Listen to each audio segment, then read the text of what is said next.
pro-hole agenda. Is the money hole lobby paying you? I resent that accusation. I do not take money from special interests. If I did, I would throw it right in the hole because I am a patriot. If you love America, you throw money in its hole.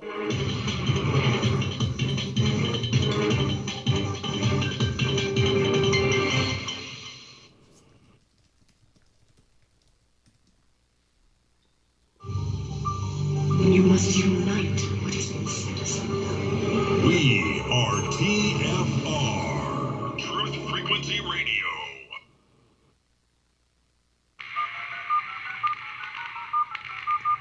This is not a valid menu option. Condition orange. Situation delta in effect.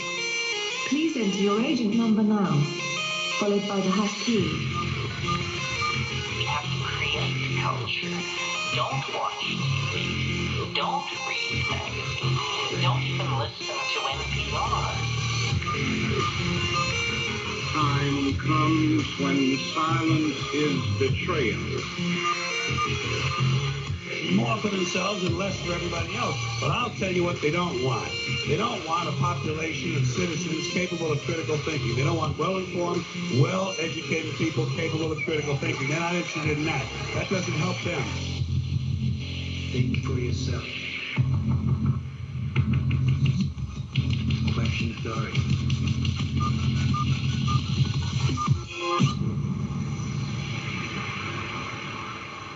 This code has been compromised.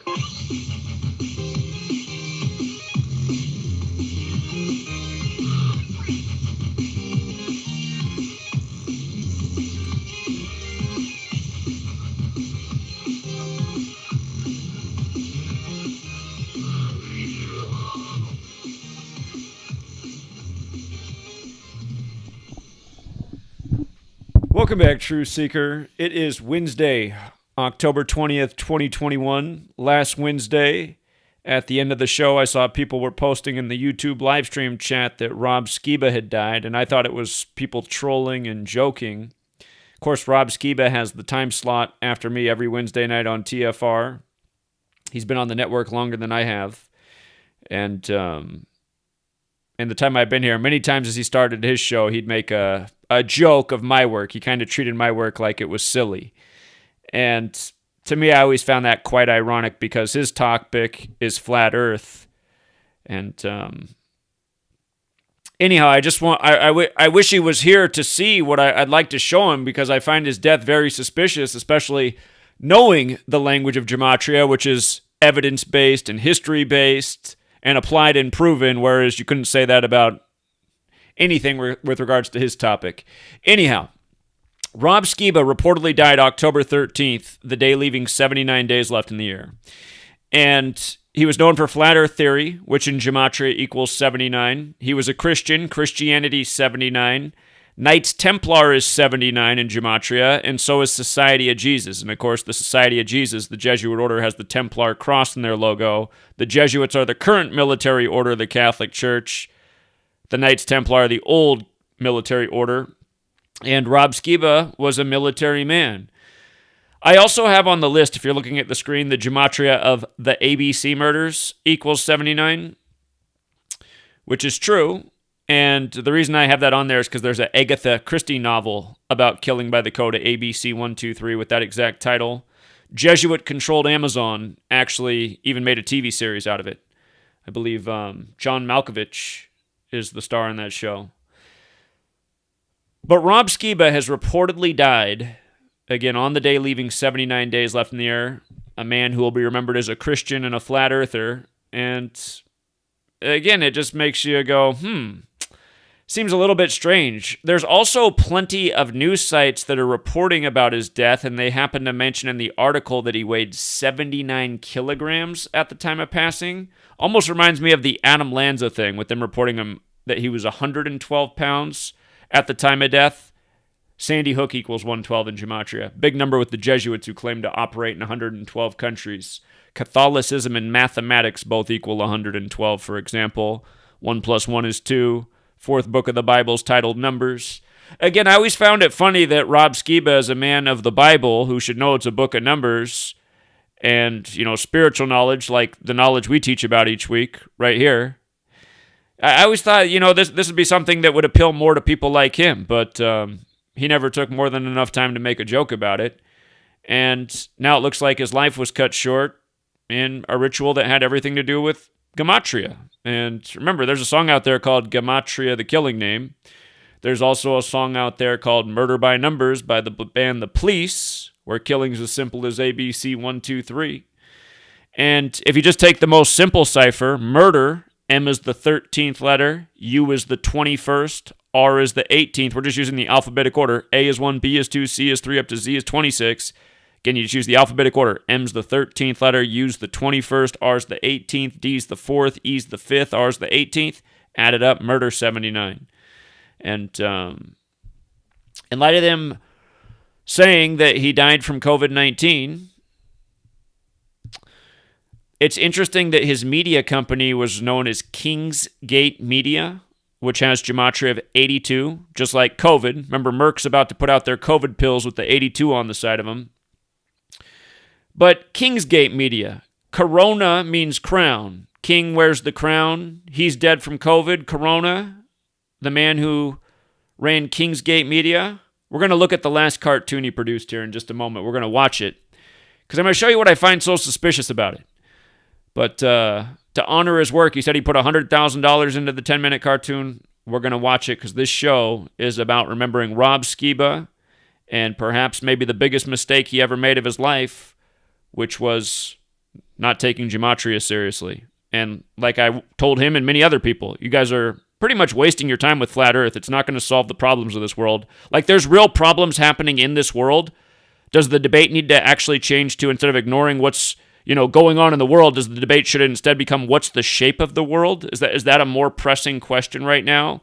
As we got the surveillance state growing day by day, the censorship growing day by day, the propaganda growing bigger and bigger by the day. I mean, these have been the topics of the time, and then all of a sudden Flat Earth theory came up, and a lot of people thought that was the most important topic, which to me was astonishing. I didn't think any of these people were truly on our side. I thought they were part of some cabal. But, again, Kingsgate Media, 82 like COVID, and, back in March of 2020, we predicted that there'd be lockdowns all over on the 82nd day of the year, infamous 322, March 22nd, 2020, the 82nd day of the leap year. There were lockdowns all over. That's the day it started in most cities. And so we've been talking about this 82 number with the COVID rituals and predicting things because of it for a year and a half now. And now Rob Skiba becomes a part of it. Amazing. What else is weird is he died at age 52, which means he died in his 53rd year of his life. And he supposedly got sick at the Flat Earth Conference. And you can look at it as either he died at age 52, 52 days after the conference ended, or he died in his 53rd year of life, a span of 53 days from the conference ending. In Gematria, COVID is 82. When you run the alphabetic order the other way, it's 53. And if you want to look at Pfizer, Janssen equals 82, and that company was established in 53. Excuse me, not Pfizer, but Johnson & Johnson owns the company Janssen, who's producing their COVID vaccine. And Janssen, like many of the others, have the 53 and 82 encoded. They're now in Rob Skiba's death. Colon, just like COVID. Colin Powell just died on the anniversary of Event 201, the coronavirus pandemic simulation. Talk more about that here in a moment. But the other thing about Rob Skiba's death is every month I teach about the same thing. I've taught about it so many times on this radio show. We've been tracking the same pattern every month since the day Dick Gregory died. And once a month, there's a date that comes up that has numerology of 64 and 44. And the word kill equals 64 and 44, forwards and backwards, right? Rob Skiba died this month, October 13th, 2021. The date was 64 and 44 numerology. It was also a date with 28 numerology, and if you use numerology on Gematria, COVID equals 28 as well.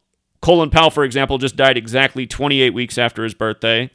But Rob Skiba died from COVID on a date with 64, 44, 28 numerology, when in Gematria, kill equals 64, 44, 28. And a lot of articles written about him point to this quote he made recently. He said, "To those who disagree with my position on our current situation," talking about the pandemic, "one of us is right," he wrote. "Unless Yahweh miraculously intervenes based on what I'm hearing, the one scenario that really does appear to be coming into focus is the likelihood that within, I'd say, 2 to 3 years or so, one of us will probably be dead." Interesting how he phrased it that way. He might have been making the point like maybe the vaccinated people are going to be the survivors because they're going to wipe the rest of us out like the plague. I don't know if that was the larger context of what he's saying, but it's just funny how it alludes that, somebody's likely going to be dead within this frame of time, and then he's dead shortly after. And then it goes on, "Truly, I take no joy in saying this, nor will I if I'm the one still standing." And then, of course, reportedly, he's not the one still standing. And then they make it look like, again, he's some kook flat earther who denied the legitimacy of the pandemic, and now he's dead for it, right? That's the way this is going down. And again, this conference that he was at, Take on the World, it ended August 22nd, 22/8. Remember, in Sumerian gematria, death equals 228.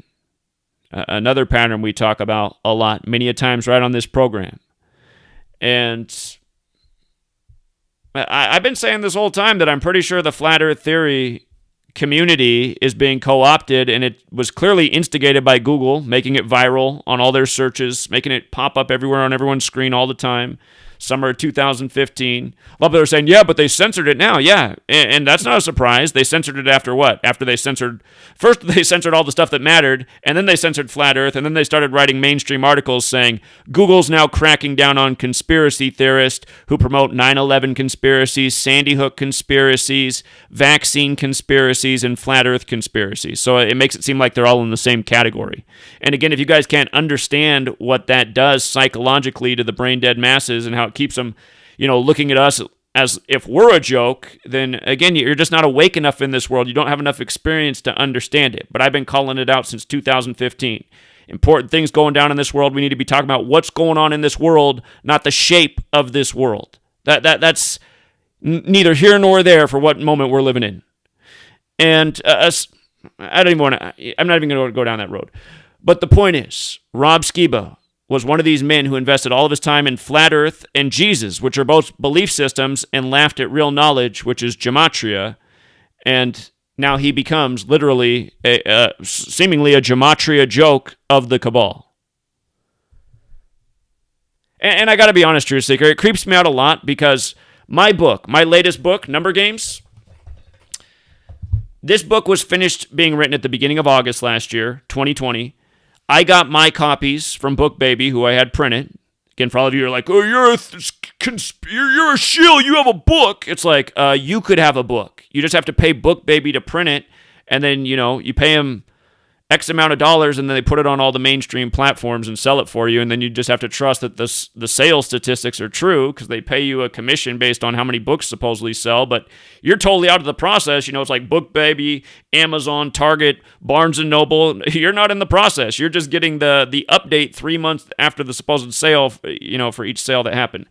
But again, the point is, my book was made through Book Baby. They sent me my copies at the very beginning of September, but then Amazon didn't begin to sell the book, and all the other stores, Target, all of them, until October 13th. And I was like, man, why is it taking so long for it to go on sale when I have copies and it's the beginning of September?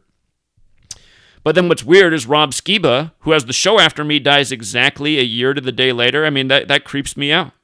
And don't be out there like, oh, he's a sacrifice for Zach. Not at all, you guys. Not at all. But something, I don't think these things are totally unrelated either. I'm talking about Amazon, clearly big. I mean, in the book, I'm spelling out what a big Jesuit Corp Amazon is and just all this stuff, Book Baby's in Brooklyn where they represent in a big way. But the point is, it's not an accident that we're reading that Rob Skiba died on October 13th. It's the day that is the number that connects what he's known for. And that's what we see all the time when these celebrities pass. And I wouldn't call Rob Skiba a celebrity, but apparently he had more of a following that I was aware of. And, when ABC did their big Flat Earth story, Rob Skiba was the speaker they went to the most. you know? Rob Skiba, ABC News, talking about why he's into flat Earth.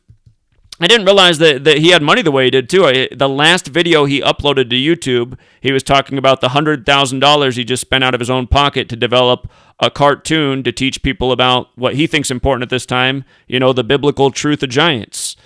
And what I couldn't believe when I watched his cartoon, which I'm going to show to you, is that he chose the date January 20th, 1942 to tell this story. And I'm like, January 20th, man, that's 201. That's the huge Jesuit number. That's why Inauguration Day is on that day. Remember, Joe Biden inaugurated this year on that day, the man who lost his wife and daughter right after becoming senator-elect in a huge 201 ritual, and then his son Beau Biden died 201 days before the Pope's birthday, Mr. 201 himself. And then he had the same Jesuit priest do the funeral and the inauguration, the funeral for Beau Biden and the inauguration, and that Jesuit priest who did both ceremonies used to be the head of Georgetown, and his name equals 201 like the Jesuit Order. So anyway, I'm looking at this, and I'm going, well, wait a minute, Rob Skiba. Was Rob Skiba being used by this Jesuit network? You know, he's a military man. The Jesuits are military. The Jesuits are Christian, absolutely. Rob Skiba's Christian. And the Jesuits love to divide and conquer. Maybe Rob Skiba didn't even realize, you know, maybe somebody put the wind in his sails about the Bible and how literal is the earth flat, and you know, Rob Skiba just went hog wild with it. Maybe he even got paid to go that way because this guy has money. Here, let's watch Rob Skiba's last video that he uploaded to YouTube, and yeah, I just want you to see this cartoon he put together. Here we go. Rob Skiba, the last video he ever uploaded. This isn't the full presentation, but it's right before he shows the cartoon. Just check out his YouTube channel, Rob Skiba. You'll find the last video. Here we go. And, you know, one thing I found is there's some good fishing out there, right? We're to be known by our fruits. You know, we're supposed to be fishermen.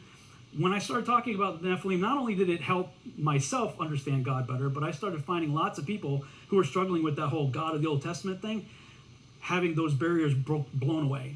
And once that has been addressed, they can embrace God and realize, you know what he did was an act of mercy. It was an act of love to save his good creation from the corrupted creation that the fallen angels had created. So it's great. You know, I could talk to a small audience like this or thousands of people I've done. Just to catch up on what he's talking about when God, you know, flooded the earth and killed nearly everybody, that was actually an act of love. So that's Rob Skiba's take on it. And it's curious that he's given this seminar, and this is the last video uploaded in the time of COVID, right, where you got, you know, all the clues about what the billionaires want to do with the population of the earth. And I'm pretty sure, like Bill Gates, he's a member of the Good Club, and the Good Club's about how to reduce population. So Rob Skiba, here he is talking about how good it is, you know, that God wiped out nearly everyone. And I got to be honest, I'm not in the Good Club. I'm definitely not in this Jesuit network. But this population that we're now living with, man, it would be good if most of them got wiped off the face of the earth. But here, let's watch him talk about his $100,000 cartoon, because I just couldn't believe the date he put on it. Here we go. Huge conferences, millions of views on YouTube and stuff like that. We're not reaching the world. And I came to realize, you know what? This TV series thing, this idea that God plugged into my head in 2009, is a way that I can get the message out to a much larger crowd. 72 episodes, hour-long dramatic television series, 6 seasons, 12 episodes per season. Wait a minute, I didn't even catch that the first time. He literally said 72 episodes is his vision for this seed show. 72, huh? Jesuit Order 72. Jesuit Order formed on a 72-date numerology, reinstated on the Pope's 359th day of his age, the 72nd prime. Every 72 years is how far to take a degree in the astrological scale, it's every 72 years. You know, time, measurements, rituals. 72 episodes. 201. The year 42, man. Again, Jesuit 42, Jesuit Order 72, then Jesuit Order 201. Unbelievable. Here we go. I can tell a whole lot in that. A lot more than I could do in 90 to 120 minutes with a film. And so what I'm about to show you is the teaser for the first episode, the pilot episode. Each hour-long episode has a teaser and 5 acts, punctuated by commercial breaks if it's on network TV. As I mentioned earlier, I decided to do it as animation because I could save a whole lot of money and do a whole lot more with a lot less. But I also realized, like she showed us earlier, the technology is getting so good now with The Mandalorian. How many of you guys have seen them? Anybody seen The Mandalorian? Really cool stuff they're doing with The Mandalorian. Now they're doing live action against video screen, and they're creating environments in the computer. And the software is getting so good now that, you know, we're at a point, they call it the Uncanny Valley. Have you ever heard of that before, the Uncanny Valley? That's a phrase they use for when you see a CGI person and it doesn't look quite right, and there's something you go kind of, it looks cool, but it's not quite right. They call that the Uncanny Valley. Well, 10 years or so ago, the Uncanny Valley might have been like that. Now it's about like that. I didn't have the budget to go to 100% photorealistic, so our goal was, well, let's take it to 80%, because if we take it to 80%, it still looks kind of cartoony, so the audience doesn't get trapped in the Uncanny Valley. So we went for the 80% rule there, and this is our first project. I didn't have money to do a whole episode, but I had enough money to do a teaser, so this is the teaser. After the teaser will be the opening title credits, and then Act 1 and the rest of the episode. And we'll keep going as we get funding to do so. So here's the teaser.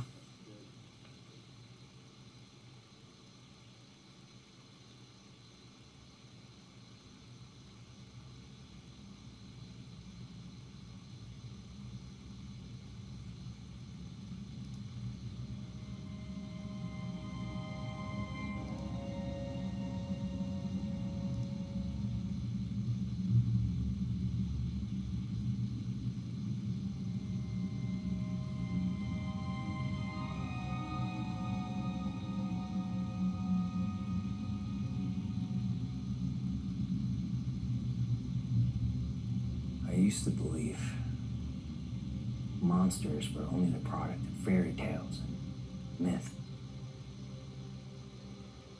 I was wrong.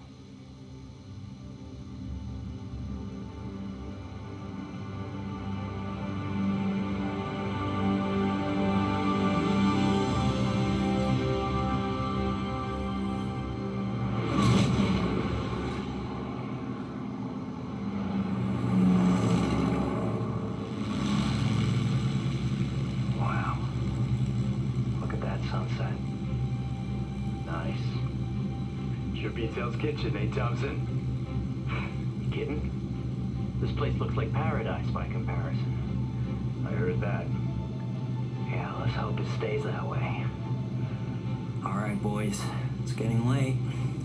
Got everything we need? Yeah, I think so. Okay. I'm heading back. You know, I was thinking, maybe after the war we can... Uh-oh. What's the matter? We got company. Looks like a couple Zeeks. Where? 6 o'clock high. I don't think they've spotted us yet, though. Yeah, with any luck, they're out of fuel and headed back to Reval. We better get a grid on this. How's you want to know we've got contact this far south? Way ahead of you, boss. Alrighty. Keep an eye on him, Cat. I'm gonna... Scratch that. We got incoming.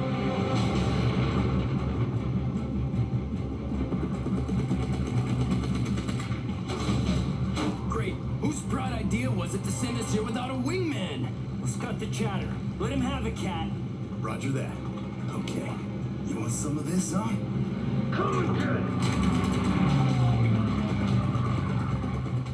If this data gets into the wrong hands, it'll all be for nothing. I know, just hang on. I'm maneuvering us over deeper waters.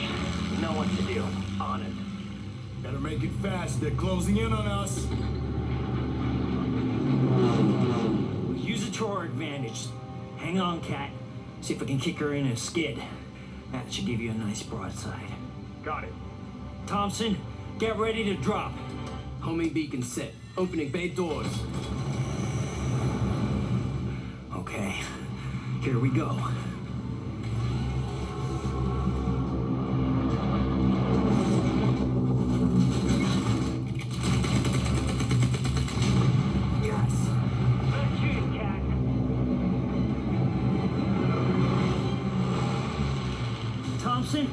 Stand by. Package deployed. Closing her up.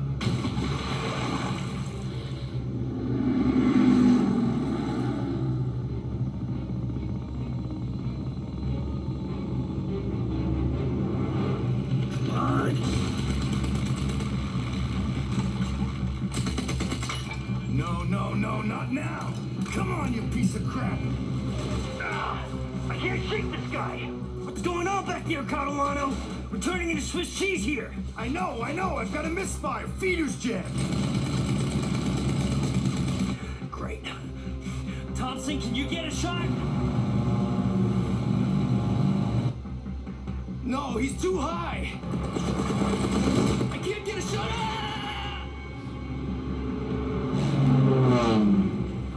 I'm losing her. Brace yourselves, we're going down!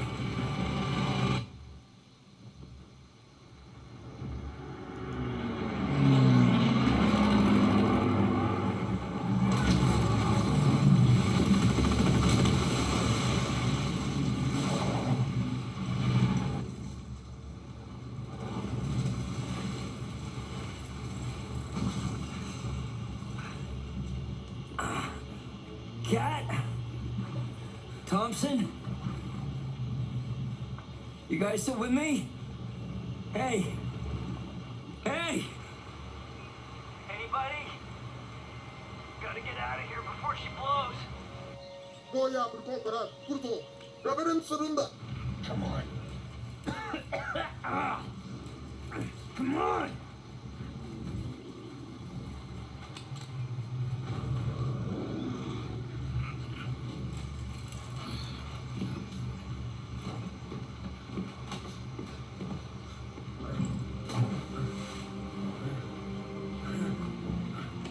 Hey, Thompson! Carolano? Hey, you still with me, buddy? Come on, we gotta get out of here, man. Oh, commercial, that's what happened. Sit tight. Hold on, we'll be right back, everybody.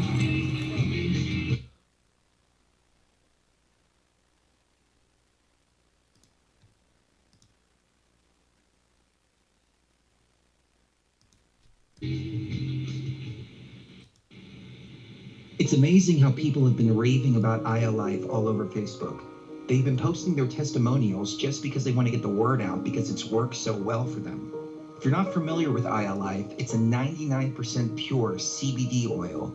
But the secret is the synergy between the hemp and the ayahuasca vine, the non-psychoactive component of the ayahuasca tea. We recently received an email from a wife whose husband has Parkinson's. For the first time, he's been able to sleep through the entire night. Another customer reported that they're no longer using NSAIDs because their tennis elbow has been relieved with ILife. The reports have been phenomenal and much more than we ever expected. Everyone should have access to this. That's why if you head on over to ILife.com right now and use coupon code TFR, we'll give you $5 towards your order. And we'll even ship it worldwide. That's ILife.com, AYALife.com. Hey, it's Grace. Can we talk about something serious for a minute? Your age. Getting old has its perks. But remember, being a few years younger, you know, your hair was thicker, you didn't have so many wrinkles, that extra weight wasn't haunting you, and you just felt better. Well, we can't turn back the clocks and go back 10 or 15 years, but you can start feeling and looking 10 or 15 years younger with Nature's Youth RSF. It's a doctor-formulated daily supplement that helps your body maintain its peak performance and fight the aging process. Imagine sleeping better, looking better, and feeling better. See how Nature's Youth RSF has helped thousands of people just like you at nature'syouth.com. nature'syouth.com. Imagine how it will feel when your family and friends are asking you what you did to look so good. Your secret will be Nature's Youth RSF. It's time to start looking better and feeling better. Learn more and order your Nature's Youth RSF at nature'syouth.com. That's nature'syouth.com. That's nature'syouth.com.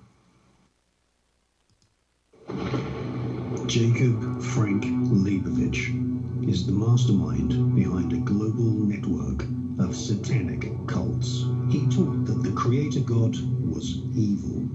Jacob Frank proclaimed himself as the true Messiah. He vowed never to tell the truth.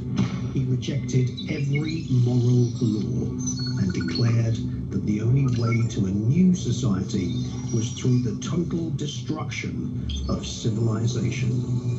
Murder, rape, incest, and the drinking of blood were perfectly acceptable actions and rituals.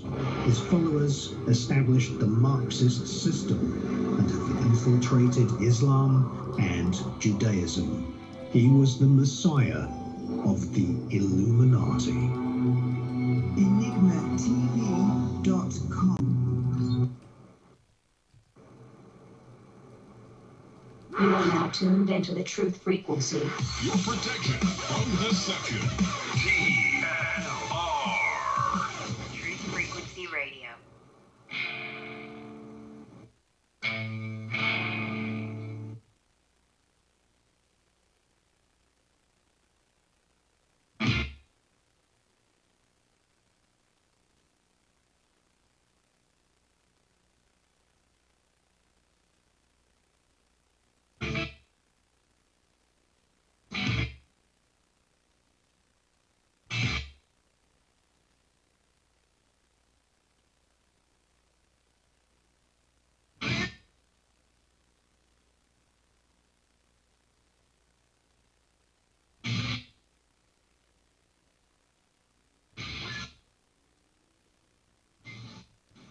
All right, we're back, Truth Seeker. It's normally Rambo's time slot. I'm going to finish up this clip of Skiba's cartoon, and then we'll get Rambo on the line, of course. Also, for everyone who's wondering why I'm streaming tonight on Gematria Effect Sports, it's because GematriaEffectNews got suspended 30 minutes before the show was about to begin. And it seems like I get the majority of my suspensions on Wednesday, the day of the TFR show. And it's too bad, but that's the reason we're streaming on sports. And Asif over on Free to Find Truth documented Professor Dave's response. He says he refuses to debate. So, I don't know. Is that a forfeit? Maybe he'll change his mind, but that's probably a wise move by him. He likes to appear to be the smartest guy in the room, and maybe he's not. So, anyway. And it's just too bad, man. He wrote a nasty response for no. But that's how everybody's been in this entire community the whole time I've been here. Everybody's been so hostile to talking about this work. So, All right, let's finish, though, with Skiba's cartoon. And after that, we'll talk about Rambo. And then for the final 2 hours or so, because Rob Skiba was all about the flat earth, what I want to hear from tonight from the callers is, what's the flat earth theory been to you? Has it been a helpful thing? Has it helped you wake up to other things? Have you found it to be annoying, a nuisance? Has it made you depressed? Is your mind blown by how many people are taken by the flat earth theory? We'll just talk about the legacy of flat earth in light of Rob Skiba being one of the big leaders of it. But first, let's finish the cartoon that he just produced. Again, he spent $100,000 out of his own pocket to produce this short cartoon. And we're about to get to the part that it's all about, the biblical truths he wants to promote, such as giants. And I'm just thinking, man, you had $100,000 to make a cartoon just to get people to think about giants? Man, it had to be through World War II. It's just like, and that date? But anyway, here we go.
think at that moment, we both realized enough blood had already been shed. Our friends were gone. Paradise was lost. Perhaps we weren't the real enemy after all.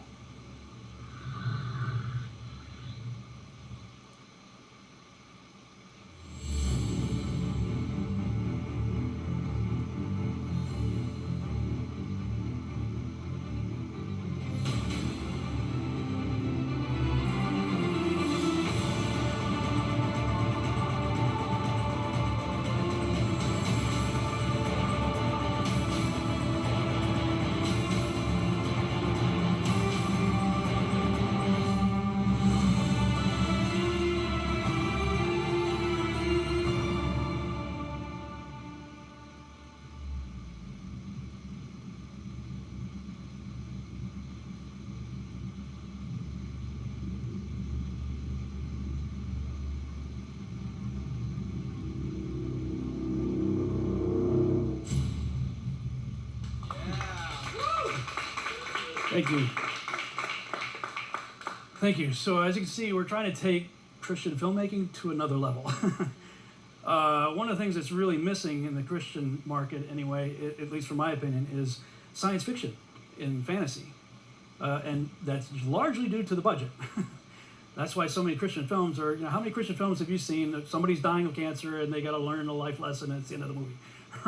Right? Well, that's because that's pretty much all we can afford to do typically. So we're trying to take it to another level, and I pitched Seed as Lost meets the Unit wrapped up in the X-Files. So if you can imagine the mystery and intrigue of something like the TV series Lost, which was very popular, and the Unit is a TV series about Delta Force Special Forces guys, and X-Files, of course, deals with the weird, the supernatural, aliens, and government conspiracies and stuff like that. So if you could take Lost and the Unit and the X-Files, put them in a blender from a biblical worldview, you get Seed. So that's what we're trying to do, and thank you for giving me a chance to show it to you. You all got any questions? Yeah, you had some questions earlier? Yes, ma'am. Yeah, when I started looking into comparable TV series out there that would be of a similar genre, it's anywhere from $4 to $15 million. Mandalorian has a $10 to $15 million budget. So that's per episode. So the stuff's expensive. However, we finished this in April, and the technology we used for it's already obsolete. It's just not even a year ago. The technology is getting better, it's getting cheaper, and so that right there, the budget for that was $100,000, and that was going to South Africa to do it. It would have been significantly more expensive to do here in the United States. So it's still a big budget. I've projected our budget, to in the $3 to $4 million per episode, is what it, and most sitcoms today are in the $2 to $3 million. So we're on the very low end of episodic television budget. Okay, so if you want to check out the rest of his interview, just go to Rob Skiba's YouTube channel, search his name, it'll pop right up. Last video he uploaded, and again, I just find it so interesting, the date that he chose. I mean, the year 42 alone. War is 42 with the alphabetic order. World War 42 with the alphabetic order numerology. Japan, it's Japan versus American, dogfight between pilots. Japan equals 42. And, just think about the history with Japan in World War II. And, again, just January 20th, 201, the Jesuit Order 201, Jesuit 42. So, and Solomon Islands, I'm sure Rambo will get a kick out of that. That's where the setting was for that, the Solomon Islands, Rambo always educating about Solomon's Temple, the secret societies, Freemason 42, Jesuit 42, the Masons and the Jesuits sharing the motto. This nation being named after a Masonic war general who has the first Jesuit university named after him, Georgetown. You know what I mean? And again, you guys, there's been nothing more divisive for the truth community than flat Earth, and that's the Jesuits' thing: divide and conquer, divisive topic. One of the men who was at the pinnacle of spreading it ends up dying in what to me appears to be a clear Jesuit ritual, synced up with his flat Earth conference. I mean, you know what I mean? So. Again, you guys can keep... a lot of you guys leave comments like, Zach, Flat Earth is way more enlightening than what you're talking about. It's just like, really? Is it? Really? So you mean the Flat Earth theory is exposed who's behind every inch of this agenda and has been able to forecast exactly what's going to happen before it's happened with it? Because, I mean, that's what we did. So... I know most of the Flat Earth community thought Donald Trump was going to win re-election, and I was telling you all year it was clearly a Jesuit ritual for Joe Biden. But, plus a gazillion other things. So, again, this is real knowledge that exposes real crimes and who's responsible, which is what we need to solve the problems on the Earth. Flat Earth theory, giving people a reason to argue and, pull their hair out over. But because this is Rob Skiba's legacy, tonight when we take calls, we'll just let people say whatever they want to say about Flat Earth theory. Just try to keep it to a minute or two. And with that said, let's get Rambo on the line because he's always got a brilliant presentation for us on Wednesday nights. When he's finished, that's when we'll begin taking calls on the subject at hand. All right, Rambo, how you doing? I'm doing great. Thanks again. Always welcome. Yeah, so my decode today, it kind of just fell in my lap. I was watching, I don't watch sports anymore, but I was with a friend who was watching a soccer game live. I don't watch them. I might see some highlights later. And this decode just fell in my lap. And I just started decoding it on the spot as it happened. It really mushroomed. So much so that I can't do it all in one decode. I could be here all night with it, but it's about a ritual theme that I've talked about before. I like to go to the heart of the ritual because no ritual is really an individual ritual. It's always a sub-ritual to a greater overarching theme. There'll always be parallels. Well, the title is Another Heart Ritual in Elite Football/Soccer. The esoteric root of the Newcastle United fans' game-halting cardiac arrest. And there are three important symbols that I start with because symbolism is important to understand this. There's the heart, there's the dove, and there's the glyph or symbol for Venus, the planet Venus. Those three are central to understanding this ritual. And again, as a quote, I say this quote every week. It's from Manly P. Hall.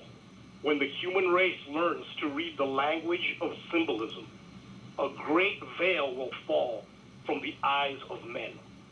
So yeah, symbolism reveals what the heart of the ritual was. Well, the two teams involved, so even if you're not a soccer fan, most people in this audience are not soccer fans, understand this goes beyond soccer. And when you understand the root of this ritual, it's been done in many areas and involves a wide-ranging number of subjects. So it's still interesting, even if you're not a soccer fan. This really had nothing to do with soccer, to be honest. It's a bigger ritual. So those were so it was Sunday, October 17th, this past Sunday, in the English Premier League, which is the most lucrative and highest profile professional soccer league in the world. Has the highest the TV contracts, the highest worldwide views, the highest salaries, and has multiple American owners. Many owners who own NFL teams also own teams in the Premier League. And everybody around the world, all the billionaires around the world want to own a Premier League team. So this is the central sports league in the world. And the match was between Newcastle United and Tottenham Hotspur. Newcastle United were at home. And the teams are significant here. The location of Newcastle United, the opponent, Tottenham Hotspur, this was for the ritual. It wasn't just any two random. And what happened was, and this is how you know it's a ritual, because on the surface it makes no sense. A fan in the stands had a cardiac arrest. They had a medical emergency. There are procedures for that, especially in a rich and lucrative professional league like the Premier League. They can afford emergency protocols for the fans. anyway there's a public gathering, if it's a country with resources, they have an emergency procedure for it. But the game stopped. They stopped the game for the fans. Because apparently the players who are participating in, the top soccer league in the world were actually looking into the stands and noticed the commotion and understood that there was a fan with a medical emergency, and they went to the referee. I mean, it just doesn't make any sense. And the medical staff of the local team, Newcastle United, he went into the stands with a defibrillator.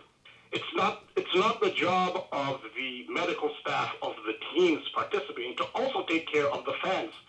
So I mean, on so many levels, it didn't make sense. So, but I gave an example of a headline, which was given as the game was going on: Newcastle versus Spurs, suspended after fan and medical emergency on first game since takeover. The takeover is very important here because the takeover is a term for the new owners. The team was taken over, and the new owners are from Saudi Arabia. This is very significant also to the decode. So it's important to note, and I think almost every fan of English football from England knows that the game of football and the governing body of English football, the Football Association, was founded by Freemasons. That's not a secret. It's out in the open. And I gave a link. It's actually a tourist site. It's called Freemasons Arms Pub in Covent Garden, London, which is actually a tourist site. They turned it into a sports bar. That's the site of some legendary meeting between Freemasons to establish the game of football and its rules, and the Football Association of England, which is the very first football association.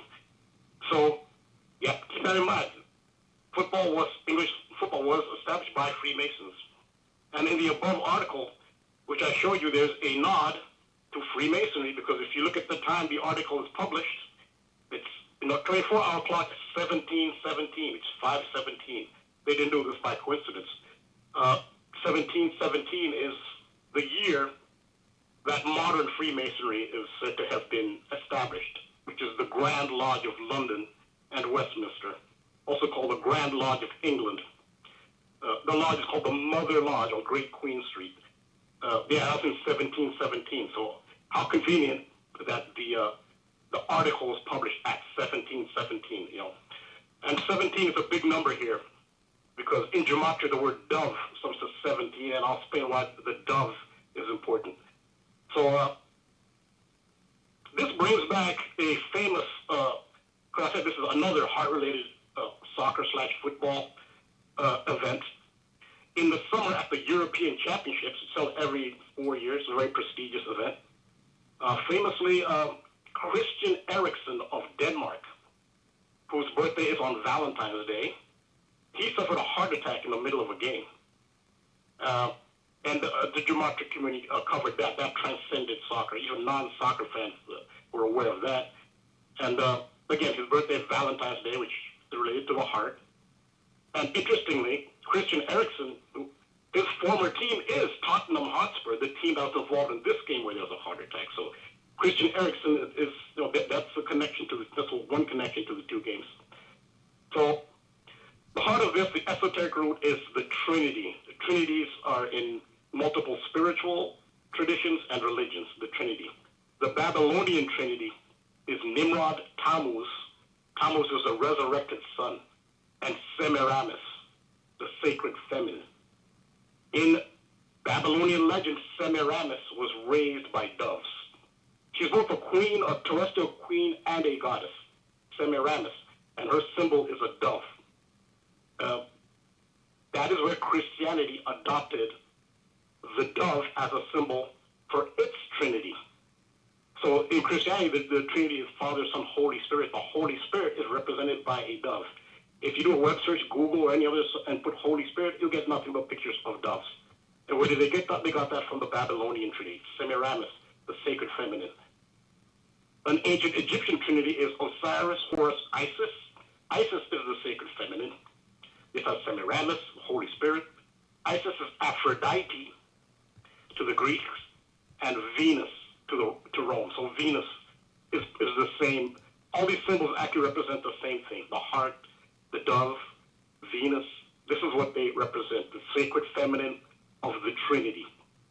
And there are multiple trinities throughout since the dawn of civilization. Ancient trinities are expressions of the consciousness trinity, which is thought, action, emotion. Thought is represented by a skull. Action is represented by crossed femur leg bones. That's the crossbones. Emotion is represented by the heart. Emotion is the sacred feminine. Semiramis, Holy Spirit, Isis, Venus. Venus, the goddess of love. Now, the skull and crossbones, it represents an imbalance where it's not a full trinity. It's only 2/3 of a trinity. There's the skull, which is thought, action to crossbones, but the heart is missing. So it's actually 2/3 of a trinity. It's an imbalance with no sacred feminine. 2 divided by 3 is 0.666, which is why 666 represents evil, because without heart, which is conscience and love, you have thoughts and you have actions, but there's no conscience. You get psychopathy. And that's what 666, that's one of the reasons, that's one of the explanations as to what 666 stands for. It's actually the absence of the sacred feminine, which is a metaphor. It's not literal. So that's the importance of the heart. So this fan's, his heart stopped at the game, and he was a local fan. He was actually from Newcastle. And the entire stadium is a big, the game stopped, and everybody was like wishing him well. There's all this outpouring of empathy. That's what the purpose of the ritual was. It's a constant, people concentrated in one spot, all pouring out empathy for this one fan. And of course, he survived. And so that's what the sacred feminine is. It's the principle, it's a metaphor for the principle of care, compassion, and love. That's why Venus is the goddess of love. And now the Newcastle United, their nickname is the Magpies, because the magpie is a bird that's black and white. Those are the team's colors. They hold the Magpies, which is relevant. In the book of John, in the Bible, John 16:7, it describes the Holy Spirit as the Comforter. This is John 16:7, King James Version. Nevertheless, I tell you the truth, it is expedient for you that I go away. For if I go not away, the Comforter will not come unto you. But if I depart, I will send him unto you. So the Comforter is the Holy Spirit. Now, I showed a graphic from the Christian side. It shows the dove, which is the Christian adopted for the Holy Spirit. And John 16, the Comforter has come. John 16:7. Well, John 16:7 is an interesting verse to use because in Gematria, the Holy Spirit sums to 16:7, 167. So yeah, I think they use some Gematria when writing the Bible. The Magpies, which is the nickname of the Newcastle United, sums to 167 also. And also it's interesting that the Bible refers to the Holy Spirit as him. Like, I will send him unto you, referring to the Holy Spirit. Which is, this is not what the root of it is. The Abrahamic religions removed the sacred feminine on the surface level. It's still there on a hidden level, on the culted level, but it's removed from the surface level. It became just a strictly male, deity, single male deity. There's no balance to it. But it's still there at a occulted level. But referring to the Holy Spirit of him is like referring to the risen son, the resurrected son, as female. That would be an outrage. But, this is just as outrageous. Now, significant here is the Newcastle's opponent, Tottenham Hotspur. Their head coach he's Portuguese. His name is Nuno Espírito Santo. And his last name, Espírito Santo, in Portuguese means Holy Spirit. So this is not a coincidence. They actually had a manager named Holy Spirit. Literally, that's his name. In the game, and that's the coach of the opponent of Newcastle. Now, Newcastle United are in their first year with a uniform. They say in England they say kit manufacturer. That's the uniform manufacturer. This is the first year of their contract, and that company is called Castor or Castori or Castore. I don't know how it's pronounced. It's Castore. that's interesting because their logo is a dove. It's the wings of two wings of a dove is their logo, and this is their first year with that company. So there's a theme going on. And you look at the date that this Castore brand was founded was the 6th of July. 6th July. It's a new company. And that's important to note because in Latin, dove is columba. Now their logo is a dove. Columba comes to 67, which means dove. They were founded on 6 July, and they have the dove logo. Also, the Holy Spirit comes to 76, like July 6th. So you see this is consistent. Holy Spirit, dove, columba, and the symbolism's all there. Now also, the heart is a symbol of Valentine's Day. This is a big heart ritual, cardiac arrest. Now, an alternate date in the Eastern Orthodox Church, they observe Valentine's Day on July 6th. So the founding date of this company has a dove logo. It's actually Valentine's Day, the lesser-known Valentine's Day. So again, this is consistent. That's the 187th day of the year. Big number there. Holy Roman Empire, 187. Society of Jesus, 187. Paris, France, they're created. Washington, D.C., where they occupy. They like that 187. George W. Bush, that's his birthday. It's also Daniel Coit Gilman's birthday, who founded the Johns Hopkins, the Skull and Bones member, since you began by talking about the skull and crossbones, the symbol of the Knights Templar. Symbol of Skull and Bones, who gets their symbolism from the Knights Templar. Hold on, we got a commercial break real quick, and then we'll be back with the rest of Rambo's Decode. Quick break.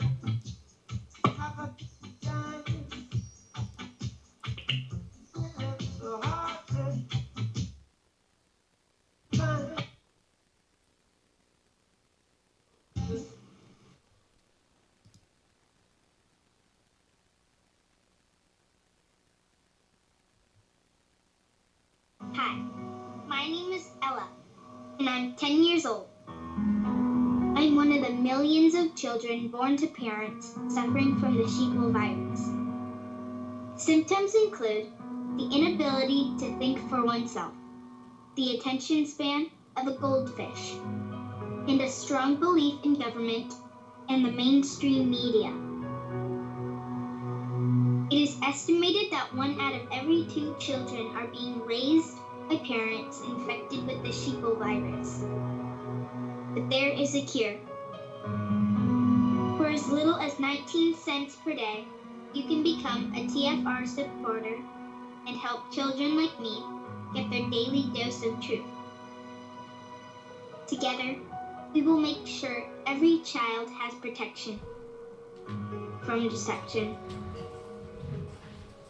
If you're a parent, chances are you know all about the Spooky Truth book, with subjects ranging from shadowy fraternal organizations to mind-controlling TV shows. Kids can't get enough of this series of short, scary children's novels. And Spooky Truth author Cale Graves is joining us this morning to talk about his latest book, Night of the Brainwashed Babysitter. Thanks for joining us this morning. Thanks for having me. Now, my kids just love these books. Tell us about this new one. Well, sure, I'd love to. It picks up right at the end of the last book, where Henry's parents just left, and his babysitter, Kelly, starts acting creepy and a little strange. Sounds scary. Yes. If you scratch beneath the surface, Jim, you'll see that the reason Kelly turns evil is because her mind is being twisted by subliminal messages that she is receiving through the news. Oh, I'm hooked already. And the question is, will Henry be able to rescue his brother and sister from the secret society of Illuminati scumbags who are really pulling the strings? No spoilers. Now, in just 4 years, you've put out 25 books. It came from Tower 7, Curse of the Chemtrails, The Zionist Who Cried Holocaust. Tell me, where do you come up with all these spooky ideas? Now, I find, and I tell this to kids all the time, that if you look close enough, the spooky truth is everywhere. And once you see it, you can't stop seeing it. It's all around you. Before this series, I was self-publishing pamphlets and handing them out on the train. Now I get emails from teachers and parents all the time telling me that my books are all their kids can talk about. Well, it's true. My son used to hate to read. Now he's holed up in the basement with these spooky truth books all day and night. Now, my message to kids is that pulling the curtain back on what the government doesn't want us to know can be fun. Well, it is certainly working. We hear stories all the time of kids decorating their rooms with plots and characters from the stories. There's even a growing fan base, as you well know, on the internet who call themselves the Spooky Truthers, and they talk all day long about your storylines on their message board.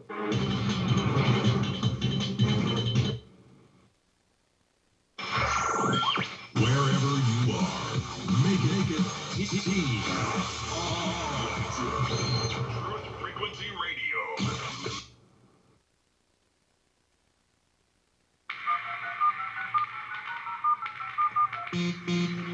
Condition orange. Condition orange. Situation Delta in effect. Please enter your agent number now, followed by the hash key. We have to create culture. Don't watch TV. Don't read magazines. Don't even listen to NPR. Time comes when silence is betrayal. More for themselves and less for everybody else. But I'll tell you what they don't want. They don't want a population of citizens capable of critical thinking. They don't want well-informed, well-educated people capable of critical thinking. They're not interested in that. That doesn't help them. Think for yourself. Question authority.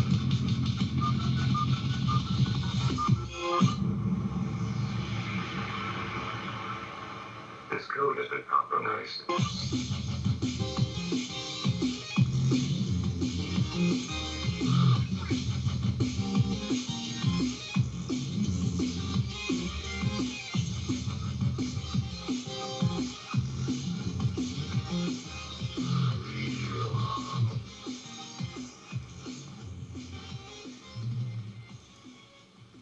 All right, we're back, True Seeker. We got 2 hours left, and Rambo was in the middle of his decode. He got interrupted by the commercial, so I'm going to let him continue right where he was. You're back on, friend. Well, yeah, so I'm talking about the significance of 6th July or July 6th, 6/7/7/6. It's an alternate Valentine's Day, the Eastern Orthodox Church. And Valentine's, the heart, the dove, they're all the same symbol with this sacred feminine, which is tied into this game where there's a heart attack. So 7/6 is the Holy Spirit. And also Venus is the goddess of love and was also related to the heart. And Venus, goddess of love, comes to 76, like the date, July 6th, which is an alternate Valentine's Day, and the founding of this company that makes the uniforms of Newcastle United with the dove symbol, and they have the same date. So July 6th is very significant. And now, what's very important to this is that Newcastle United were just bought by multi-billionaires from Saudi Arabia. And so and as we know, Saudi Arabia is the home of the holiest sites in Islam, so home to Mecca, Medina, and it's a theocratic Islamic state. So Islam is central to this. The astrological root, the astrotheology root of Islam is the veneration of the planet Venus. In Latin, Friday is Veneris. So Friday is a day dedicated to Venus. So that's why the holy day of Islam is Friday. That's because of Venus. Also, the pentagram, the symbolism of Venus, is also a major symbol in Islam. The Prophet Muhammad named his daughter after Venus, Fatima Zahra. Zahra means Venus in Arabic. So it's clear the Venus veneration with the roots of Islam. And so 54, Venus comes to 54 in Gematria. This is a big number when it comes to this subject, especially when you see a lot of prominent females in the news in any way. 54 comes up most of the time. That's because of Venus. The symbol for Venus, same symbol for female. So 54 is like the major number. And just to show how amazing Gematria works as well is if you take the word Zahra in Arabic, which has its own alphabet, and you transliterate it into the popular Western alphabet, it has a super match with Venus. They mean the same thing in two separate languages. One, you have to change the alphabet, yet they still match up in Gematria. This is one of the more amazing phenomena, me personally, for Gematria is this, the matchup between Venus and Zahra, because of what it takes. What would it take to coordinate all that? It's like two different languages. One language has a different alphabet. To me, this is one of the most amazing synchronicities. So also, a Venus can also be called Al-Zahra. Like the Zahra could be Al-Zahra. When it's Al-Zahra, it's 67, the number we're talking about.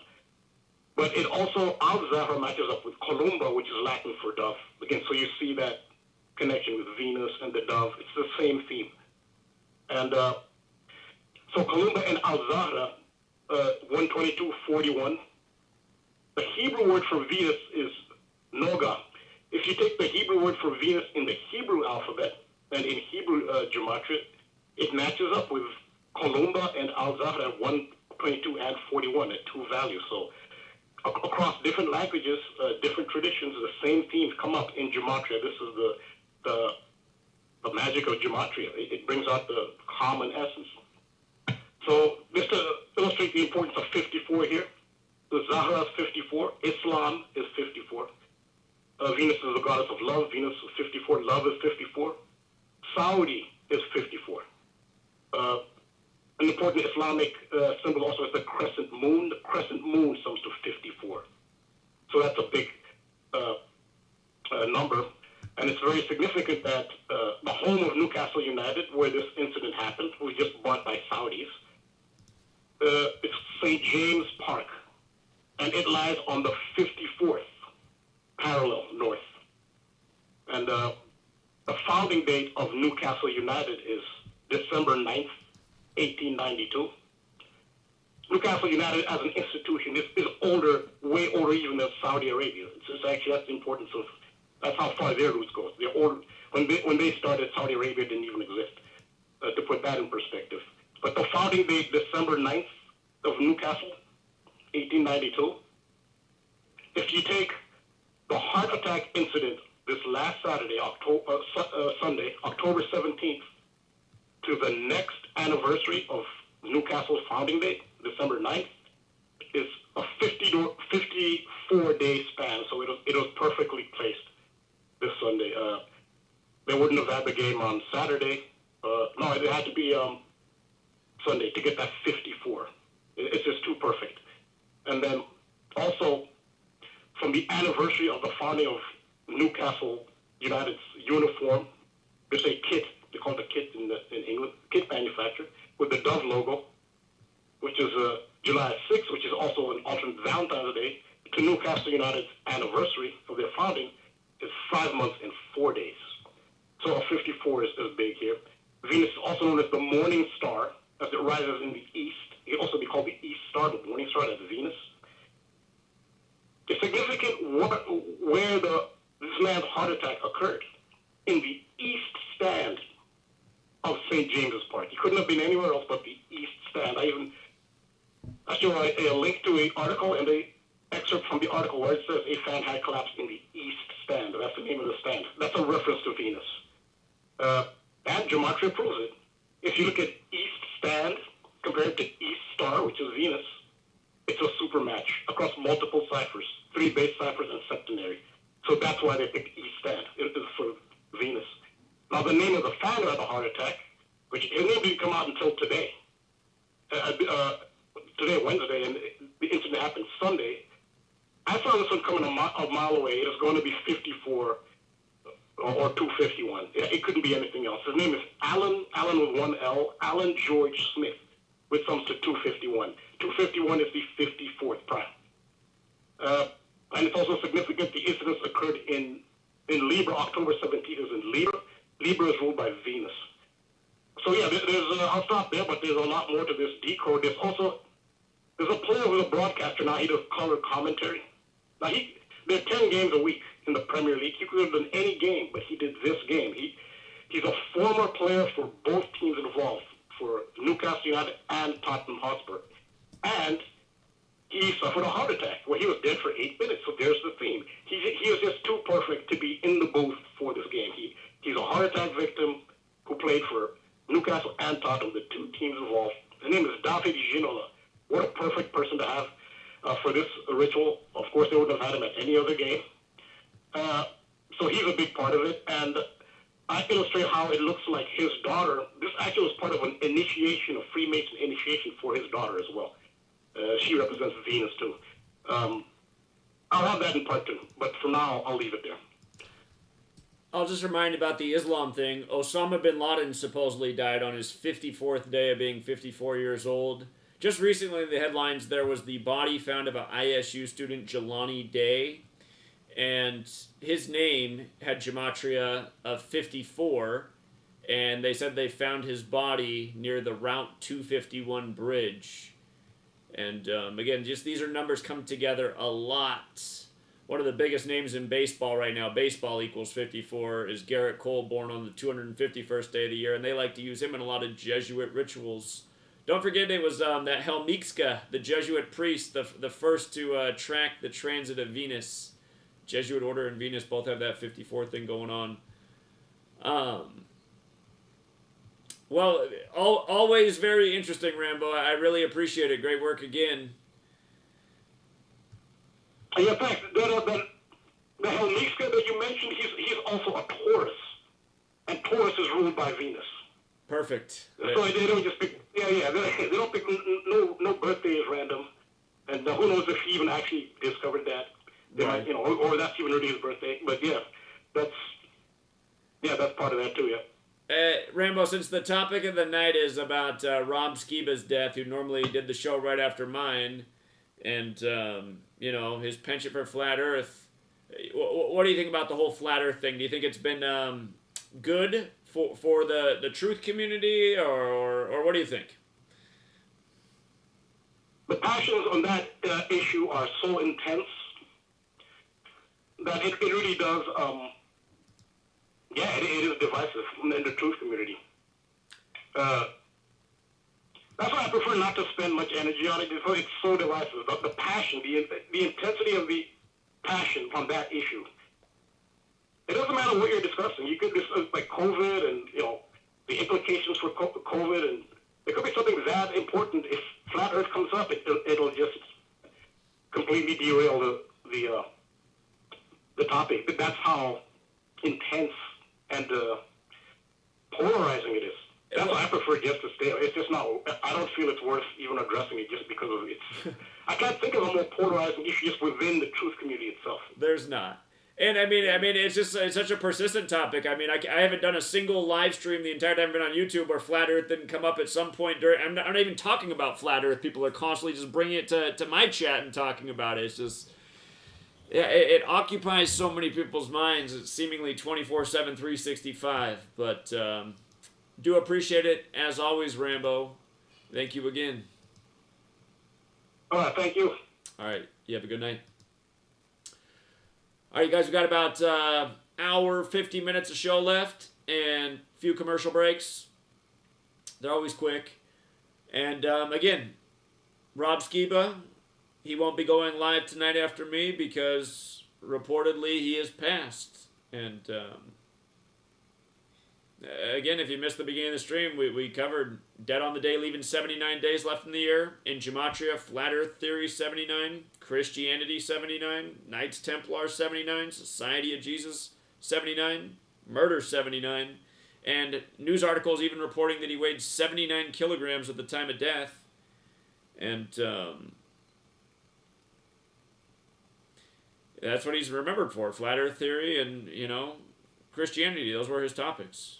So, what do you think about his legacy and the rest of the Flat Earth community? That's the quick question tonight. Do you think it's an important debate? Do you think it's been helpful to the truth community? Do you think it's a psyop? What do you think? And if you do think Flat Earth is so important, again, if you could just express why in a minute or two, try to keep your call real efficient. We'll get through a lot of opinions. There's a lot of people on hold.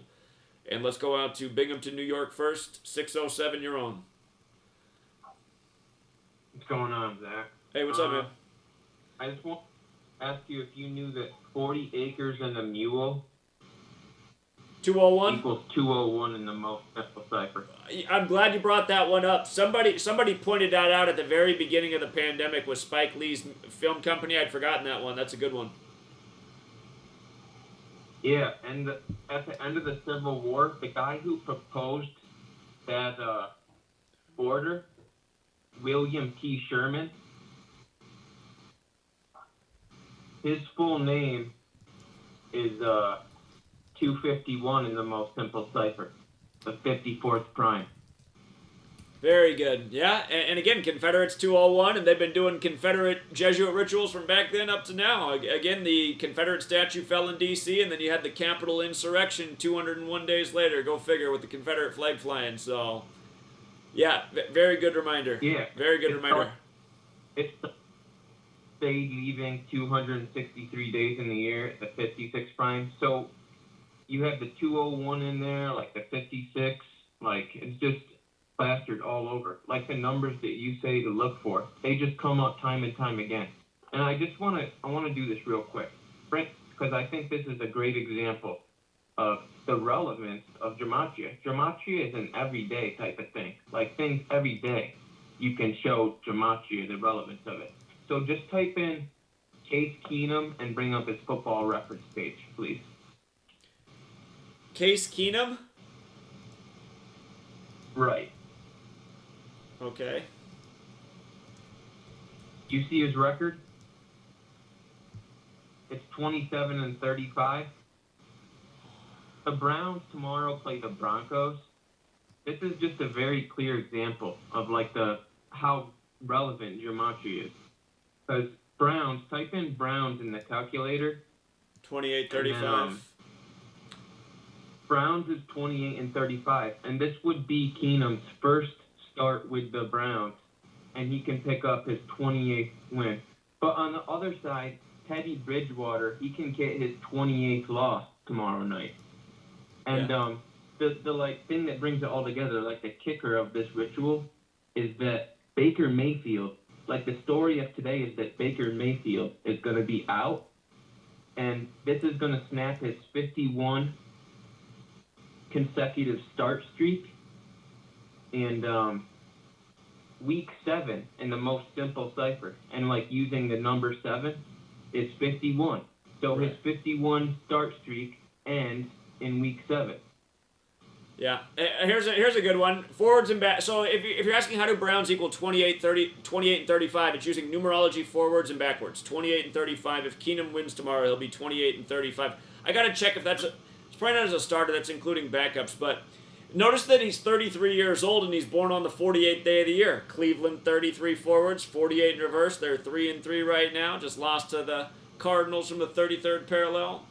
Playing Glendale 33 land. But yeah, anyway, I do appreciate it, man. The only problem with the call was you missed the topic, but that's all right. Appreciate the observations. Great work as always, friend. The topic. And you have a good night. I'm gonna let more people in, man. There's a lot of people on hold, but appreciate it. You have a good one. All right. Peace. Yeah. All right.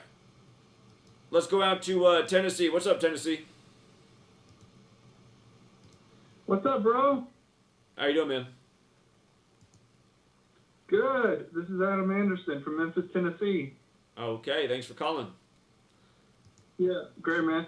So Flat Earth, yeah, boy. Came out in 2015, huh? I've been spending most of my life since I was 5 years old with a poor-ass education growing up in the Jehovah's Witness cult, man. Like, trying to get on my own 2 feet. God, dude, I'm trying to keep it on Flat Earth, but damn, like, I couldn't even hardly focus on anything else, man. Dealing with those believers of Jehovah's Witnesses. But anyways, yeah, Flat Earth, man. Honestly, Zach, my crucial question about every topic is, how is this important? Indeed. It's a good one. Yeah, and I think that'll be good. You have a long list of calls. Thank you. All right. Have a good night. You too. He's out in the flatter part of the country. Again, if the Earth was flat, I mean, you should be able to see through a telescope through like 1,000 miles of the middle of the country because it's flat. I don't know why that experiment hasn't been proven and performed. I mean, you did stuff like that, you'd be proving that the Earth was flat, but it's been 6 years. And I was telling people in 2015 that's the kind of stuff that needs to be done. use a telescope and prove that you can see 1,000 miles over Earth where there's not obstructions. Those places exist on Earth. No one's been able to perform that experiment. So there'd be a lot of ways to prove the Earth is flat, but I haven't seen any of them. Just a lot of conjecture. Water can't stick to a ball. It's like, okay, says you. Okay, what's your proof that that's true? Think about it. It's like, okay, I'm thinking about it. I don't see how that proves, your statement.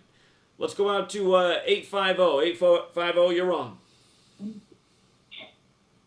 Hey, Zach, how's your night going, man? It's going all right. What's up? Hey, so I'm just going to...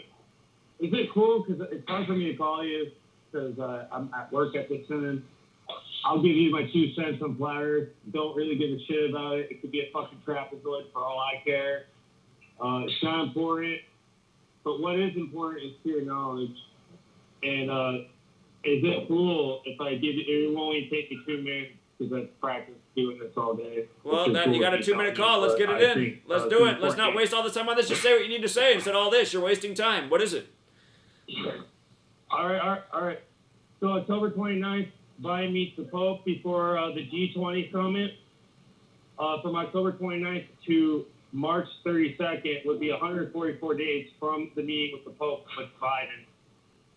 In the 201st day after that, because remember, Bo Biden died on the 201st day. The Pope's age at 846 would be on 518. And I was just wondering what you think about that date, 518. That would be the 201st day.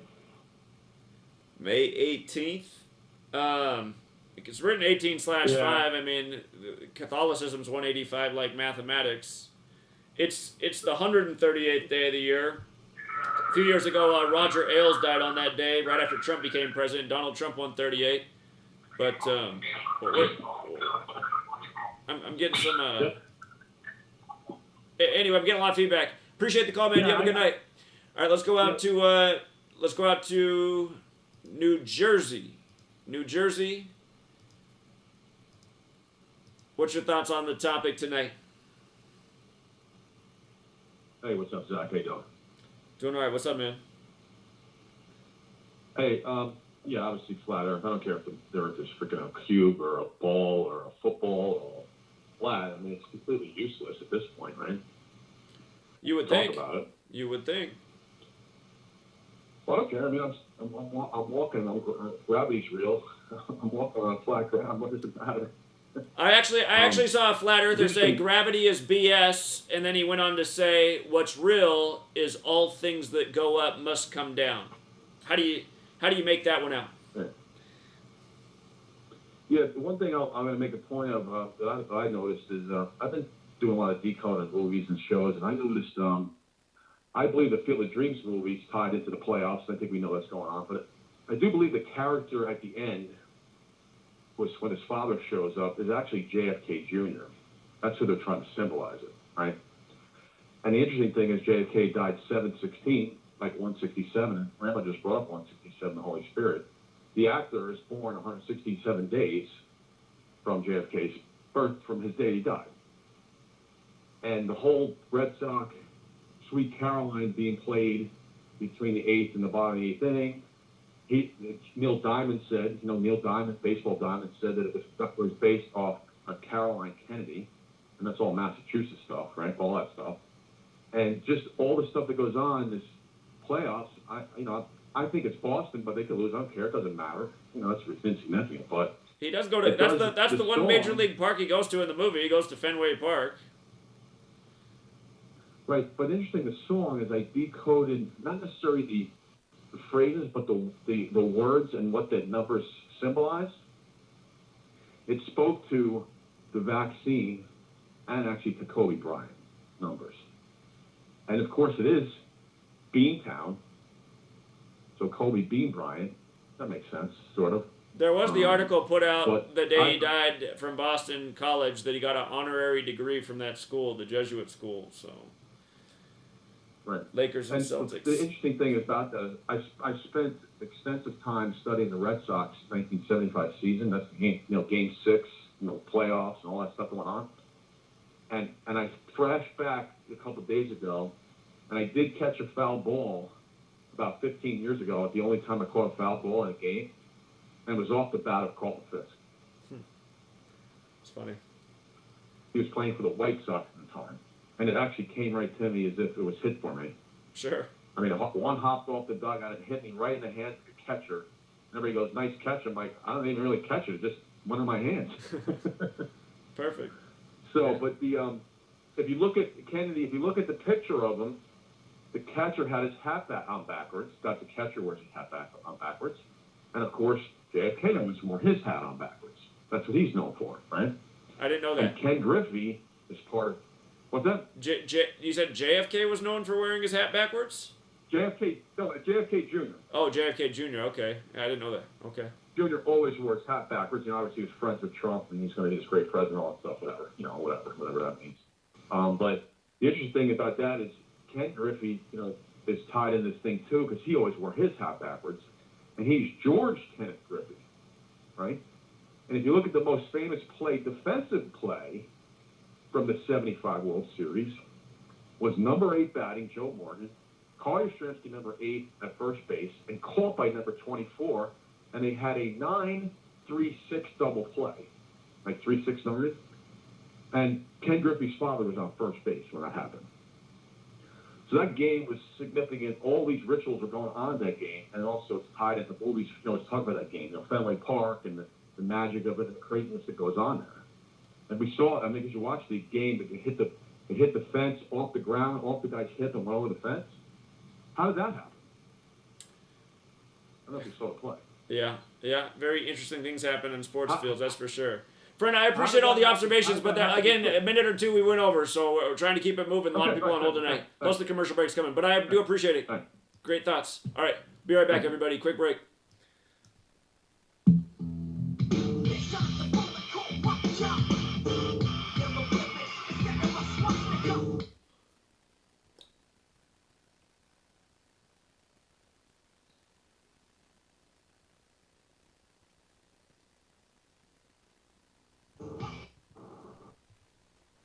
Extendivite is more than just a heart tonic. Do you have any of these symptoms? Night cramps in the hands and feet. Your arms and legs often go to sleep. On short walks, do your legs get aches and pains? Is your memory worse than it used to be? Ankles that swell late in the day? Has your blood pressure increased lately? If you answered yes to even one of these questions, you may have early warning signs of arterial blockages. Your body is saying that it is time to take Extendivite. These are not the normal signs of aging. They are the warning signs that accompany blocked arteries. Get your Extendivite today. Extendivite is available in capsule or liquid form for just $69.95 for a 2-month supply. To get started, call 1-877-928-8822. That's 1-877-928-8822, or visit heartdrop.com. Extend your life with Extendivite.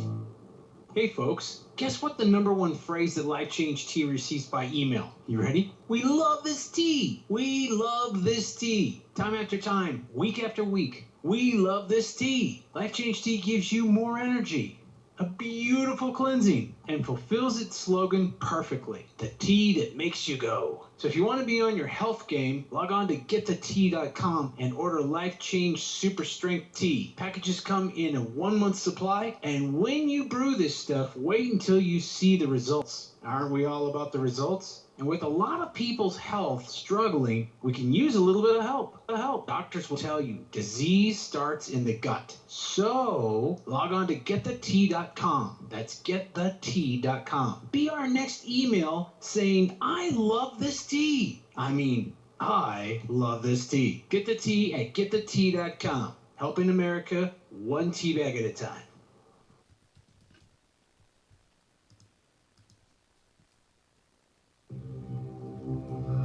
We exist in the security and comfort of our worlds. Paved paths, lights, and manicured lawns give us peace of mind that our world has been tamed, and we are its master. But other worlds exist on the edge of our sight. On the edge of our awareness, the shadows move. The woods is filled with the unblinking eyes of the nightmares our ancestors warned us about. Some of us have stumbled into these forgotten realms, whether on purpose or completely by surprise. I'm Brent Thomas. Join us on the Paranormal Portal Friday and Saturday nights from 10 p.m. to midnight Pacific Standard Time as we journey into the world of the paranormal phenomena. Enter the Paranormal Portal if you dare.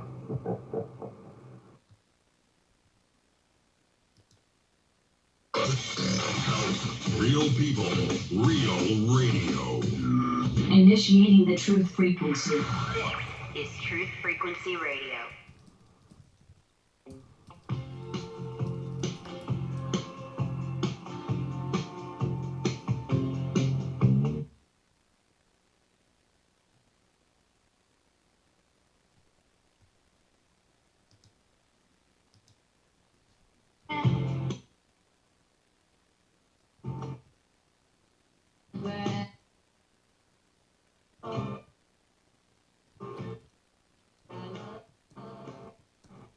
All right, we're back, True Seeker. A lot of people are asking, what did Gematria Effect News get suspended for tonight? It got suspended for the live stream I just did the other day, pounding some pavement with the video title that I knew would keep it up for longer than otherwise it would have survived. But yeah, man, I mean, it's just a joke, all the censorship. It really is. And with that said, let's keep taking calls again. Try to keep it to 1 to 2 minutes. Let's go out to New York City. How you doing tonight, friend? Hello, Zach. What's up? Hey, man. What's up? How you doing? Taking it easy. Very nice. I made up with Rumble this weekend. Oh, very cool. How was that? Yeah, it was good. Very good. That's nice. Yeah, but this flat earth thing, where's the heads? Exactly. It's flat. Where is it supposed to be? Is it flat? It's supposed to have my heads where you fall out. It's flat. There should be a spot. There should be a spot where it ends. So, yeah. Yeah. Yeah. I don't understand this crazy with this one. It's just a deception, you know what I'm saying? That's they what I come think. up with this bullshit flat earth. That's what I think. It's crazy. Yeah. Wasting time talking about that. Wasting time. I think you're right about that too. Destruction. I agree. You know? Indeed. So I just keep listening. You know what I'm saying? All right, I appreciate it, friend. Good work for you. Glad you and Rambo met up. Very cool. Both of you have a good night. Yeah. All right, take care, friend. Yeah, you too. Thank you. All right. Rambo's met a number of people now. They all get to know what I don't even know. I've never met Rambo. I have no idea what Rambo looks like. I've never seen his face, but I know his voice so well, and I know his decodes. Let's go out to Connecticut. What's up, Connecticut? Hey, Zach. Thanks for taking my call, man. I appreciate it. Welcome. Hey, as far as Flat Earth goes, yeah, I definitely agree. I think it's a complete psyop. I feel like it's a major distraction to the truth community. It's a way to sort of take away all credibility from the truth community. And honestly, it's almost like putting a certain percentage of the truth community on a false trail to spend all their time and energy, chasing the wrong, thread. If the Earth was flat, it would be sort of a crime against humanity to purport that it was, round, but it's really flat. And with all crimes, there really needs to be a motive. And I just can't think of any motive why that would be the case. So that's just my 2 cents on that. Real quick aside, because I know time is short, I just wanted to say I'm kind of concerned about 2023, because that's 33 years after King Bush's speech about the New World Order. And also, 2023 is 223. And 322 backwards. And what I learned recently is the Georgia Guidestones were actually put up at the very end of 1979, but they didn't have their unveiling.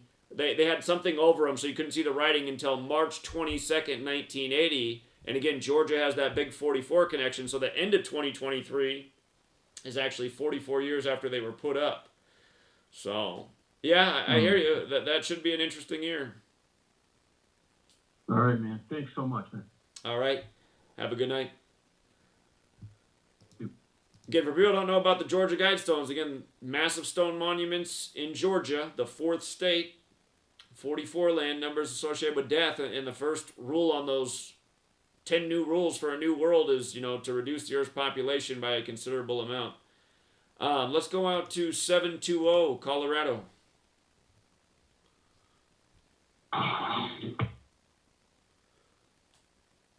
Oh, shoot, he hung up. Let's go out to Atlanta, Georgia, 404.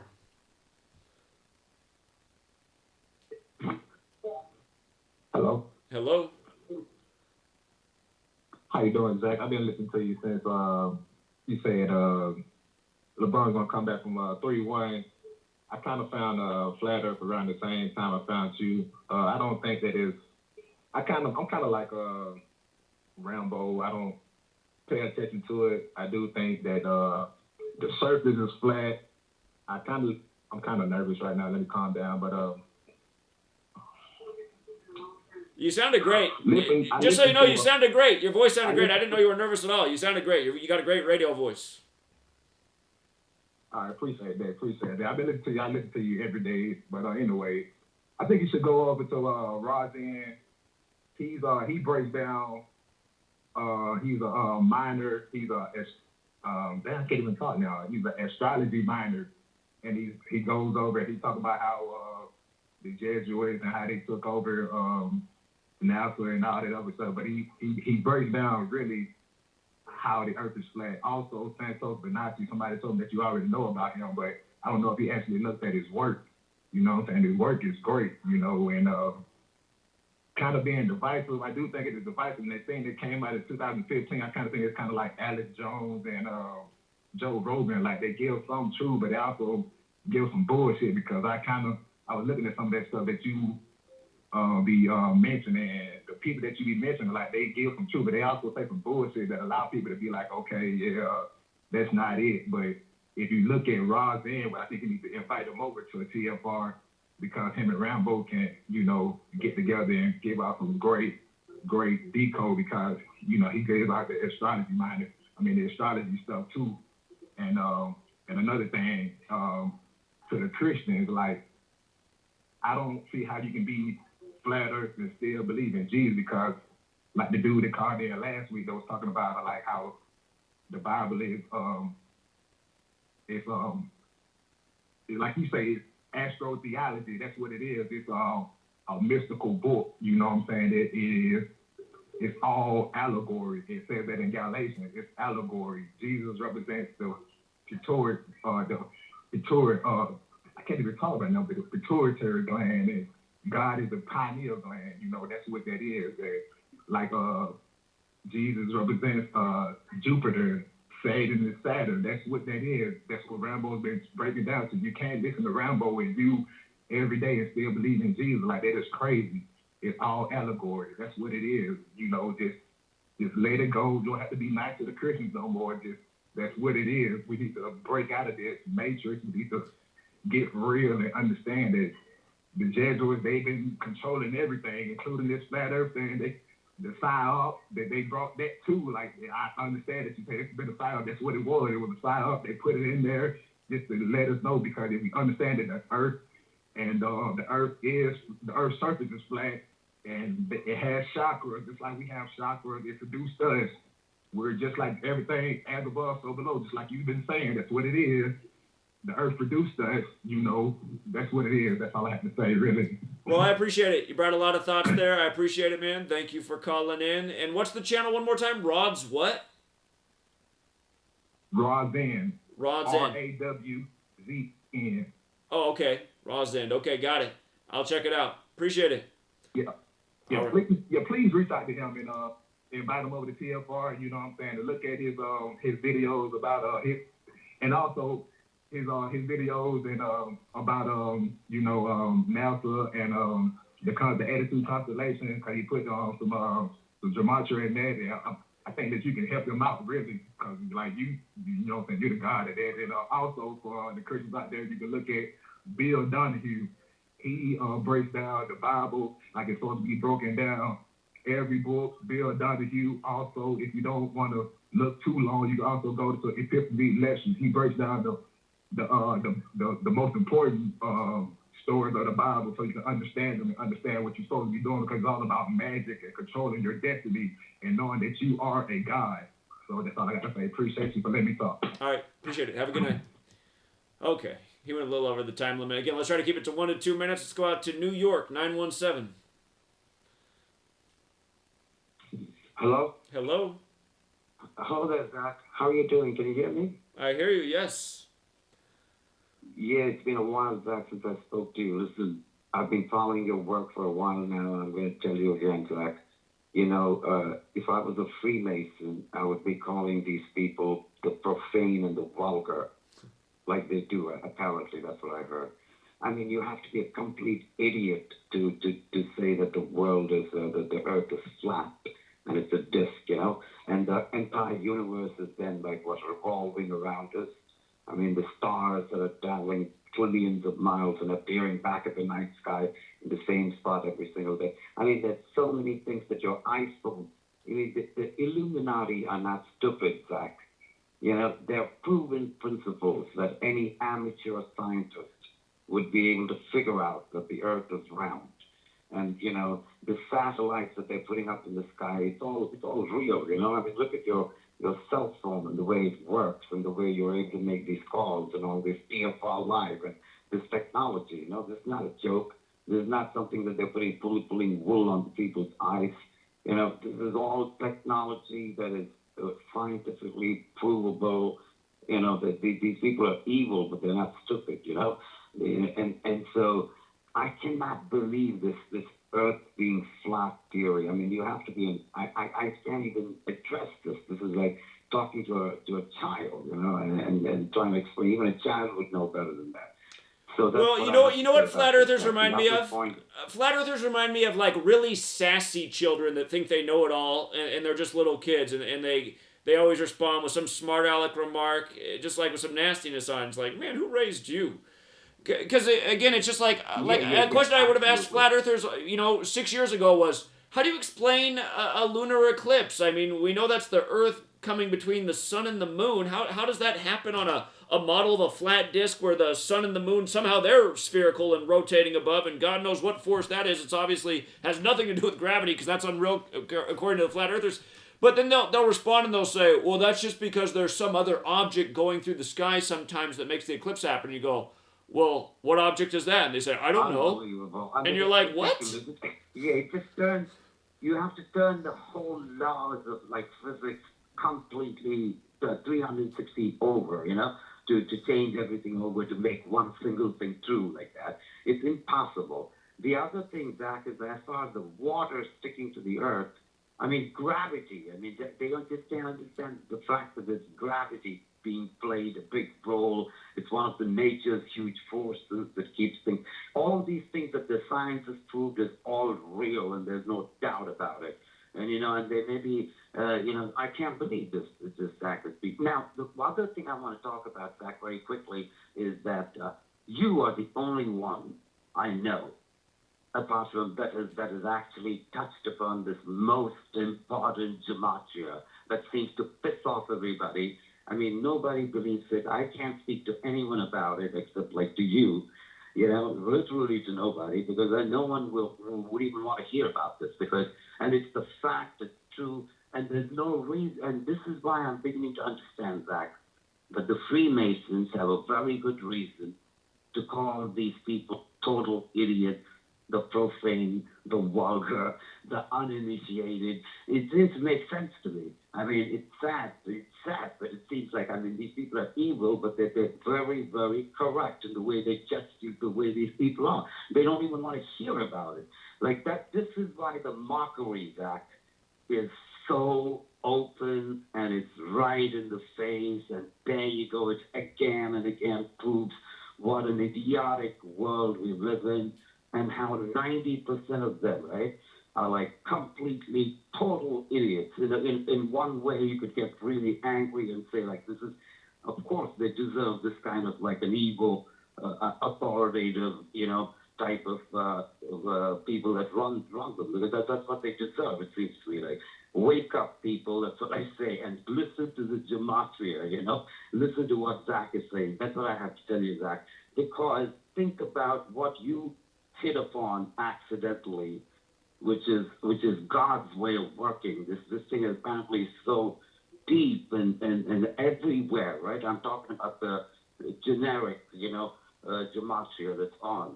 And if you can believe that these people are able to tap into something like that and imitate it, my God, I mean, how smart do you have to be to be able to do that? That's my thinking about this, Zach. So I once again congratulate you, and I don't know who this guy is that you were talking about, never heard of him, but Flat Earth has always, I wonder about this. I just can't believe that we could even discuss something like that. I have to, between two adults, and say, hey, come on, man, Earth is not flat. I can't even believe that comes up like this, It never happened in all my years until this, in this last few years. So once again, Zach, I have to say it's excellent talking to you. I follow you. Keep up the great work. I miss you on the other channel because I remember many months ago you said like you were going to start talking about anything on your other channel. That's right. That's the last time I heard about it. And then you went back to your sports channel, and that's where you've been on all this time. I've never had any prompt come to me with the Gematria News. It's because the channels, I lost 3 channels at the beginning of the year. They keep deleting the channels. And I have a new GematriaEffectNews channel, but it's suspended right now. I've been using that. And I created those other channels, and they got several strikes on them, so I just left them alone so they didn't get deleted. But yeah, it's just dealing with all the censorship. So you have to actively be... You have to go to YouTube and type in Gematria Effect and then sort by date and just see, like when I'm not showing up, you got to do that to see if there's a video out there or a new channel. I'm probably going to have to start GematriaEffectNews 23 after this latest suspension. So absolutely. Anyway, appreciate the call. That's what I'm going to do. So it's once again great talking to you. Yeah. Appreciate you. Yeah, good to hear your voice. Have a great one there, Zach. You too. Bye-bye. Take care. Yeah, again, you guys, for me, like, the Flat Earth thing has been the most depressing thing, really, in the time I've been doing this, because it went so viral, it's so silly, and it really does reveal the lack of critical thinking skills that people have, because a little critical thinking shows you a lot of things that are wrong with the Flat Earth model that makes 0 sense. And with that said, let's go out to 757. You're on. Zach, how you doing, Zach? How you doing? Thanks for taking my call. Now, my observation of everything that I studied, I think it's for a reason why it's doing what it's doing to the minds of the people. The Flat Earth, in my opinion, is supposed to be studied because, one, if you can reveal to the people that they lied to you about the shape of the earth, then you crack an atom. What I mean by that.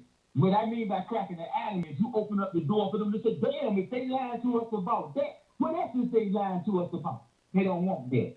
So they had to put a psyop together. That's why they put some flat earthers saying this that you can dispute and you can debunk it easily. Then they got some flat earth things that you say that they can't debunk and they can't question. Like the first phases of the moon. If the phases of the moon is the shadow of the earth, and how do you get a straight line when you get the half moon? That means the earth got to be flat if it's got a straight line on the surface of the moon giving you its phases. No. That's what Sanchez thought you did. That's why I said if anybody studies flat earth, study under Sanchez, and he deal with the ancients, Nook and Gale. If you study under Nook and Gale, you study the people that came here before the Jesuits took over that was talking about flat earth. That's what I study. Only study Sanchez. So everybody else, I believe, is a psyop. This is how they get you. They put two things together. One is a psyop and one giving you truth. It's truth and falsehood mixed together. They're doing the same thing with the Bible and religion. They put two things together, truth and falsehood. But if people would say the Bible... But hold on, I just gotta stop. I gotta stop. What you said, I gotta stop. What you said is debunkable because you can do there's an experiment that you do. You take a light source and then you put an object that's like the Earth and the Moon on the other side, and you rotate it around on a string, and you can simulate the phases of the Moon, and you can see how it gets that half. And think about what you said. Like, so you're cherry picking that in the middle. It looks like it's directly in the half. But what about all the other phases would it have a curve? You just said because in the middle it looks like it's half. That's proof it's flat, and you're ignoring all the other phases where there's a curve. So no, I mean that's what's wrong with flat Earth. You guys cherry pick what you want to see, and you haven't done the proper experiment to prove that can be done, and you can do that right now. Set up a light source take a flashlight. Okay. Anyway, I do appreciate the call though. It's just bro Sanchez, just like bringing up bro Sanchez and stuff. Bro Sanchez is a joke, man. I debated bro Sanchez, and bro Sanchez refused to talk about the stars because he knows the stars prove that the Earth's not flat. Anyway, appreciate it, man. You have a good night. Okay, let's go out to Pennsylvania. What's up, Pennsylvania? Hello. Yeah, I swear all these. Hello, I swear all these flat Earth. I don't know if there's like a flat Earth handbook where they all get their same ridiculous arguments or mantras. They got these mantras. Things. I know they all got the same lines that don't make any sense. They're all debunkable, all of them. Right. Yeah, and it always comes back down. Oh well, water always finds its level. Well, yeah, in a glass of water maybe. But we're even if you look at a glass of water, even if you look at a glass of water with magnification, you can see that there's curvature to the water. It's just like a raindrop, curvature to it. Yeah. And I think the most ridiculous is, oh, well, the sun doesn't go down below the horizon. It just flies off. You know, it's just flying off. Well, how's it come back again? And again, that right there, anybody can prove in one day by just going and buying one of those $5, right. Not these are blue light blockers, but you can buy $5 sunglasses that are made to look at the sun, and you can look at the sun, and you can literally sit there all day and watch it all day, and you'll notice it never changes size. Not from when it goes up on the horizon to when it sets on the sunset. But what's amazing when you watch it with the glasses, the sun looks so much smaller because when your naked eye sees it, although that solar flare makes it look so much bigger, but when you take the glasses that filter all that out, you see the sun is like this little tiny dot, and it stays like that, a little tiny dot, just the whole day. At no point does it change size. None. It's not... And what they fail to realize is that that's the thing. These guys have these guys ever traveled anywhere, or are they just like people that have never left their hometown and like experienced anything? Because, you know, how do they explain in the summertime, the further you go north, the longer the days get. In wintertime, it's opposite. You know, so at the height of summer, if you live up in like say someone like like Scandinavia, somewhere up or close to the Arctic Circle, you can see literally the sun go 360 degrees around you above the horizon. It's not flying off, it's going around you. It's just so many things. Like, I just wonder if these people actually believe this crap, or if they're just there to discredit. That's what doesn't make sense, because just the point you made, flat earthers so often will show the footage of the 24-hour daylight in Alaska at a certain part of the year and say, see, that's proof the Earth's flat, because there you can see the light all day. And it's like, well, at another part of the year, they have 24 hours of darkness. So how is this happening on a flat Earth where it can go through these kind of phases? Exactly. That's why the flat Earth thing, it's like they take pieces of information and they use it in a dishonest way to try to make an argument. And then when you call them out on it, then they start attacking you and calling you names and saying, oh, you think water sticks to a ball? And you're just like, oh my God, man, like, what is this?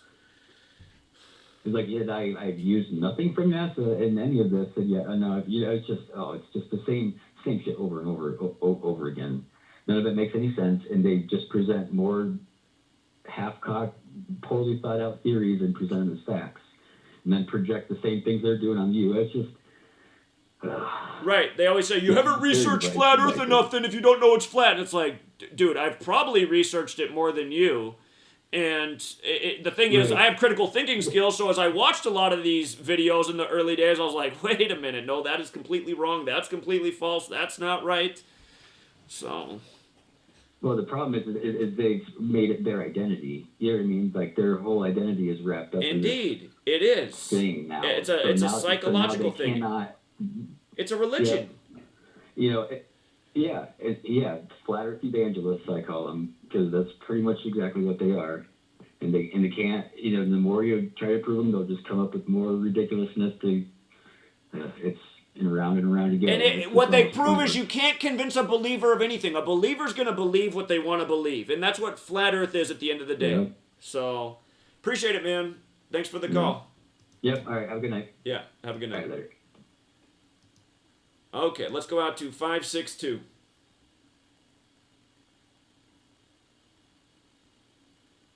562? 562. Okay, I think they're just listening. Thanks for calling in. Let's go out to Marietta, Georgia, 770. Hello. Hello. Zach. Yeah. This is Jack down in Ecuador. We have a mutual friend, Timothy, out of Ohio, and this is my first time calling, but I've been listening to you for a year or two. Very cool. You got a good friend. Yeah, Tim's a good guy. He put me up to this tonight. Thank you. I'm out of Atlanta 45 years, and then I've been down here 13 years. That Elberton, Georgia, 40, 50 minutes east of Atlanta, that the Georgia Guidestones is just wild. And I've gone and seen it personally, before I left that old world. And tons of numerology on that, architecture, the way they got it laid out and everything. But the flat earth thing, there's so much more important stuff like COVID and the pandemic, scamdemic. There's so much more important stuff. All those people that follow that movement, if they would get involved with the Fauci and the extermination of people back to the Guidestones, they could do so much good for the world, Indeed. But, I agree. Yeah. Anyway, gonna keep it short, under a minute or two. I'm like the other brothers from Atlanta. I'm a little nervous calling in with this big audience. I know you got it. Great work. Kudos to you for getting canceled off of YouTube over and over again. You've got to be right over the target. Right. Oh. I agree. I appreciate that. I'm glad you called in. Tell Tim thank you for sending in. You're a great caller. Nice to have your voice on the program. Thanks, Zach. Have a good. Yeah, Bye-bye. you too. Take care. And his timing's perfect because we're about to go to the next commercial break. Again, 2-minute commercial breaks. We'll be right back. We got an hour of show left. And again, we'll be taking your calls the rest of the way. 213-233-3998. There's about 10 people on hold right now. We should easily get through all those calls. And censorship and regulation is becoming an ever-growing problem in today's modern media. From the mainstream to YouTube and Google, the information you're looking for is buried by official narratives and propaganda. This is why TFR is 100% uncensored, unregulated, and listener-supported. The shows on TFR are not micromanaged by the station, and our hosts are free to speak their minds however they please. As such, the views and opinions expressed on our station are of those who make them. If you happen to hear anything offensive on TFR, please send us an email to toughtitty@tfrlive.com, and we'll be happy to tell you that we really don't give a damn. We stand for freedom of speech and non-censorship. If you also stand for free speech, you can go to tfrlive.com/sign-up and sign up for a TFR supporter pass and help us in our mission to keep the airwaves uncensored and unregulated. TFR Live, your uncensored and unregulated protection from disease. Scientists at a remote laboratory in Phoenix announced this week they have bioengineered a race of 75-foot-tall, extremely strong crabs to assist with large construction projects. An op-ed in the New York Times says, quote, "We have absolutely no reason to be worried about these giant crabs at all." And they do seem as if they'll be very helpful, don't they? Yes, I don't see why we should be concerned. The scientists who created these huge super crabs have promised there's no way for them to get out of their constraints and Perfectly turn harmless. on their human masters. Yeah, I trust the scientists. Yes. They know what they're doing. You know, these crabs are going to be great for America's construction projects because I've read that these crabs are so strong that they can lift and throw objects as large as cars and passenger trains. Absolutely. And, the acid that the crabs shoot from their mouths up to 300 yards. Wow. That is going to be so helpful in melting down loose debris on construction sites. The Wall Street Journal thinks that they are going to be a huge boost to the economy. Oh, absolutely. I can see the headlines now. As I'm sure you read, the crab's inventor, Dr. Lester Murdoch, told Time magazine, "My army of super crabs will change the world forever. All shall know the name of Dr. Lester Murdoch." And you know, it was so inspiring the way he found success after that horrible military accident. That left him meaning they were about to claw for our hand. It would have made anybody else bitter and vengeful, but not him. He went on to give us giant, marvelous crabs. But some people aren't so sure. There's a letter to the editor in the Washington Post today from a mild-mannered mathematician with an attractive female assistant, saying that we should be very careful not to allow our hubris to make us think that we can never totally control nature. You're going to see the first public unveiling of the largest of the crabs tomorrow, the queen crab in New York City. Isn't that right? Yes, we'll be crowded into the thousands down there in Times You Square. are the luckiest well, person. thank you. We're all going to be cheering. There's going to be a lot of flash photography. I'm sure the crabs are going to love all that attention.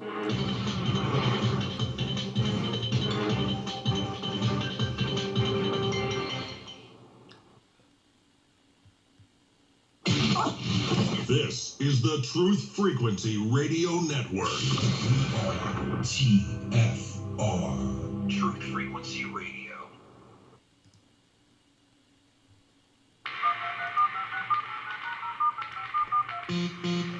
Condition orange. Condition orange. Situation Delta in effect. Please enter your agent number now, followed by the hash key. We have to create culture. Don't watch TV. Don't read magazines. Don't even listen to NPR. Time comes when silence is betrayal. More for themselves and less for everybody else. But I'll tell you what they don't want. They don't want a population of citizens capable of critical thinking. They don't want well-informed, well-educated people capable of critical thinking. They're not interested in that. That doesn't help them. Think for yourself. Question authority.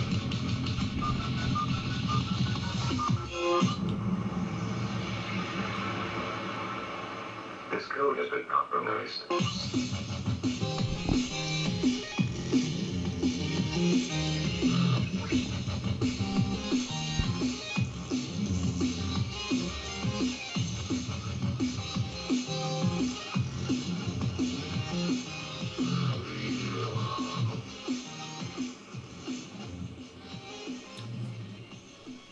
All right, we're back, Truth Seeker. Professor Dave explains as spoken. He says he is unwilling to debate if COVID is a conspiracy, but he's out there telling people it's not and that they should wear their mask and get vaccinated. So, I don't know. He might be. It's amazing how people will criticize the work all day, but they'll never have a conversation about it. It's just amazing to me. It is amazing to me. And if you can read his response on the screen, Asif's got it at Free to Find Truth. I got it posted up there. Hostile response, too. Nothing new, though. Nothing new. All right, let's go out to Delaware. 302, you're on. Hello? Hello. Oh, what's up? What's up? I'm a new caller. Thanks for calling. Yeah, name's Nate. Yeah. But I'm calling in to see, like, when are we going to, like, set a date for, like, a protest or, like, a rally? Well, there have been some dates. I mean, we've had some gatherings out here in the Pacific Northwest in March. But, again, I've just been trying to inspire people to go out to their own corner and just start it right there. See if they can get it going in their community, just like I've been doing. I've been trying to get you guys to emulate what I'm doing. I hear you, though. I mean, it would be nice if there was a gathering, city to city, organized, arranged. And my problem with that is my sweet lady. Like a major, like. But yeah, so we come together to like a major like news station or like something. I feel like I'm new to this. Like. Well, that's why I set up the website. That's why I set up the website, freetofindtruth.com. And again, I've been trying to get people to organize and network with the other truth seekers in their community. Bart has done it in Chicago. He set up a group in Chicago. They've done a few meetings out on the streets of Chicago getting out the word. Again, it's going to take more people like yourself, leading that action and helping build the group and community and making it happen. Yeah. So, I mean, that's the reality right now. Me coming from like a smaller state, it's hard to find like these. People are very sleepy. It's hard to find people who actually care, and Delaware is not very nice. So it's the same thing all over the place. I hear you. That's the challenge, though. We have the people that are in the chat. Should we try to set a date to meet at a major spot, like a a spot where we know that we're gonna get airtime,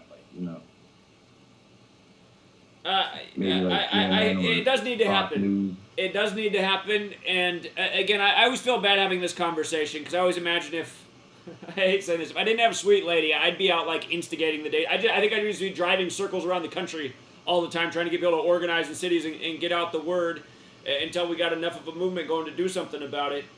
But again, it's going to have to be people just like you who understand it needs to happen to help lead the action right now, because I'm handicapped. So, free to find truth, start networking. And by the way, you guys, the web team is going to do a major overhaul on Free to Find Truth. We're going to have messaging at some point in the near future and just try to make it a lot more user-friendly and just better for people to communicate. I mean, you can already do it on there, but we're going to try to make it a lot smoother. So, anyway, appreciate the call and the thought, man. And please do help make that action happen. You have a good night. Yeah, take care. I'll try. Let's go out to Columbus, Georgia, 706. Hey, that's weird. Rambo was just talking about Columbus in 76, and the Columbus area code is 706. I wonder if that's a coincidence. What's up, Columbus, Georgia?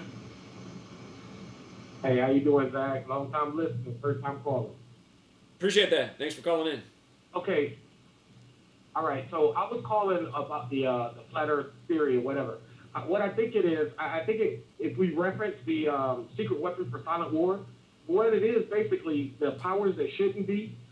It isn't that they said the Earth was flat. It's they said the world was flat, and the world isn't the Earth.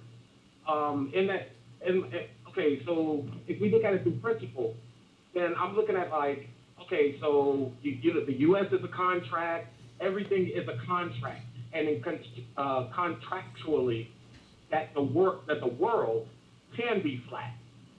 As far as the Earth, the globe that we live on, the sphere that everyone's in, and the sheeple under the powers that shouldn't be are the ones that's arguing a point that they don't understand. They're being mocked. The powers that shouldn't be are mocking the people that saying the Earth is flat because they don't know what they're talking about. But the principle that they're basing it on is actually kind of correct. Don't you agree? I'm not following the full thought about the world being flat, but the Earth being a sphere. I'm confused.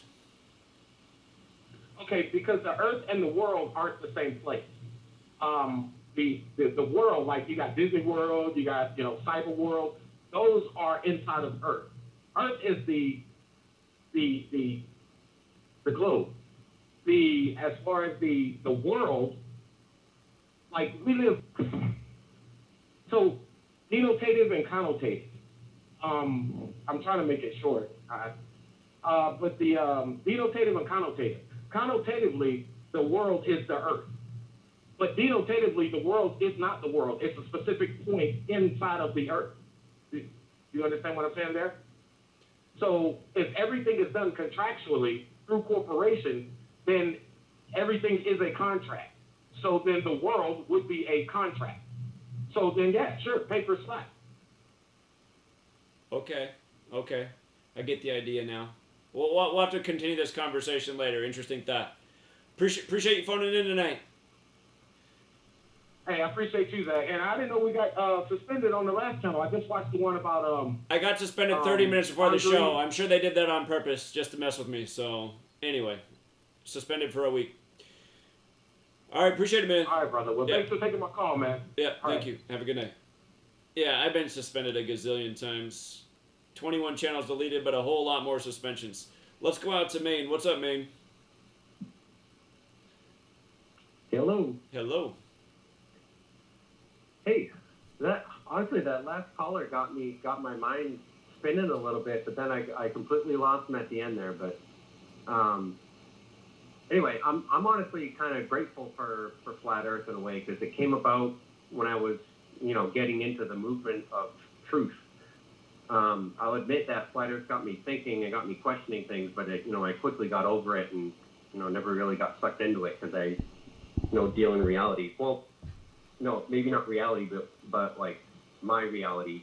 And in my reality, if I can't prove something, then I just accept that I don't know it. So I'm not a scientist. I'm never going to be one, and honestly, I don't really care. But you know, that's kind of why I like Gematria so much. It can't be fake. It just is what it is, you know. But you know, the one thing about this topic that, like, people on both sides are so firm in their beliefs too. It's I think what it really has done is it teaches us to just like identify with a thought. You know, so many people, almost all, have like a very firm belief of round or flat. And I mean, just listen to everybody's passion in their voice tonight. You know, I think it's possible that everybody could be wrong. You know, I think it might be possible that it's neither round or flat, and it just gets everyone to argue about something that everyone's wrong about. Anything's possible, but again, there's a lot of evidence to support the spherical model, including all of the very accurate predictions that are proven every day based on the model. And that's totally where I land on things. But I guess the real point that I'm trying to make, I guess, is like, even if it does kind of point that way, like we still all kind of have to be a believer in one or the other. Like, I know there's a lot of evidence, but still, like, we've never really seen it, you know, like, we've never seen a full, even just like the NASA thing about how they take the picture through the window of the spaceship, and they use like cardboard cutouts and stuff. Like, there's lies everywhere. So it's like, how can we know, you know? That's kind of just the way I live my life, though. I don't believe in anything, and I have to see it to know, you know. That's pretty much I hear what you're saying, but again, with critical thinking, there's observations you can make about this world that speak to it being spherical, including sunrises and sunsets and what's witnessed about the stars and eclipses. All of these things speak and are evidence of a spherical model. But I appreciate the call, my man. Have a good night. Okay, let's go out to, and again, you guys, it's about having enough. It's just like some people don't have enough brain cells, enough processing power to do certain levels of mathematics, and other people do. Again, a lot of this, you know, that's what it comes back to, is just raw intelligence.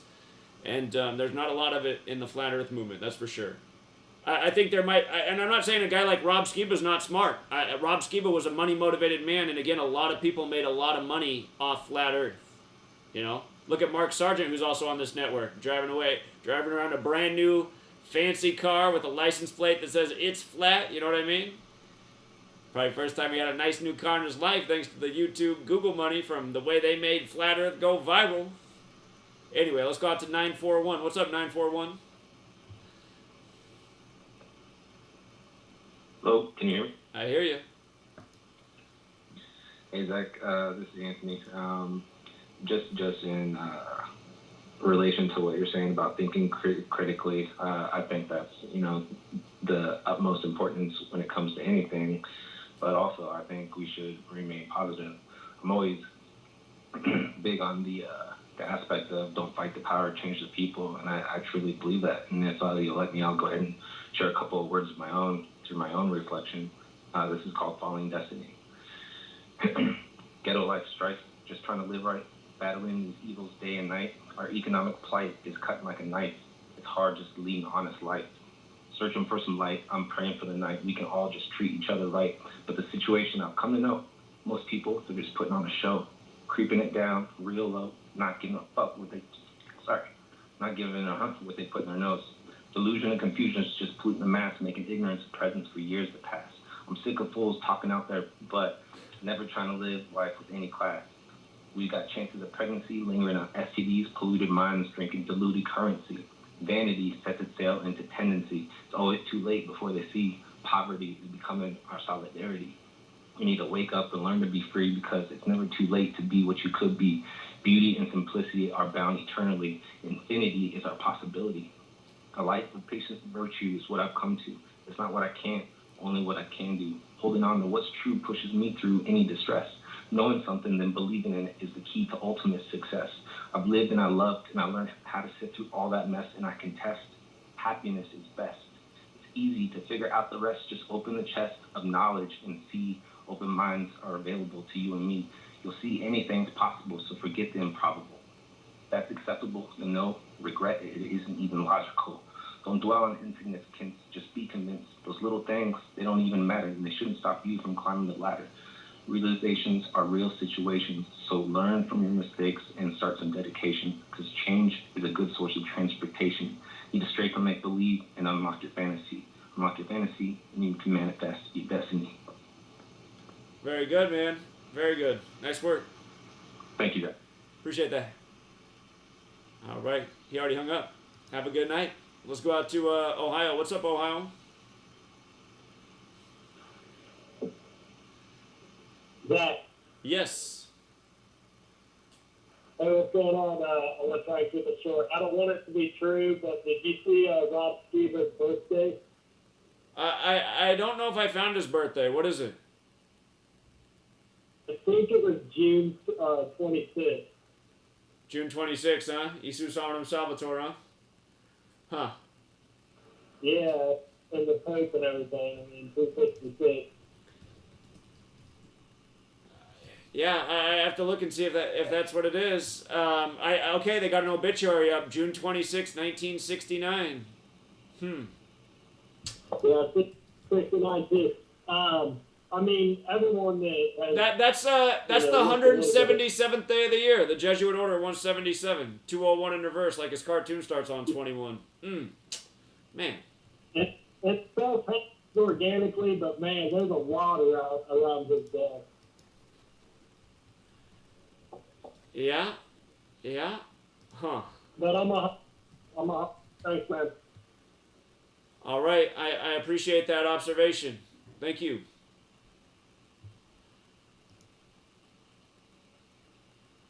Okay, I think he hung up fast too. All right, let's go out to 619.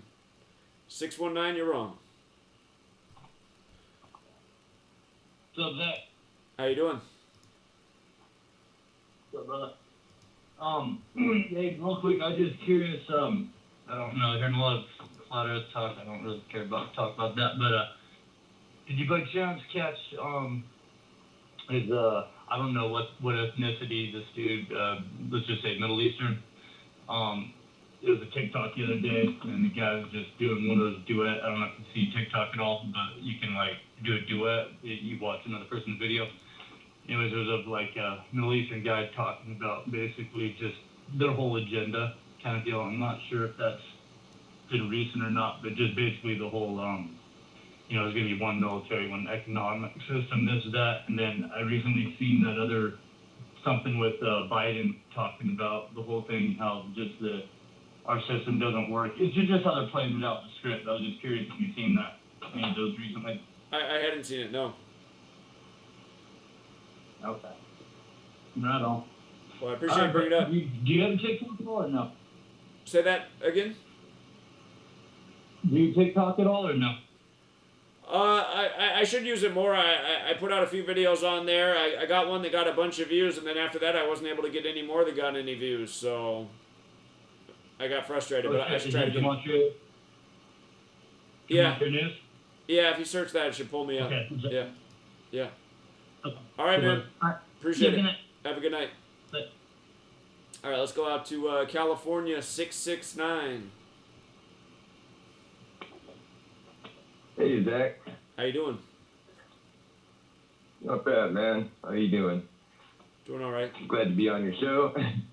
Thanks for calling. Yeah, it's a pretty, this topic is pretty divisive, I guess.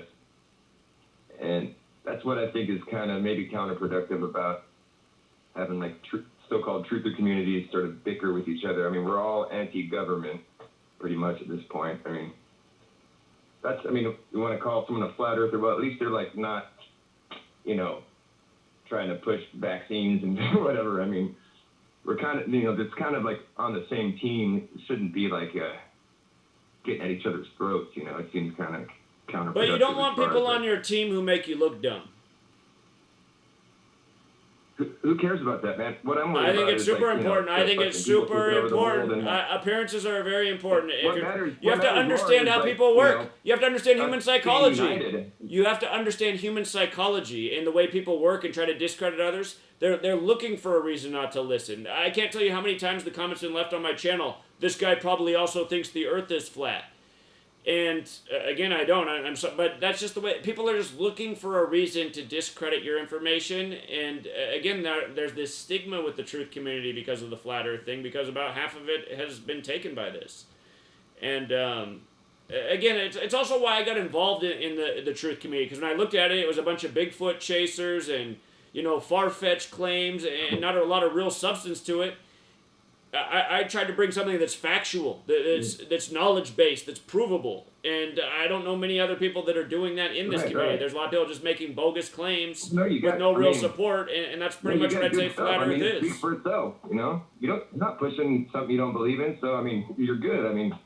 You don't look stupid, you know what I mean? It's like, I just don't think it's, like, a good idea for the people who are, trying to, people who are pushing back against the agenda that's most concerning right now. We should probably all try to stay united, that's the whole thing, divide and conquer. They want us to It just happened, though. Again, you weren't here in 2015, I doubt, but it wasn't me who was divisive. It was me who was tolerant, but then I was getting attacked by everybody because I wouldn't endorse the flat Earth theory. Just like people leave a comment like... No, I'm not saying... So, yeah, it just came with this vicious, divisive energy from the beginning. Lead to that, but It's a religion. This is what religions do to people. They make people take a side and believe in that religion more than the next one, and then they make everybody else their enemy. That's what this flat Earth community's done.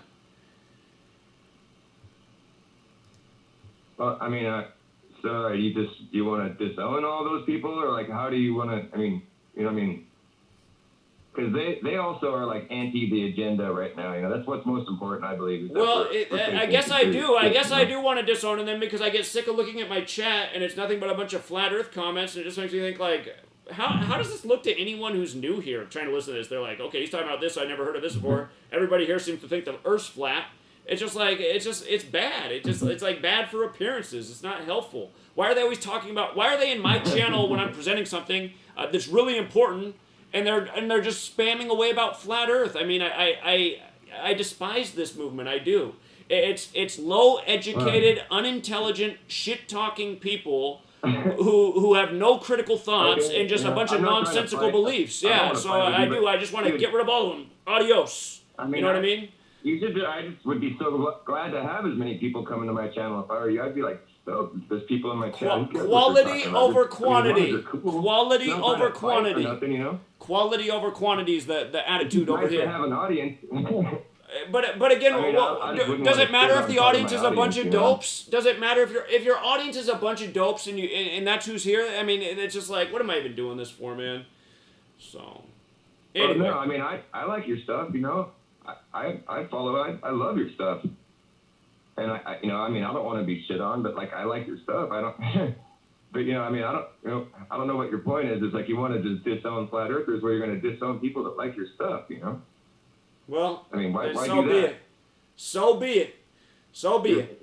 Yeah. I push people away is all I'm asking. If you like your stuff, if they believe it, they like it, they enjoy what you teach.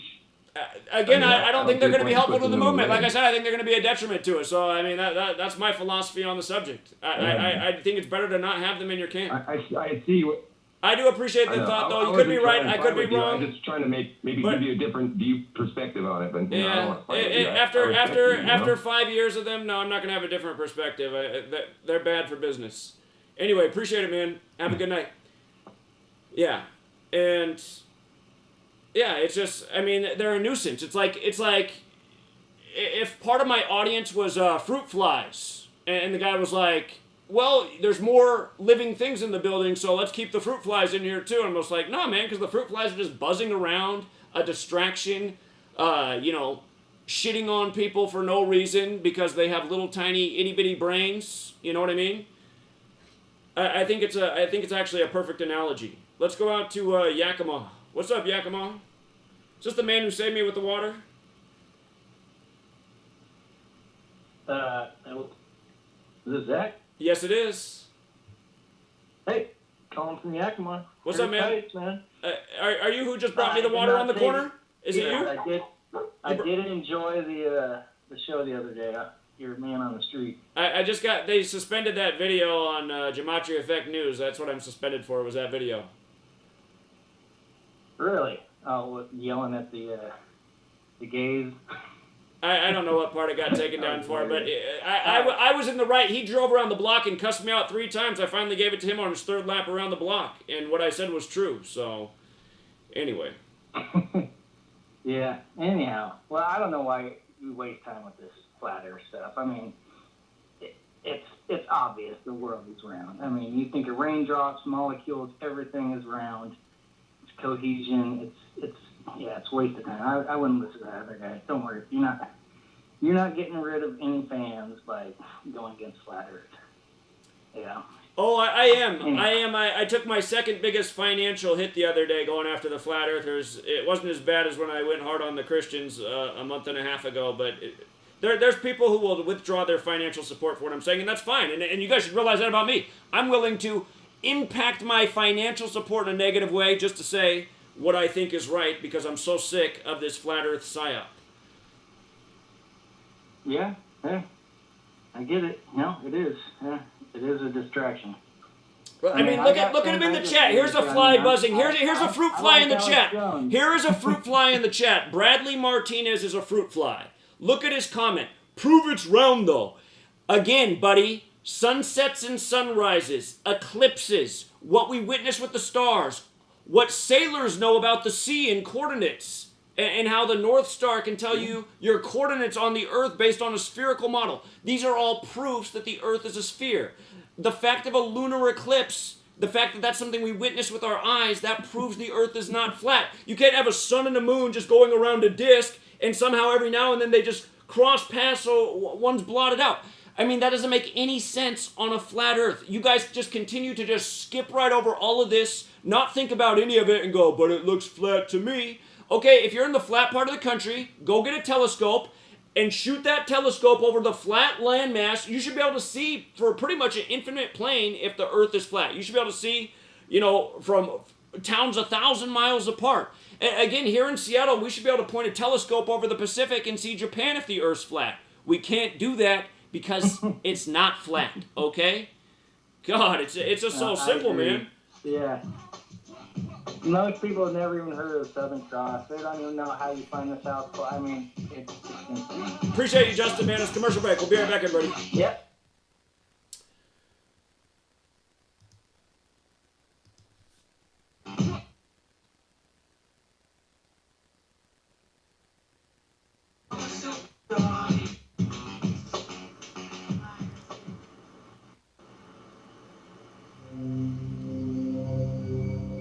Discover the extraordinary powers of intuitive healing with pain transmutation, a method of holistic healing for the human soul, body, mind, and emotions. If you are looking for answers and a deep understanding of how to help yourself and the people around you to live a happier, healthier life, this is the right place for you. Learn how to read your soul's history in the Akashic Records. Remove negative energy attachments from your astral body and start the process of inner and outer pain transmutation. Join Pain Transmutation Community to get started on the path of intuitive healing. Change your energetic state. Manifest new and exciting experiences. Re-energize your life and build inspiring connections with others in our community. Poor water quality is a major health issue, and it's only getting worse. Municipalities can't keep up, standards have dropped, and pollutants are increasing. Where does it all end? It ends by keeping the pollutants outside of your home with HydroCare's advanced systems available at Wave Home Solutions. No less than the best purification materials and processes have been developed by HydroCare to provide you with healthy, clean water for drinking, cooking, and showering. HydroCare far surpasses the competition in removing chlorine, odors, iron, lead, chemicals, limescale, and much more. Don't settle for less when it comes to your water. We'll take care of the toughest water problems for you, whether it's from a city or well source. Satisfaction guaranteed. For more information, call 888-997-WAVE. That's 888-997-WAVE. Or go to bestwater123.com. That's bestwater123.com. Wave Home Solutions for a healthy, comfortable home. Fear is the mind killer. Fear is the little death. This is Uncle Walt from the Ironworks. Josh, Corey, and I have chosen to look at life with no fear. No fear of the unknown. No fear of questions about the supposedly well-known. No fear of ridicule for thinking outside the familiar fool's lines. No fear of the boot on the neck of those refusing the party line. No fear of taking on those so convinced of their beliefs they would sooner drink the Kool-Aid than believe they've been fools made. In this world filled with me too, cattle think, can truth's protective layers be peeled back to show the tender, juicy pink? Are we all just grist for the mill? Sold against our will, or is that just how it feels? When you're filled to the rim with trivialities so fear-filled and grim, break clear of the fear, right here. Tuesdays and Fridays at 2 a.m. on TFR. Josh and I and you will hammer out the impurities of technology-driven groupthink, fold in a dash of logic, and quench it all with a bit of absurdity. The Ironworks. Break clear of the fear.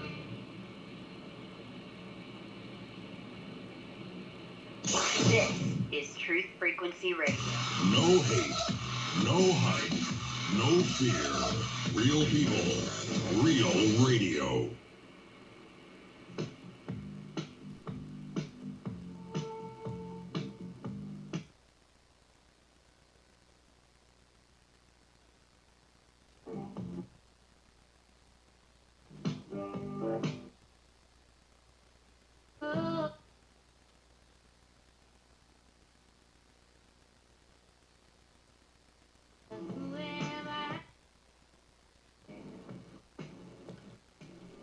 All right, we're back, True Seeker. That was the man in Yakima who brought me water the other day for the live stream that's now been taken down and the result of a suspension on GematriaEffectNews.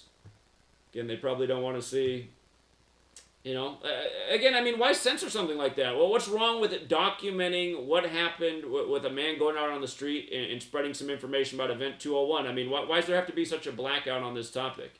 And we got Professor Dave Explains ridiculing everybody who's asking him to debate the topic. And he said before he loves to debate conspiracy theorists.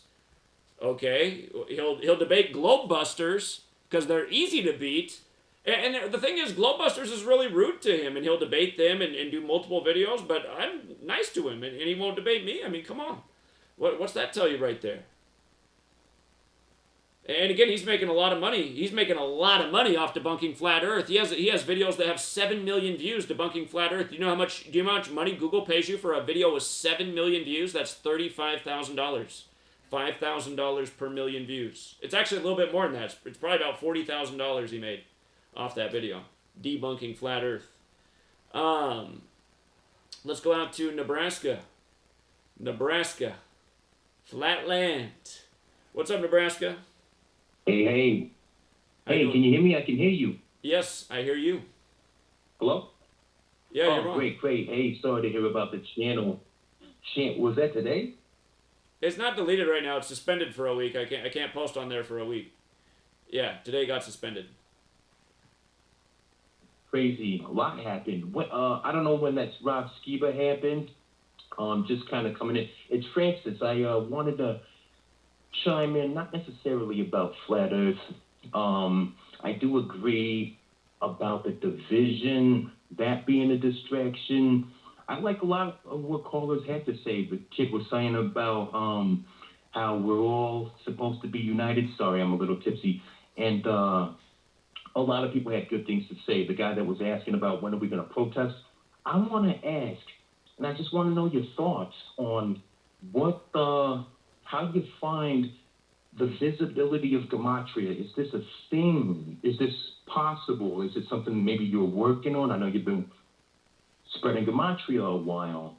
Is there a way to transmit it or illustrate it physically? Is there a way to display the math like, let me use an example, like chemistry, like geometry, like any class you might take, algebra, trigonometry, I could never take trig, calculus, the way that you know these courses by just the face of it. Is there a way that we can maybe bring people in? All these ideas people were mentioning about gathering, so much of it I felt like could all be tied into really what you've been saying for so much time is just having more numbers.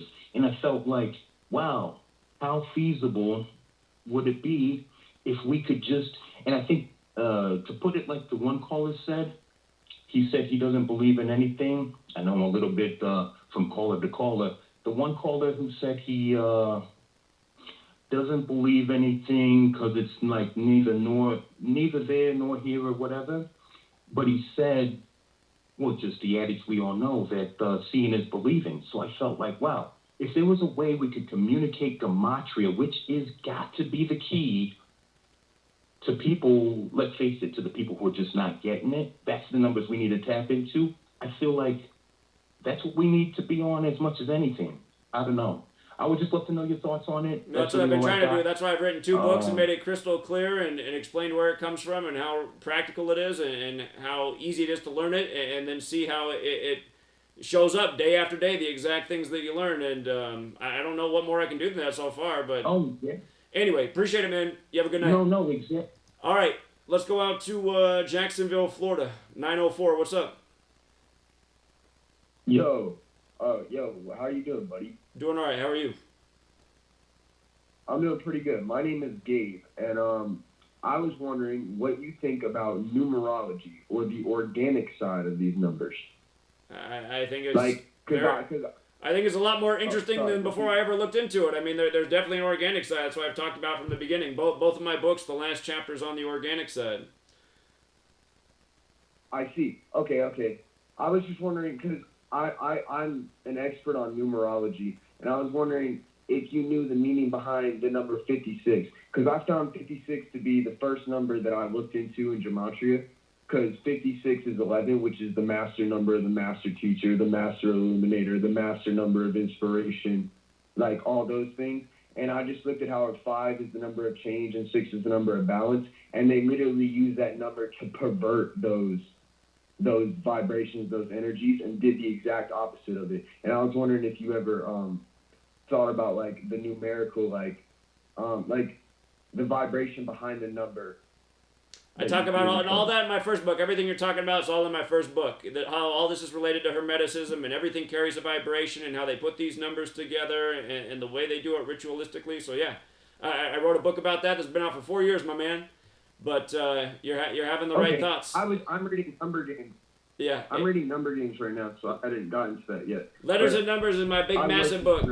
But yeah, it's early in the book, too, where I talk about all that stuff. Like the first, you don't have to read the whole book, but the first 100 pages of this book, I get into all that stuff. So. I feel like it'd be very useful to teach the good side of these numbers as well. Like even just talk about it, because I feel like it is all very dark and gloomy to look at this code. Sure. And all things good and bad. All things good and bad. Absolutely. No. I always tell people, no number is all bad. Everything is dualistic. It's just a lot of times I'm showing how these people use these numbers for evil. So it doesn't mean the number's evil itself. I came in contact with numerology before I came in contact with Gematria. So when I had gone from this like point of view of like numbers are beautiful, and then it's like I look and then they just use them for perverted ways. Like even the number 6 is the number of family, balance, and like care, and then they made it into like the complete opposite of that. I just think it's important for other people to listen to numerology and like understand that as well, and that's just kind of the point I wanted to get across. All right. Well, good thought. I appreciate it. Thank you. Well, I appreciate you, Zach. Have a nice day, man. Good night. Take care. All right. Let's go out to. Well, you called in earlier and you didn't answer when I went there. 562. You there now? 562. I heard a click. Hey, Zach, it's Carl. Hey, what's up, Carl? Hey, not much, man. Listen, I guess you're going to have to put your foot down with this flat earth, round earth BS. There is no other way about it. I don't want to waste 3 hours a week of my time listening to just speculation, okay? I think you should just stick to numbers and retards. That's what you just should stick to. And well, that would get redundant. That would get so redundant if I just did that every week. Put your foot down. Okay. Well, remember, Rob Skiba died, who has the show after mine, and his whole legacy is flat Earth, and he mocked Gematria, so that's kind of the point of the show. And I understand that, but you don't mock Gematria. Your talent is numbers and retards, And I think you should just stick with that. Well, that's and what we're doing that even tonight. mutter We're doing that around her. because honestly, to think that the Earth is flat, you have to be somewhat retarded, severely stunted, very ignorant. I mean, that's what we're doing tonight. And what I'm showing is the same reason Gematria doesn't work on people, even though it's all fact-based, is the same reason flat earthers won't escape their new religion, because they believe in it. They believe in it. It doesn't matter how much evidence you pile up to show that the Earth isn't flat. They just go right on down the same path. This is what we're dealing with the people of the world. Everyone has their beliefs. Well, I shouldn't say everyone, but so many people do, and they're stuck in those beliefs, and they won't pay attention to any of the information outside of it. So anyway, appreciate the call. Well, Have a good one, Carl. All right, let's go out to New York. New York 646. What's up? Oh, hello, Zach. Hello, Zach. Hello. Can you hear me? Yes. Hello. Hello, Zach. My name is Javier, and I would like to call because I would like to actually call out several things that you said in the show previously. You said, quote unquote, that if the Earth was flat, then we should see the sun disappear into a pinprick. And you said that has never been seen before. Wait, I never said that. Around Earth. You just said something I didn't say. Yes, you said. A pinprick? I definitely didn't say. Well, yes, you. What? You said you said that the fact that the sun doesn't shrink over the horizon is proof that the Earth is not flat. Because if it were flat, it would shrink and disappear all the way into the pinprick. Well, I see. Okay. Horizon. The point you're making. Okay, yeah. Okay, I see what you're saying. Go ahead. Yeah, but what I'm about to tell you is that is untrue. The sun does shrink when it sets on the horizon. But it all depends on where you live. In some places, it doesn't shrink. No, in some it doesn't places, shrink it anywhere. shrinks. It doesn't shrink anywhere. What you're saying is false. No, like I said, if you have on the glasses that take away what you're saying is false. What you're saying is blatantly false, and you can prove that what you're saying is false by getting the glasses, like I said, and watching. You'll see that the sun never changes in size at any point in the day. No point in the day will the sun size change, not even the slightest. It'll be a tiny little dot the whole day as it goes around. No, that is not true. We have videos. I have seen videos and cameras. Oh my God! I don't want to hear anymore. I'm sorry. I don't want to hear anymore. Listen to what he just said, you guys. See, this is what's wrong with flat earthers. They don't have enough intelligence. He thinks that when you watch on a certain camera how the light refraction looks means on this one it was smaller and this one's bigger. That is the light coming off the sun, my man. And different cameras capture light differently. Again, that's why I said get the glasses and watch with your own eyes, not a YouTube video comparing the way the sunset looked this day and the light coming off it versus this day. This is why flat earthers are maddening. They just are. They're dumb. They are dumb. I'm sorry, they are dumb. That guy who just called in is also the guy who called in this past NFL Sunday and fucked up one of our picks. We didn't go wrong on it, but again, we like the Cardinals a lot. He called in and got us to think it wasn't going to be the Cardinals. It was going to be the Browns. I recognize the same voice. Anyway, let's go out to Bart in Chicago. What's up, Bart in Chicago? Hello? Hello? Hey, what's up, Zach? Can you hear me? I hear you. What's up, man? All right, cool. Yeah, I'm going to have to agree with several callers that I think we're wasting too much time on this flat earth because I think you've proven over and over these guys are retards and they don't have critical thinking skills. My point, though, again, Bart, is just to kind of show this is what the whole world is, though, right? That the same reason people don't listen to Gematria is the same reason they believe in flat earth in a way. It's because they just choose to believe in something like, oh, our government wouldn't do this to us. Oh, I believe the news more than I believe you. I mean, it's just like, nobody thinks. It's like evidence doesn't even matter to anybody. You can just keep piling evidence on. They don't care. They've chosen what they believe in, and they're just going to believe in that. I mean, that's where humanity is right now. Yeah, I agree. I mean, I 100% agree with that. However, I believe that we should, well, I should use the word believe. You started this work to expose the people that shouldn't be in power, the people that are controlling the entire world, and they're just wreaking havoc on our lives and everything. And I think we should stick to that, because if we're going to start a movement and continue to start a movement, I talked to several people in this community that we should definitely focus more on organizing and maybe having a show once a week, calling in, people getting ideas, I've talked to Brandon. There's a website called meetup.com where you could start your own meetup group, and that's how you could find other people that may be interested in starting the movement. I've got Brian from my artist friend from the House of the Apocalypse, who's met with over 50 people that are realizing what's going on, and they're ready for a movement, and we're going to probably have a meeting soon. And for the people that can't go out there pound pavement, man, it's not that hard. Get some flyers going with, like Brandon did, and you could print them out yourself on your, even in black and white.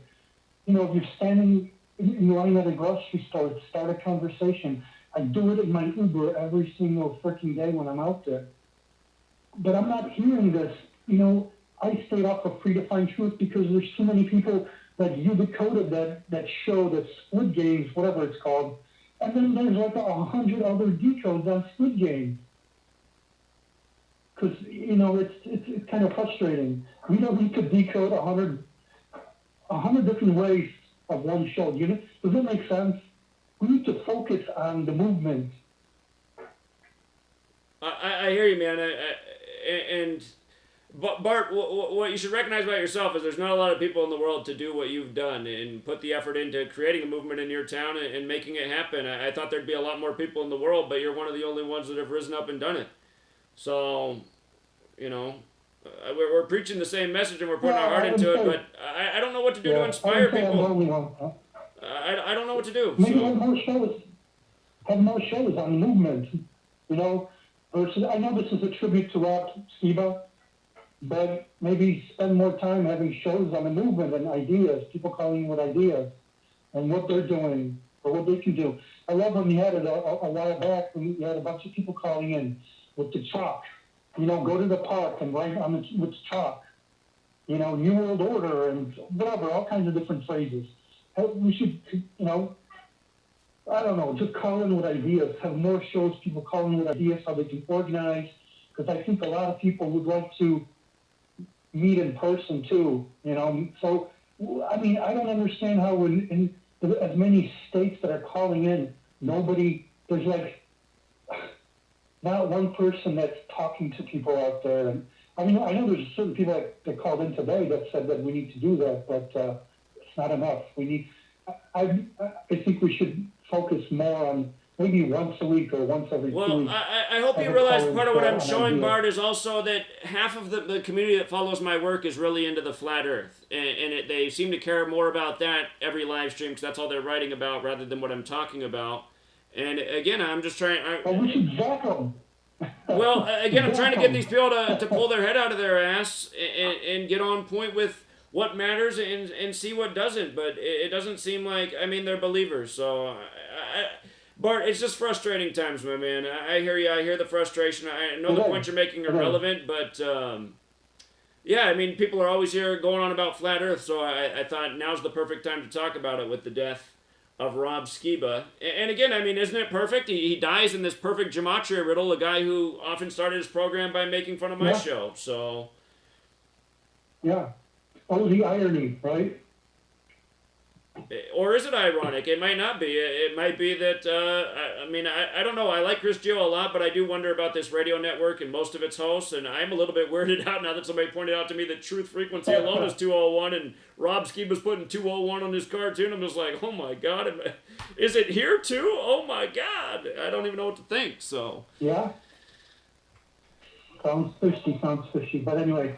Okay, I'll let some other people get through. I know there's only 2 minutes left, but I just wanted to release a little bit of my frustration. I think just if we could focus more on the movement and more people doing what they're supposed to be doing, then I think we could be better off and start zapping these fucking flattards because they are stupid. They're fucking idiots. All right, appreciate it, Bart.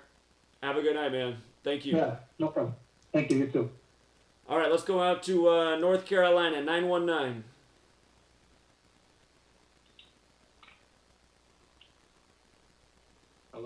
Hello, you're on.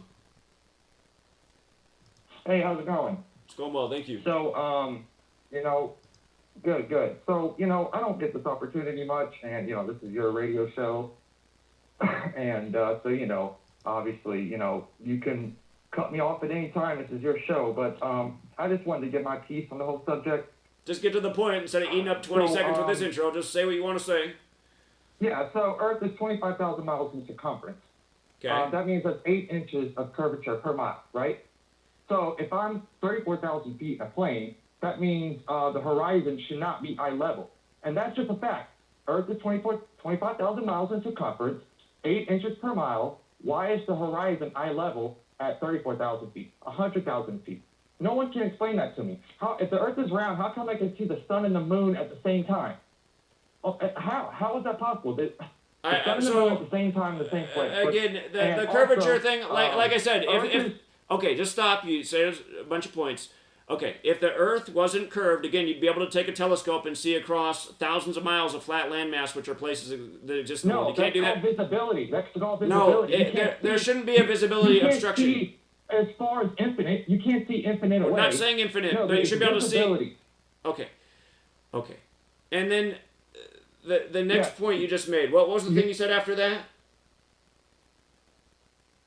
Before that, Earth being 25,000 miles in circumference, and that should be 8 inches of curvature per mile. And there's none at 100,000 feet. And they also take images. So what's your proof? Okay, again, just these arguments. Do you have any proof of anything you're saying? You're saying there's no curvature at 100,000 feet. Do you have any proof of that? I've never been 100,000 feet up. Have you been 100,000 feet up? I've never been 100,000 feet up. Do you know about the scientist that went up in the hot air balloon in 1930? Richard Picard, or whatever his name is? Picard? Yeah, he went up in a balloon and he said it was completely flat with upturned edges. So what makes you want to take his word for it over? What makes you want to take the scientist from 1930's word? I'm not just taking his word for it, dude. No one wants to believe the Earth is flat. Who wants to believe that? Because it doesn't make any sense. Okay, here, just stop. Calm down. God, can you just shut the fuck up so I can ask you a question? Again, lunar eclipse. How do you explain a lunar eclipse on a flat Earth? Go. A lunar eclipse. Fuck a lunar eclipse. How about everything I'm saying? 1,000 miles per hour. No, not fuck the lunar eclipse, moron. Again, just another moron. Again, these are observable phenomenon that cannot happen on a flat Earth. He says, fuck the lunar eclipse. I want to listen to the scientist from 1930 who said he went up 100,000 feet and saw no curvature. Okay, why is that why do you choose to believe that? Again, we can witness a lunar eclipse in our lifetimes. We've all seen one. If we went outside the day it happened, it happens in our community. You cannot explain this phenomenon on a flat Earth. You can't say, fuck the lunar eclipse. Fuck the stars. This is what flat earthers do. See, this is how the ancients figured out the Earth was spherical. By looking at, what's going on above and realizing, like, wait a minute. Then having the epiphany and then putting the test to it. And over time, mathematics, tests, predicting things like, wait a minute, this happened here and this happened here. If this is true, then this should happen here, and then voila, that happens, and they're like, wait a minute, we're onto something. So we're going to ignore all of this history and how science, again, not everything in science is bad. Science is absolutely corrupted because of greed and politics and money and power and governments and corporations, no denying that. But again, there is such a thing as real science, and there is, like all things good and bad, there's good science, but you guys cannot deny the fact that these things have been calculated.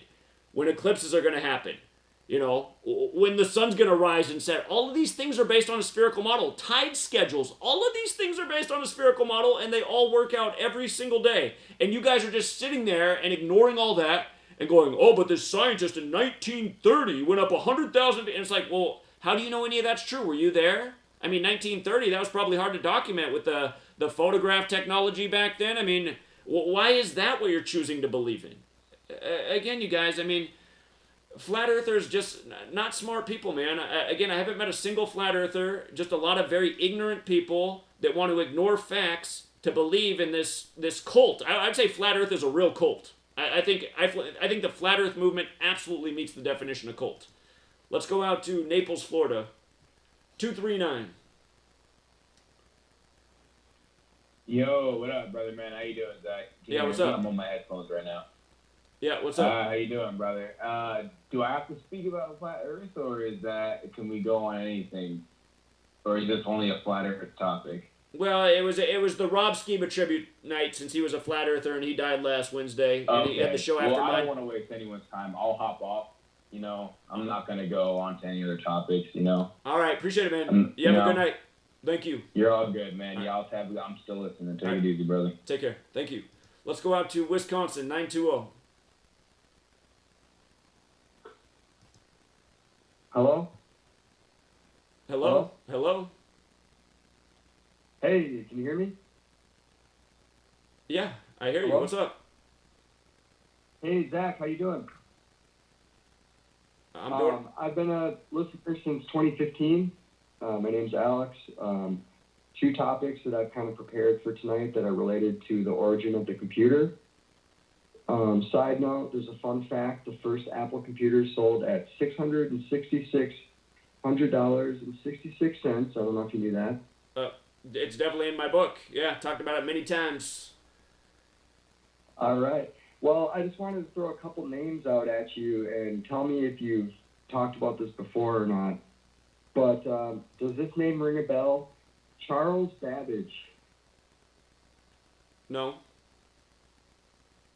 Okay, so he was considered the father of the computer. The Babbage engine, known for the difference engine, father of the computer. He died on October 18th, 1871, and I feel like there's something there with that date. It's the day leaving 74 days left in the year. So there you go.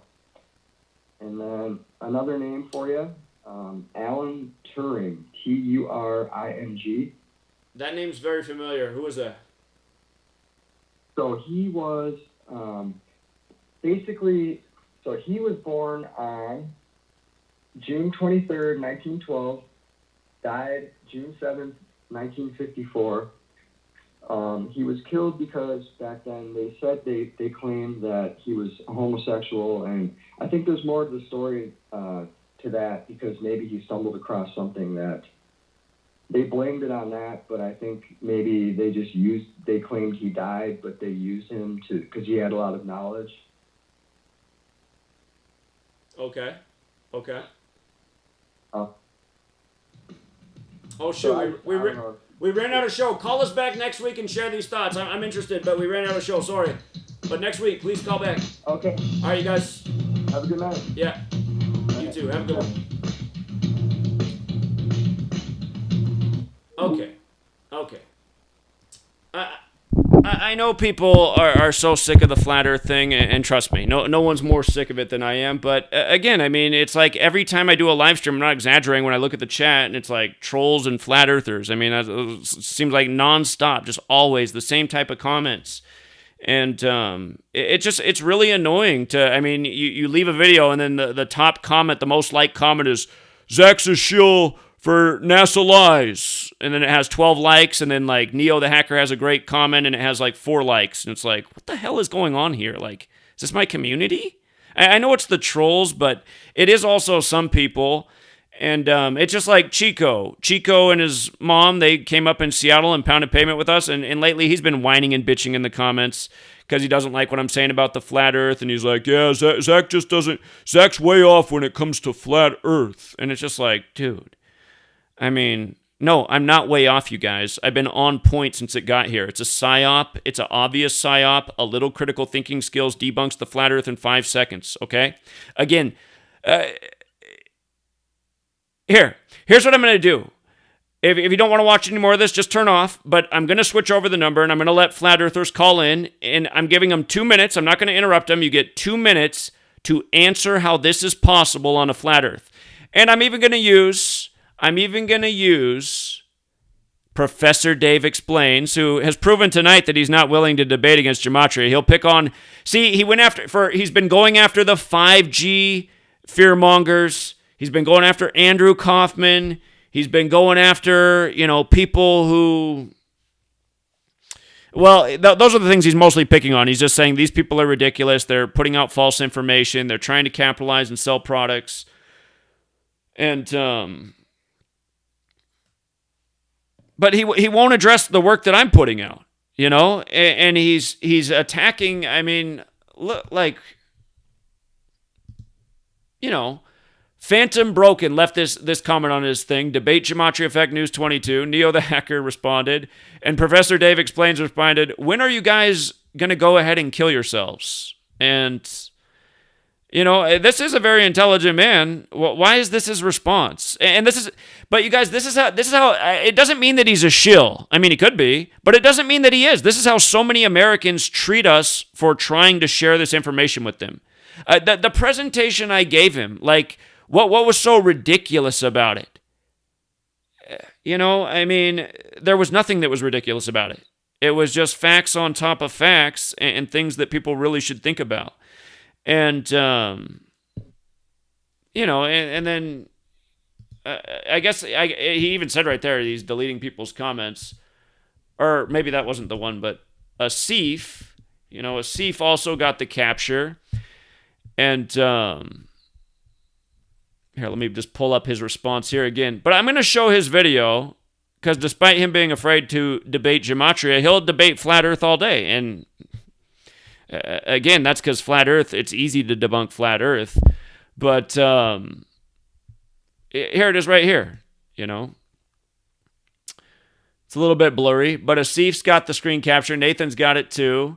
And I think Asif's first comment, Asif, your first comment should have just been more about debating the subject, not talking about Flat Earth, because that created the confusion. Then right away, you probably thought I was a Flat Earther, which is why you did your follow-up comment. And again, just don't even say all that next time. Just get to the point. But then he responds, you will never get this promotion on my channel. I will delete and block within minutes every time. Stop trying and go fuck yourself.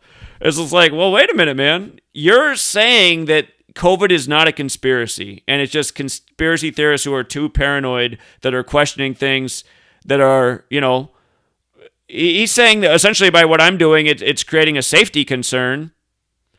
And is that right? Or is what he's doing creating a safety concern? He's the one marching along with tyranny. He's the one supporting, the vaccination of the youth who just months ago, the science world Dave was saying that, COVID wasn't that dangerous to children. But then when the vaccines came out, all of a sudden it's dangerous to children. Don't you find that a little bit suspicious? Doesn't that seem to fly in the face of science that it can just change on a whim like that? And anyway, despite this person being this way, again, he's still, Anyway, I'm going to show his video anyway, just again, the same one I showed last night, because it's the same argument I was making years ago along with other arguments, but he's good at putting a visual to it. I will take calls after we watch this 5-minute video on how a flat earther can explain the earth being flat in light of the argument he's about to make against it. And again, it's a very simple proof that should, it should make your mind go, yeah, wait a minute. Could the earth be flat? Maybe it can't be flat because, yeah, how else would you explain what we all see? Anyhow, here, let me pull up this video real quick. Let me see. 1 second. He's got ads on all. He's making so much money off these videos debunking flat earth. I mean, even debunking flat earth is big business. He took a time. He made a 45-minute video responding to Globebusters. And what more is there to say about Globebusters? I mean, the one guy on Globebusters got busted because he was claiming to be a commercial pilot, and then it came out that he wasn't. He was literally lying about being a pilot. And again, this flat earth community is definitely full of liars. I would say there's not a single truth teller in the whole flat earth community. There might be some people that think they're telling the truth, but I think there's a lot of people that are paid for agents that purposely did what they did to the truth community. Made us look like a bunch of dummies starting in the summer of 2015. Let's see. Okay.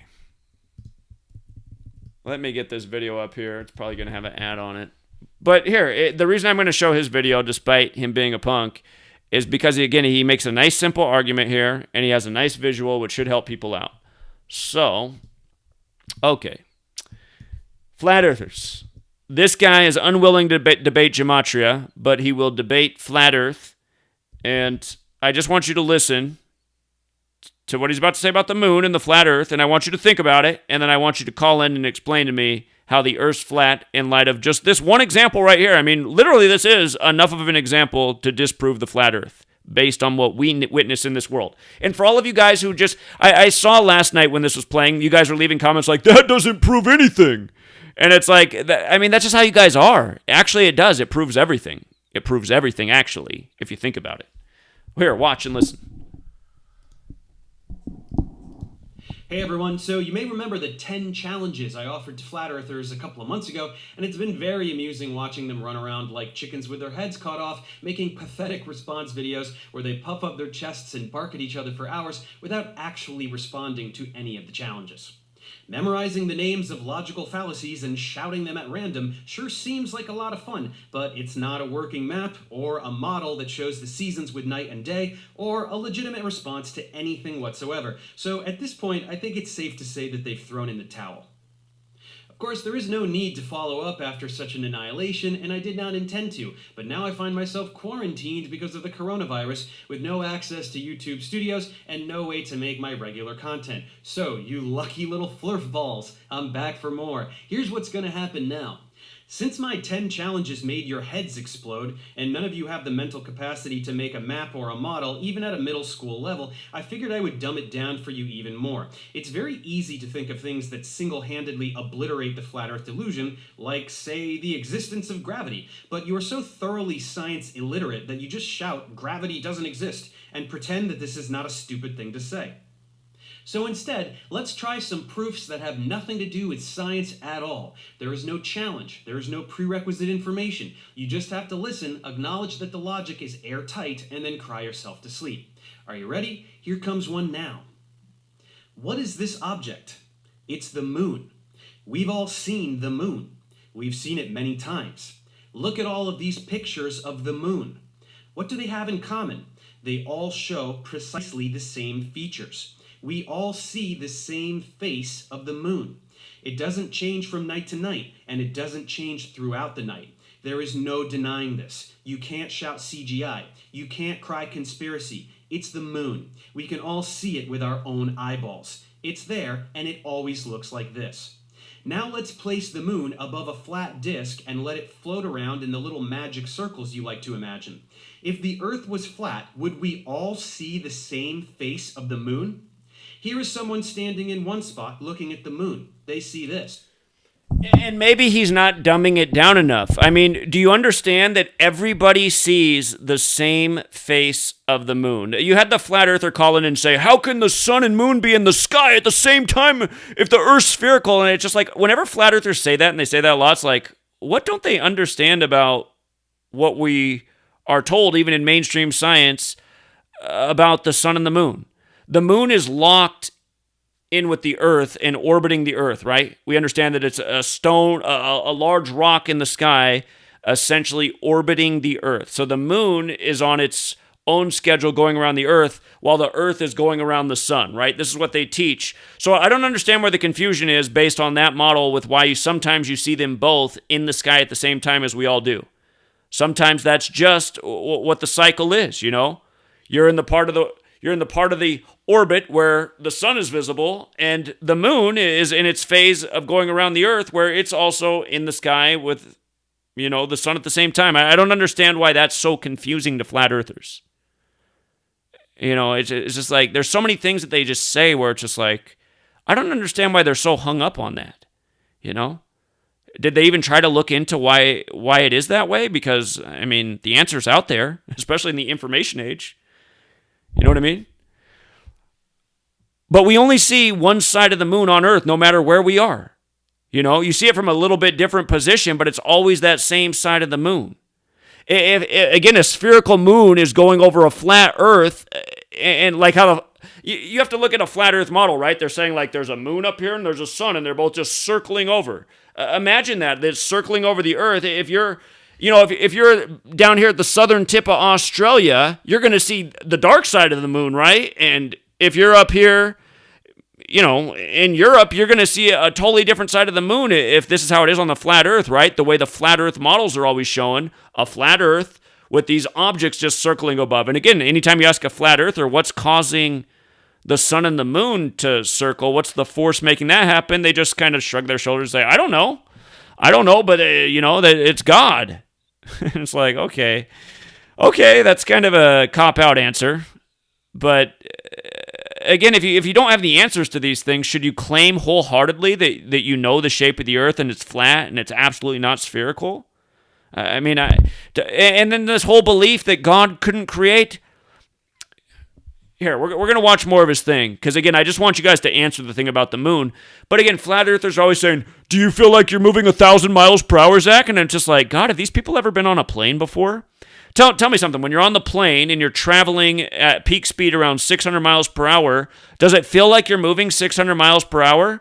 No. You honestly, without turbulence, once you're just cruising at the same speed, you can't tell if you're just sitting in a chair in a motionless house or if you're in a plane at 600 miles per hour. When you feel the force is when you're accelerating and when you're slowing down. So again, if the Earth is rotating at 1,000 miles per hour, just a steady pace, because again, that's what it takes for it to do one full rotation per day, as long as the momentum's not changing, the speed's not changing, you're not feeling that force. Just like when you're in a plane and you're cruising at 600 miles per hour, and then flat earthers always be like, okay, if the Earth's rotating, how come when I jump up, I don't land in a different spot? And it's like, okay, go get in the back of a pickup truck that's driving down the freeway and jump up in the pickup truck. Are you going to fly out of the back and land on the road? No. You're going to jump up and land in the exact same spot no matter how high you jump. And unless like you're going to the overpass and the overpass hits you, that's a different story. But as long as there's nothing like that that's going to obstruct you, you're going to jump up and land in the same spot because, again, your momentum is with the truck. You're going to travel at the same rate. These are the same types of physics that are applied to the idea of the Earth making a rotation each day. And flat earthers always want to show a tennis ball spinning real hard with the water flinging off and then going, see, how could water ever stick to a ball, as if that's a good argument. The Earth's not spinning at some crazy rate. One full it would be the tennis ball rotating one full rotation per day. And then the other thing is you're missing the theory, right? The scientific theory that we're in orbit with the sun, which is creating this gravitational force, which is creating everything on Earth being sucked towards the middle of the object, right? That's the force. So what we say is down is essentially where our feet are with the ground. And that's why flat earthers can't comprehend how people could be walking on the underside of the Earth upside down in Australia. Like flat earthers will always say to me, well, I'm not dumb enough to think people are upside down in Australia. It's like, okay, think about it more this way. Think about just from human perspective, right? The way we understand the world is up is essentially the sky and down is where our feet are on the ground, right? So if you're slowly going across this massive surface that curves, you're not going to, because the curve is so gradual, you're not going to notice that you're upside down because your perspective is always the feet are down, the sky is above. Again, if you just think about these things, it's just obviously the way it is, okay? I know it's a lot more simple to think, wow, we just live on a disk, everyone's facing the same way up, there's things rotating above us, but again, this model that you guys want to cling to doesn't make any sense. It doesn't explain time zones properly. It does not. It does not explain seasons. It does not explain eclipses. You're the one caller, fuck eclipses. No. A lunar eclipse is the Earth becoming between the sun and the moon. Okay? How does that happen on a flat Earth? How could the Earth be between the sun and the moon? It can't. It's just, these are things that you can observe in this world and you should be able to say, okay, you're right. You're right. That doesn't make any sense. There cannot be a lunar eclipse on a flat Earth because there cannot. And are you guys going to deny that lunar eclipses happen? Are you going to be the person that says it's Nibiru that causes it to happen? So we're just going to believe in Nibiru? So Nibiru's a spherical object. Well, why does it get to be spherical? Come on. Here is someone standing in another spot looking at the same moon. They see this too. And this person. And this person. You get the idea. So is this Again, if you don't get the idea, again, you'd be seeing all different sides of the moon if this is the way it was. There'd be no dark side of the moon. Depending on where, you could travel to different places on Earth to see all the different angles of the moon if this is the way it was. Can you do that? No, you can't do that. possible? No, because that's not how objects work. People on the opposite sides of an object can't see the same face of the object. Go get two of your little buddies and have them stand on opposite sides of you. Can they both see the front of your face at once? No. A spherical moon over a flat Earth is not consistent with reality at all. So, is it two-dimensional with the same face on both sides? Then anyone but these two people would see a different shape, so no. Is it pointing down like a spotlight? Then it would change shape as it passes by and only appear circular when directly overhead, so no. Is there any way we can make this work on a flat Earth? No, there is not. So how, pray tell, do all people see the same face of the moon? Because Earth is a sphere and the moon goes around the Earth. It is tidally locked with the Earth, with one face always pointing towards the Earth. That's why everyone sees the same face of the moon, and that's the only way that everyone can see the same face of the moon. And guess what? The direction the moon is pointing even correlates with the observer's latitude. Isn't that something? Whether at the North Pole, South Pole, or anywhere in between, the orientation of the face of the moon that we all see will reveal your latitude on the spherical Earth. Pretty neat, huh? Maybe one day you'll save up enough allowance that you can leave your mom's basement and see the moon from another part of the world. So, my precious little learners, do you now see how pathetically fragile the flat Earth delusion is? Of all the hundreds of individual isolated phenomena that rip it to shreds like it was made of paper mache, some of them don't even require an ounce of scientific knowledge. They just require that you can think with your brain for 5 full seconds. For today's conclusive proof, we didn't have to talk about physics or astronomy or space travel. We didn't have to do any math. There were no equations for you to misunderstand or numbers for you to lie about. We just did a little bit of critical thinking. So now you can see how people figured out that the Earth is round thousands of years ago before science even existed, because they weren't stupid. They had access to basic logic and were able to comprehend simple proofs like this one, of which there are dozens. Just like you, they didn't know anything about gravity or forces or cosmology. And just like you, they had no idea what the moon is, or what the sun is, or what the stars are. And they figured it out all the same, because they didn't have to know what these objects are. They just had fully functional brains and a basic capacity for spatial reasoning. So before you go and spew some emoji-laden nonsense in the comments section, take a moment to reflect and admit to yourself that what we went over here today is irrefutable. There is no way around it. Your usual whinings of conspiracy and CGI have no place here. There is no science for you to blatantly deny. It's just basic logic that even a toddler could understand. If you can't wrap your head around this, there truly is no hope for you.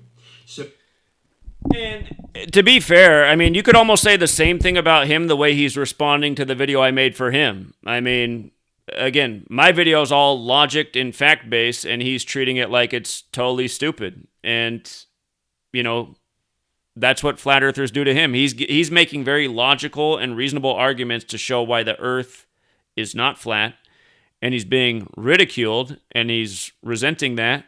And then he does the same thing to what I presented for him. And again, I mean, that's why there needs to be a debate. I want somebody like this to debate why what I'm saying is false. And my guess is if we did, he'd just say, this is pseudoscience. Pseudoscience is stupid. And then I'd say to him, well, you believe a lot in evolution. Have you heard of Piltdown Man? And then he'd probably say, no, what's that? And I'd say, look it up. And you'll see it was a lie to prove evolution that lasted 41 years. Guess what Piltdown equals? 41, how long the lie lasted.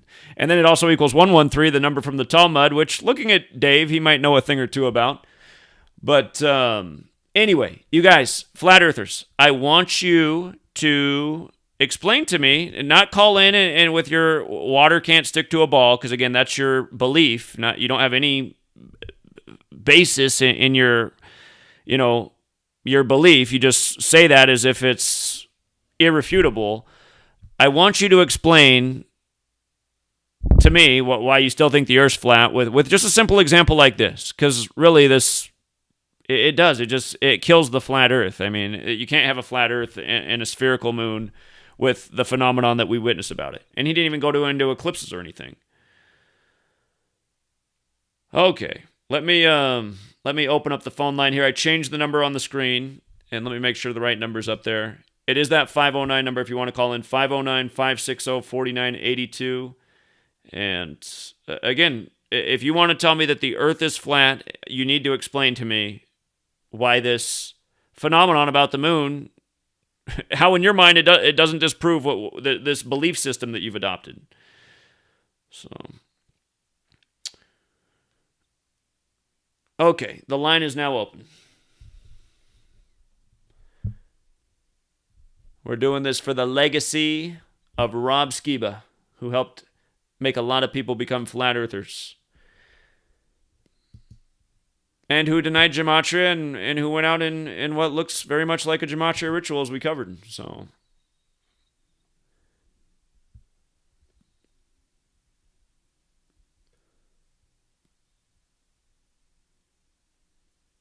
maybe we don't have any calls. Maybe they all realize that, yeah, the Earth can't be flat. That would be great. That'd be great if we woke up tomorrow and I never had to see another comment in my chat about the Earth being flat.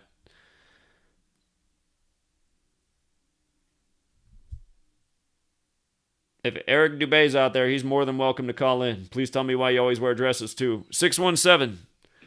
Zach, what's going on, man? Sorry, I'm just mute this. Long-time caller, buddy. Been watching your work for a long time. Tim.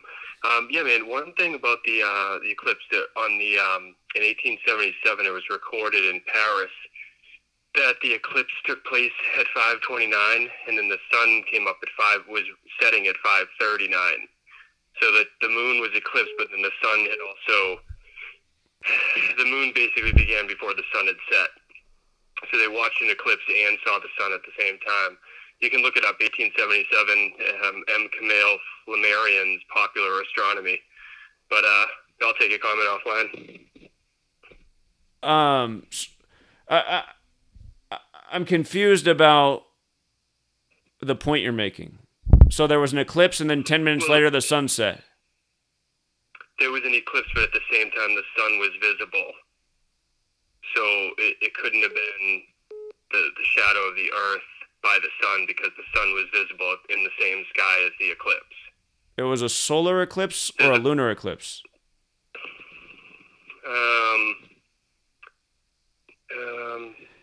Again, I'll look into this. What was the date again? February 27th, 1877. Okay. And it's recorded in M. Camille Flammarion's Popular Astronomy. I will look it up. Kings Dethroned. Check out Kings Dethroned. It's a free PDF. Okay. It really is pretty remarkable. I will look it up, but here's just the point I want to make. I remember when we had the Great American Solar Eclipse. I believe the date was August 21st, 2017, if I remember right. And all the flat earthers that day were spamming that there was no eclipse. They looked at it with their own eyes. They didn't see any eclipse at all. It was all bullshit. Well, and then, but I remember that day like it was yesterday. And I was saying to him, I said, you guys, you had to have those sunglasses to witness the majority of the eclipse. If you just look with your naked eye, you cannot really see the eclipse until it's fully eclipsed. And then that's just a moment. But when you have the glasses, you can watch the whole, I forget how long the whole phase was. It was like an hour and a half long. You could start to see the edge come over and slowly. I mean, and so it's just like, but this is the flat earth movement. They're just constantly just spewing ignorance, and it's just so maddening. It's like, oh my God, they don't realize how dumb they are. What kills me with the flat earth people, and Rob Skiba was guilty of this too, rest wherever he is, who knows, but it was they all turned into like Torah, like super hardcore Torah followers, and that's okay. Like I was a strong Christian for a long time, and I'm still a believer, but like that's such a false religion, is the whole Torah belief thing, where you're like supposed to still abide by the laws of the Old Testament and stuff. And I can't tell you, that was the thing that drove me crazy. That flat earth led these people to all of a sudden like, oh my gosh, we got to do the Sabbath, and we can't eat meat, we can't eat foods. I was like, guys, what the heck are you doing? And it really, that was the most frustrating thing I witnessed about that whole thing. But so, Yeah, man, I appreciate all your work, dude. I mean, I think you have a lot of folks like myself that I do believe the Earth is stable. I studied it trying to debunk my buddy, and I really fell into a lot of deep old religious texts, Sumerians and Chaldeans and all those guys, and they all concluded that it was flat. But it doesn't matter. I think there's a lot of strength together than apart. So just keep the work going, but don't get too pissed at them, man, because there are a lot of good people really trying to expose the evil in this world, you know? No, the flat earthers aren't helping. All right, appreciate it, man. Have a good night. Okay, hold on, 757, you're on next. Just somebody in the chat. Just, again, you guys, it just feels like flat earth is not sincere to me. Like, is this a real comment in the chat? Look up the United Nations map. That's the real original map. No, the United Nations map is, essentially the sphere compressed into a two-dimensional object so that you can represent all the nations of the world for the United Nations. And, of course, they got it with... They also, if you count up all the spaces they made on that United Nations, notice there's 33 total spaces. There's that circle piece and then 32 more chunks for 33 total, but we know who likes their 33. But you guys, I mean, just making these arguments, the real map is the United Nations map. It's like, no, where is that the real map? Stop. Oh, shit. Sorry, 757. I accidentally switched over. I didn't mean to. I meant to put you on. Call back, 757. 315, you're on now. Sorry. 315? 315, you're on. Well, I accidentally switched over from the caller, and then I went to somebody who just didn't even talk and hung up. My bad, 757. 937? Yo, what's happening? Yo, what's up? Not much, man. I was just enjoying this conversation. I always listen, man, and I just had to call in on this one. Because this topic hit close to home, you know what I'm saying? Flat Earth, globe Earth, all that shit. Everybody knows what's going on. You know what I'm saying? And my thing is this, yo. Like, I used to be a hardcore flat earther. Like, all my friends, like, really was like, bro, like, what is you thinking? Like, the earth ain't flat, it's round, it's round, it's round. And you know what I'm saying? You poke holes into the round earth theory that they call it. And gravity, how it's a theory, not a fact. And you go through all these things. But at the end of the day, like, who the fuck really knows? You know what I'm saying? The people who've mathematically proven it, the sailors, the pilots, the scientists who've shown the eclipse schedules. A lot of people, man. A lot of people have. Yeah. No. I'm saying a lot of people like can say they have, but like they prove it, right? They prove it with their models because their models are accurate. Their models are accurate, so they prove it. I mean, okay. I mean, but I'm asking, like, do you really know? Well, again, based on all the observations and critical thinking that I'm showing you tonight, that I'm saying the model makes sense. I'm not talking about, like, the models and all that other shit that people tell you that, like, whatever. I mean, you're a person that does that to other people, like, you say certain things and people... Okay, again, you're not even answering the question. Again, and just talking nonsense. Adios. Used to be a hardcore flat earther because hardcore loss of brain cells. What's up, 386?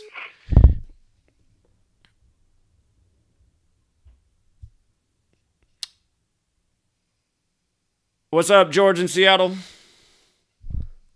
Hello, what's going on, Zach? How are you, man? Doing well. How are you? Not too bad. Thought I'd throw my hat in the ring. So, of course, in physics, there's the universal gravitational constant.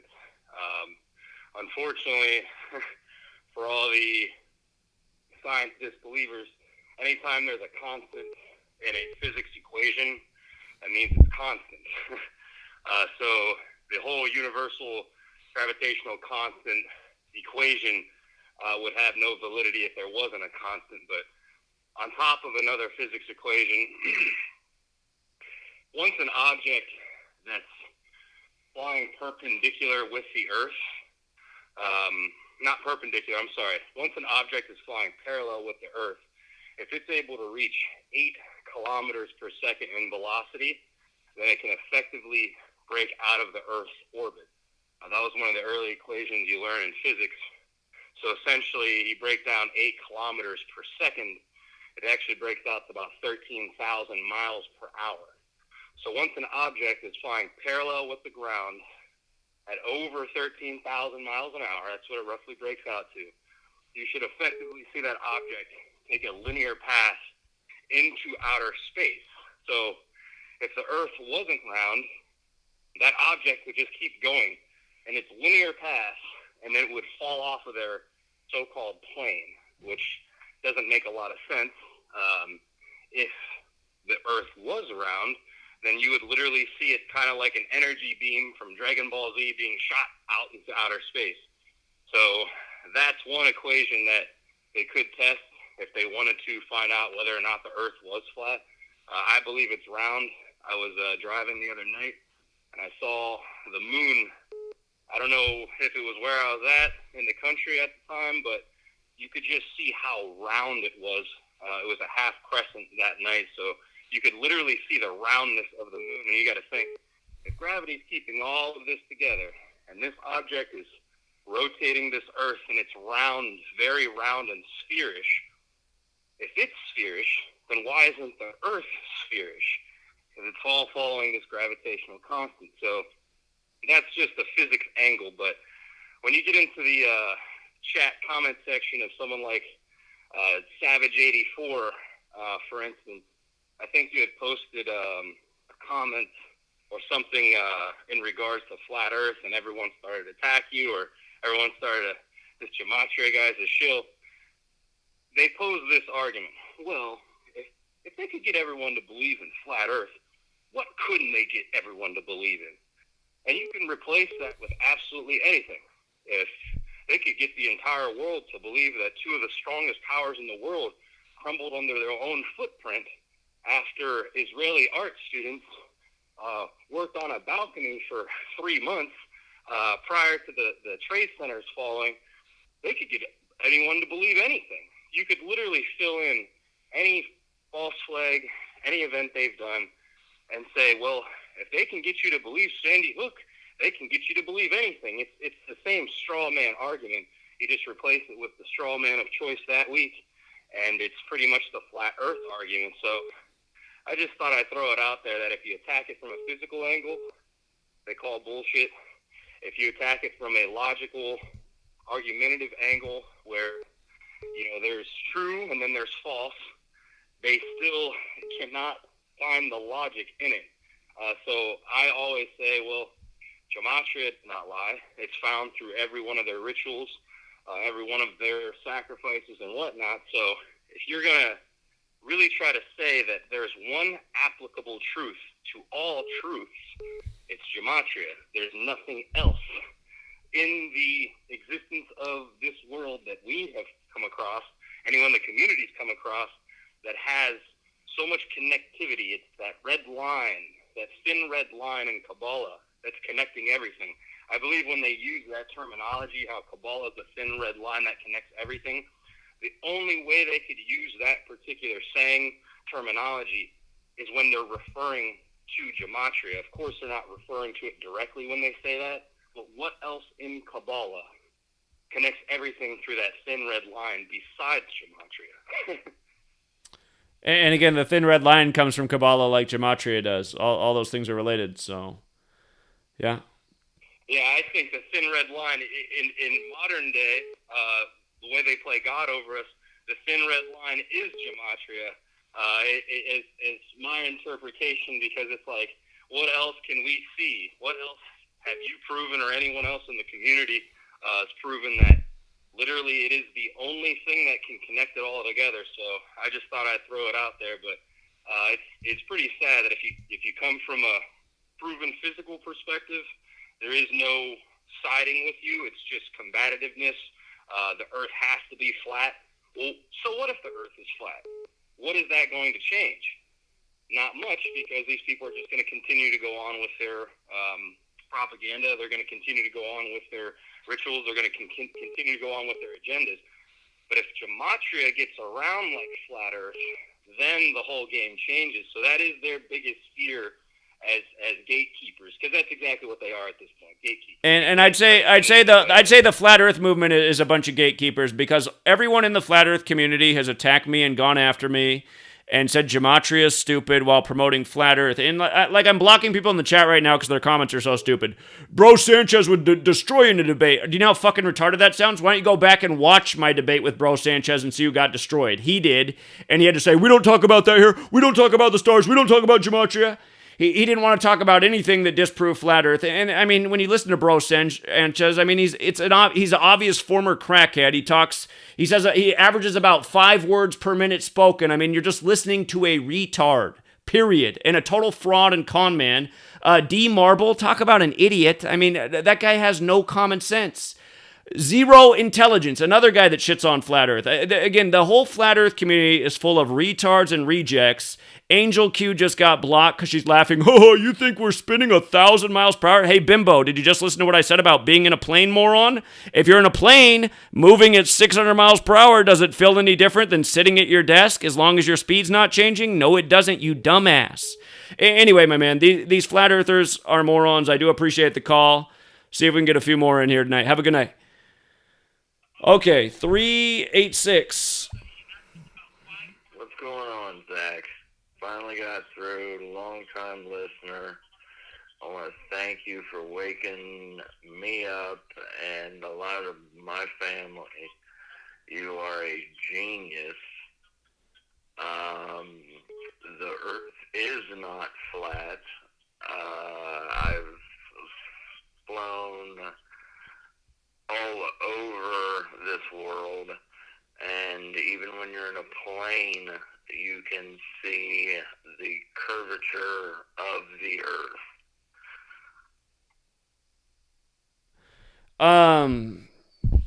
Yeah, well, I mean, it's a perspective thing. Plenty of people say in the plane they can't really see the curve, but again, I mean, it's just like sunrise, sunset. That should tell everybody all they need to know. Anybody can go out and do what I said. Just go online, order the glasses to look at the sun. They're only $5. That's what they cost. Exactly. And just look at the sun all day. Look at the sun and tell me it's going out. You'll see it does not change size all day. And you'll hear these flat earthers, but I saw a YouTube video where it looked different in this video. It's just like, okay, things can look different on a camera. It's like they don't get these simple things. They're just so sad, man. They're just such sad people. I lived in Florida, bro, and I've watched the sunrise come up on the East Coast. Hasn't everyone? It's just like, what is with flat earthers? I feel like a flat earther's never watched a sunrise or a sunset. Yeah, it's amazing. Cards, man. They're still asleep. They're lost. There's the sheep in the flock, and unfortunately, I don't think they will ever open their eyes to actually what's going on in this world. I don't know what's wrong with them, honestly, man. I appreciate the call, though, friend. You have a good night. You're a genius. Keep doing what you do, bro. All right. I don't think I'm that smart, honestly. I think I actually use my brain, something most people don't do. I appreciate it, though, man. Thank you. Have a good night. Yep. I think that's the difference. I apply myself. I use my God-given faculties. I don't just let them go to waste like flat earthers do. 315, what's up? Yo, Zach, what's up, bro? Yeah, my opinion is the Earth is a sphere, but it's not spinning, and the sun and the moon revolve around the Earth. Okay. Yeah, and that's my opinion. I haven't heard anyone say anything like that. So It's kind of the geocentric model. I mean, that was the debate back in the day. Is the Earth kind of like a stationary sphere with everything going around it? They say that's what the first Greek mathematicians thought, actually. And I don't know if it's true because I wasn't living thousands of years ago, but they thought the Earth was a sphere and the sun and the moon were going around it. So I'll tell you what, that's a lot more reasonable to me than a flat Earth. So yeah, definitely, man. Yo, it was good hearing your voice, man. All right, appreciate it. Have a good night. 757. Sorry about hanging up on you earlier. It was an accident. Yeah, you ain't let me finish on TFR either. I'm trying to explain to you why this psyop is going on, what's called flat earth. I'm not a flat earther. But I'm trying to explain to you why they're doing this. Gematria is the greatest knowledge that we need to wake up everybody. We know that. You know what I'm saying? Flat Earth is just a psyop that people are wrapped up into because it's things that they got red flags, like why we can't go to the North Pole, and they got a treaty where you can't go past this certain point, that certain point. Then you got, where if the Earth is round or flat, why y'all don't take a picture from the moon and just show a picture of it? It's supposed to be CGI, Earth copy of a picture, CGI. Well, why don't y'all just take a picture from the moon, and then we'll see what shape it is. So this model that you're showing with this guy presenting, of course, on this model, it's going to be right because that's the model that he presented with the flat Earth. For everybody that's a flat Earth, but don't use this model. I'm just trying to learn. I don't know what shape of the Earth is. I don't know if it's round, flat. I don't know if it's triangle or rectangle. I don't know. But I know when people like Sanchez debate you, he is an intelligent person. He don't talk about nobody. Y'all don't have no calling names or nothing. And you can learn something from the two debaters. I feel you and him are two great debaters. I wish y'all respect each other more. How is he a great debater? I don't even want to hear that. He's not a great debater. He's a horrible debater. Well, even if he ain't a great debater, you can learn something from the conversation y'all two present to us. As listeners, I can learn from you and him debating one another. I feel like you're a great debater, and he do all right too, but I want him to challenge certain people too that I don't see him challenge either. His whole method of look, he's the worst debater I've ever seen in my life is what he is. The things that disprove flat Earth, here's how he handles those. He goes, "We're not talking about that here. We don't talk about that. We don't talk about what's going on out in space and the stars. That doesn't matter about the shape of the flat Earth." It's just like, okay, this is a joke. This is a joke. Yeah, he did say that. He did say that, but he said that. And what else did he say? I said, well, here, let me tell you one thing we might agree on. I don't think the sun's 93 million miles away. And I started to share with him about Gematria in 93, and he goes, "We don't talk about Gematria on my channel either." I mean, this dude's a total agent. But he do it now. So that's why I hung up on you before, because you complimented a total loser. And that's what Bro Sanchez is, a total loser. I appreciate it, man. I don't need to hear anymore. You called him a great debater. I heard those words. That shows me that you don't know what a great debater is. Anyway, have a good night, my man. Anyone calling Bro Sanchez a great debater, their opinion doesn't matter. I know he's not a hater, but I mean, sorry. Bro Sanchez is a total moron. 862. Hey, what's up, Zach? What's up? I'm a little follower of yours. I followed you for a while. I'm going to sit here and say that flat Earth is relevant to an extent to where it gets people to question their surroundings and their reality. As we all know that our reality is... So here, I'm just going to say this. There's so many things that need to be questioned in this world that exist that are a real problem, and these people aren't questioning that, but then they're into the Earth being flat. Again, to me, it just shows like... I don't know. It shows me there's something severely wrong with these people. So...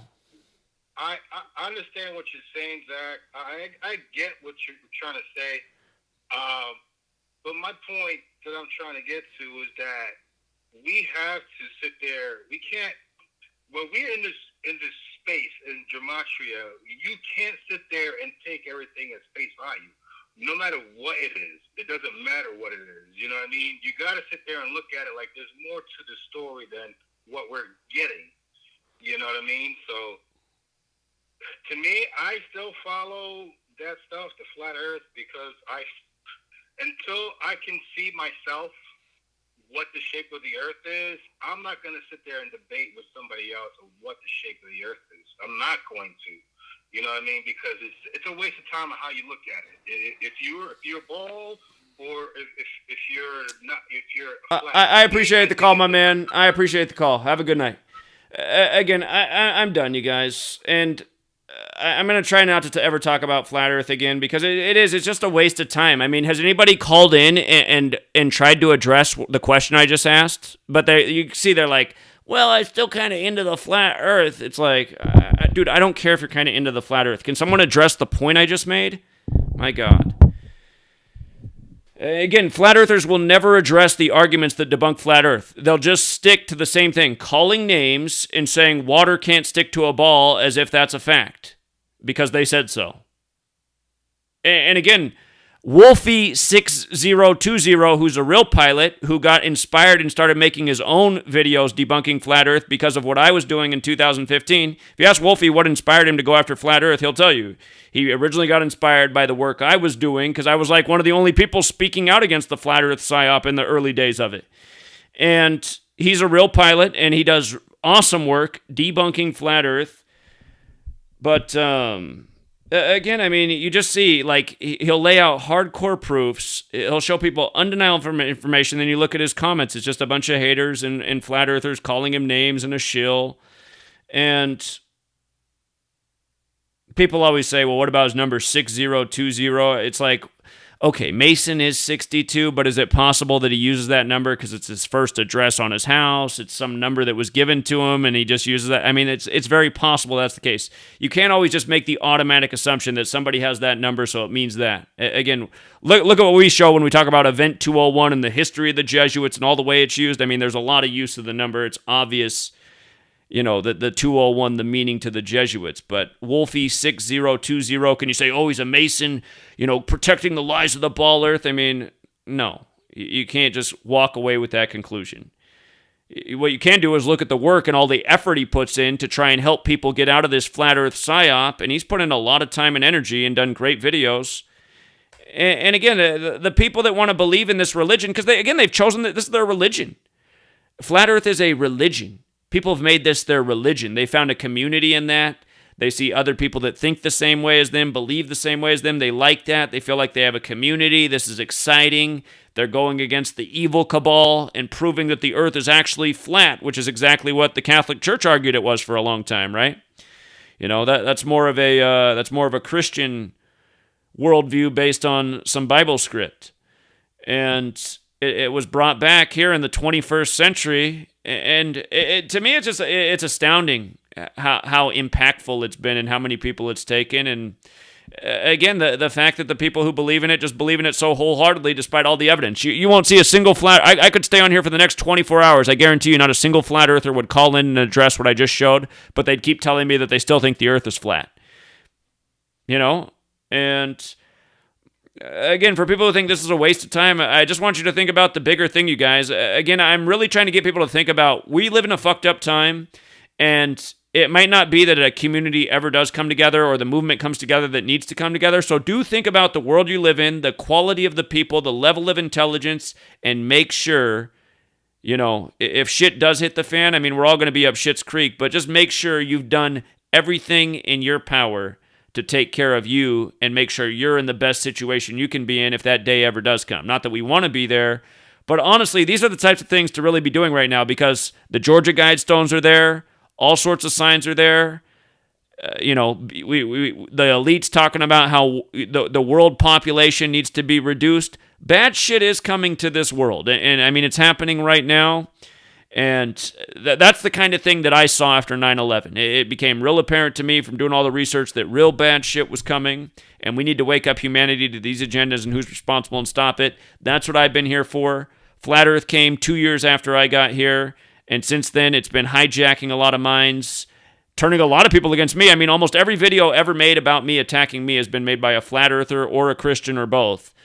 And again, it's just amazing. You know, you got these people with these belief systems that aren't helping out jack shit from Christianity to Flat Earth, and you can say the same about both of them. They're not helping with jack shit, and they're going after me, who's making all this sacrifice and putting out nonstop knowledge to really expose what's going on, who's doing it, why they're doing it, and again, giving you the knowledge to see what the timeline would be. That's why the prediction was dead on for when what we're going through now is happening. We said for a long time it'd be 19 years after 9/11, you know.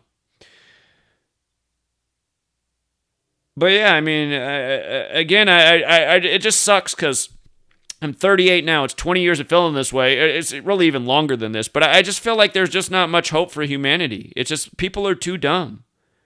People are too dumb, you guys. All of you flat earthers, again, I call spades spades. The reason you guys think the earth is flat is because you're not that intelligent. I'm sorry, you're not that intelligent.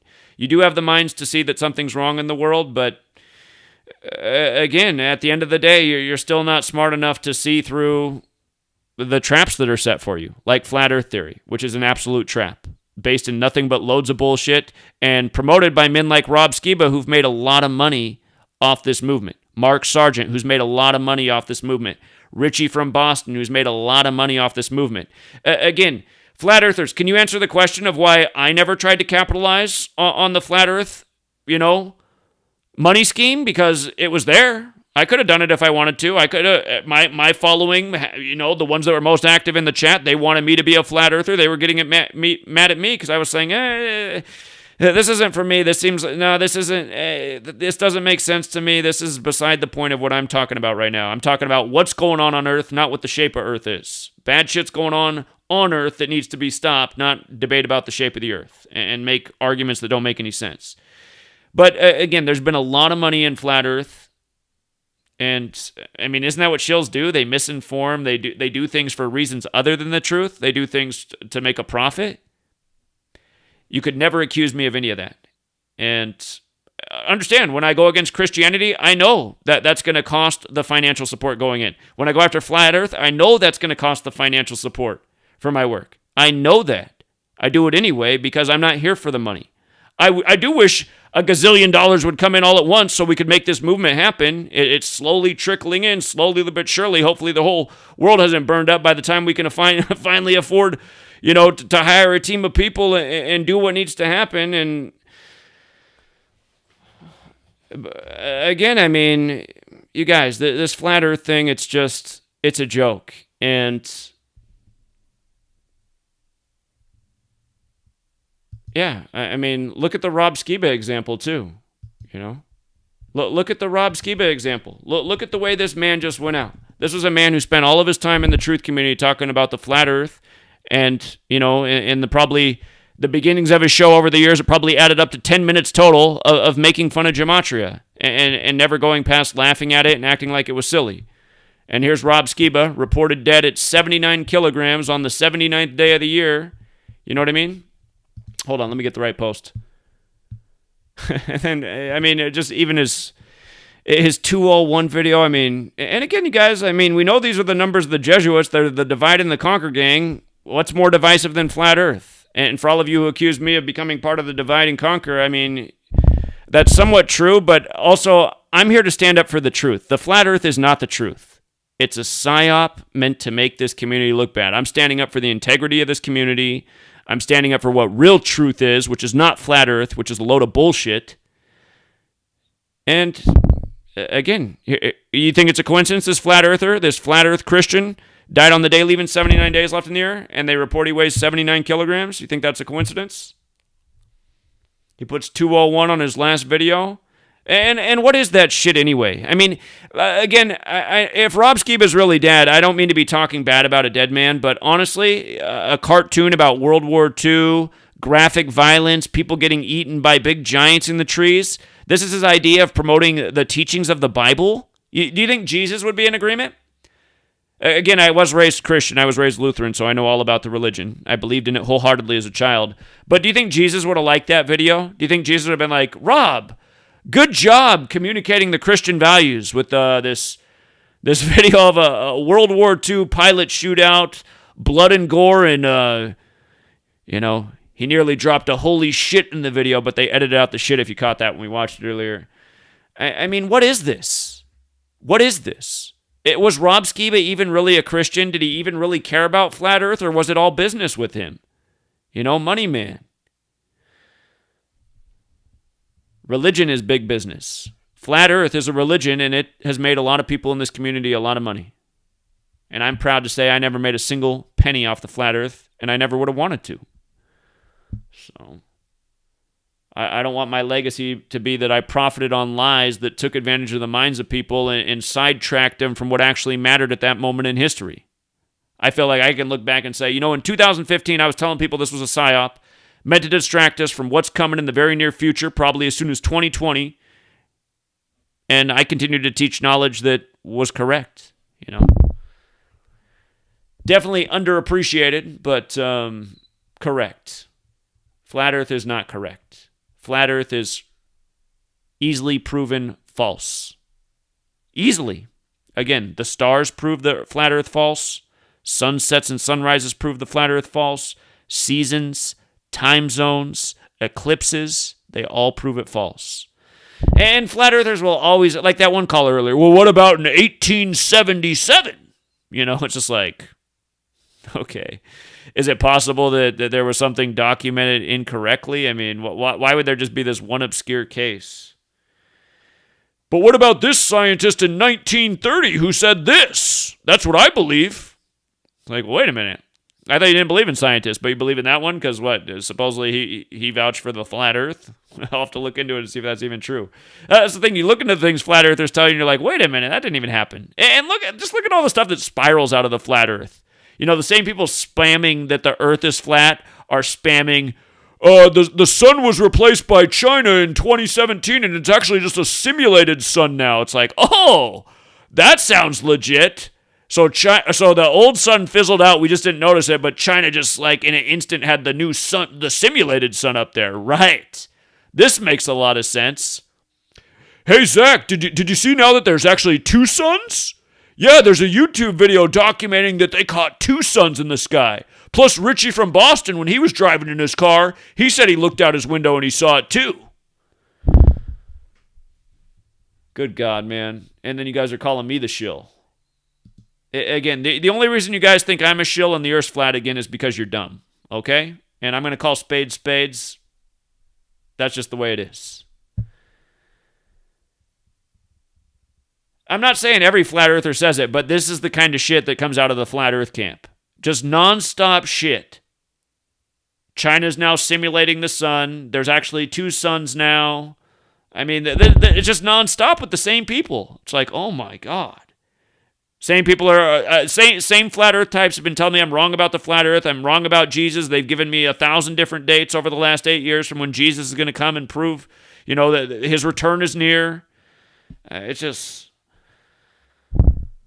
it's like, okay, these believers, man, I wish they'd come back to reality and just like pay attention to what's in reality. It would be real helpful.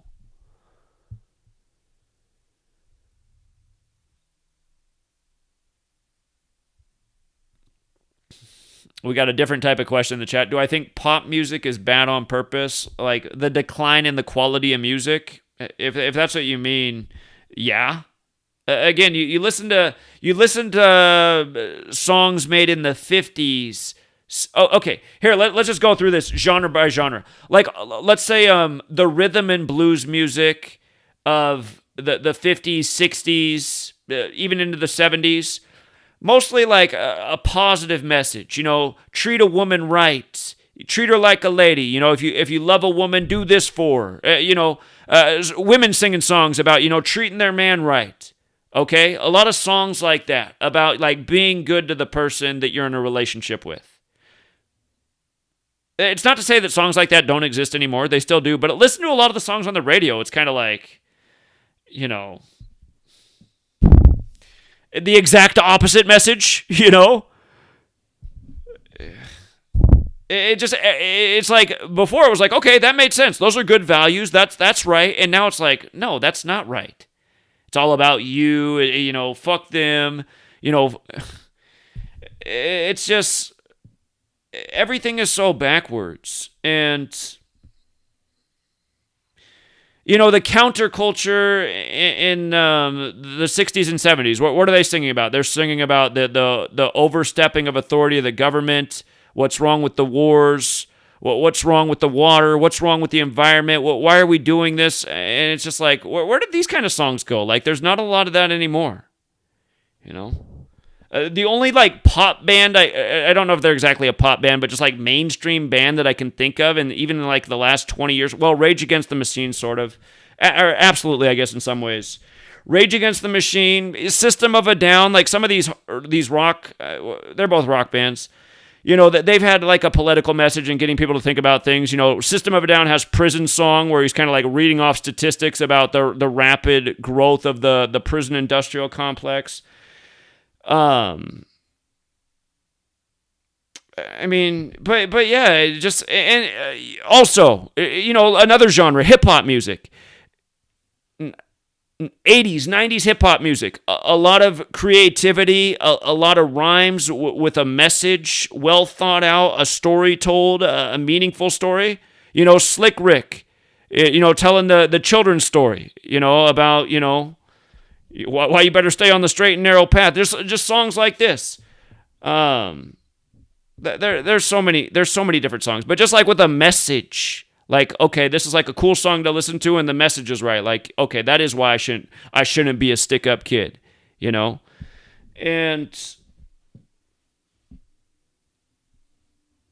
then it changed into gangster rap, and then, it's like now rappers, like, before they were smoking weed and getting creative, now they're like on pharmaceuticals, and you can tell they're like zonked out. Their lyrics don't make any sense. It's like they're slurring their words.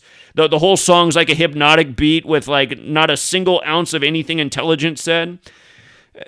So, yeah, I mean, you just see that the humanity is on a decline. It's so obvious. You go and you look at our ancestors, the way they write. They had nice handwriting. They had great vocabulary. They had attention spans. They could have a conversation. That's what's nice about living in this elderly community. These older people, even though they're older, they still listen. They have good listening skills. They're not distracted. They didn't grow up in this, every second I got to check my phone culture, right? It's just like, you just see that all the shit being done to humanity just has us on a decline. Less skills, less intelligence, less ability to communicate, less ability to focus, and now fucking look at us. The earth is flat? I mean, come on, man. All of this stuff is related. We are fed trash from our diet to the entertainment. I mean, look at the movies now. Who's the great actor of this generation? Are there even any great... I mean, like, there's no dialogue anymore. It's not even about great acting. It's about who's attractive, what's the best special effects explosion. It's just...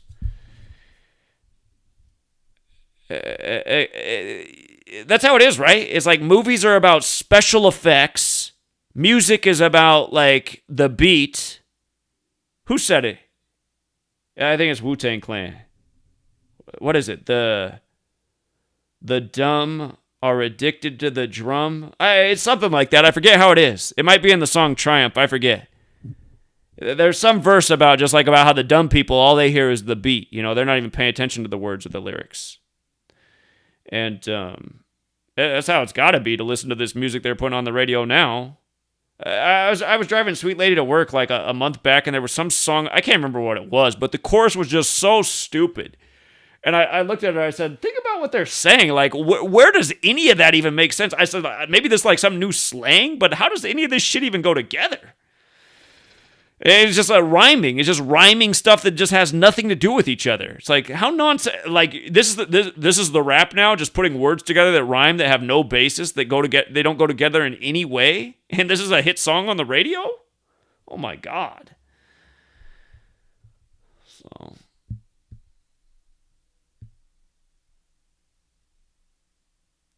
Yeah. There's a great album from the 90s, Radiohead, OK Computer. And what makes me sad is, in the time I've been doing this, the Radiohead singer, I can't even think of his name right now, but his wife died by the numbers. And, but yeah, that electioneering song. Yeah. Let me look up the lyrics to that song. That album has all sorts of things that are so true about this world. Electioneering. I haven't heard this album for a long time. I probably haven't listened to this album for 20 years, man. Okay.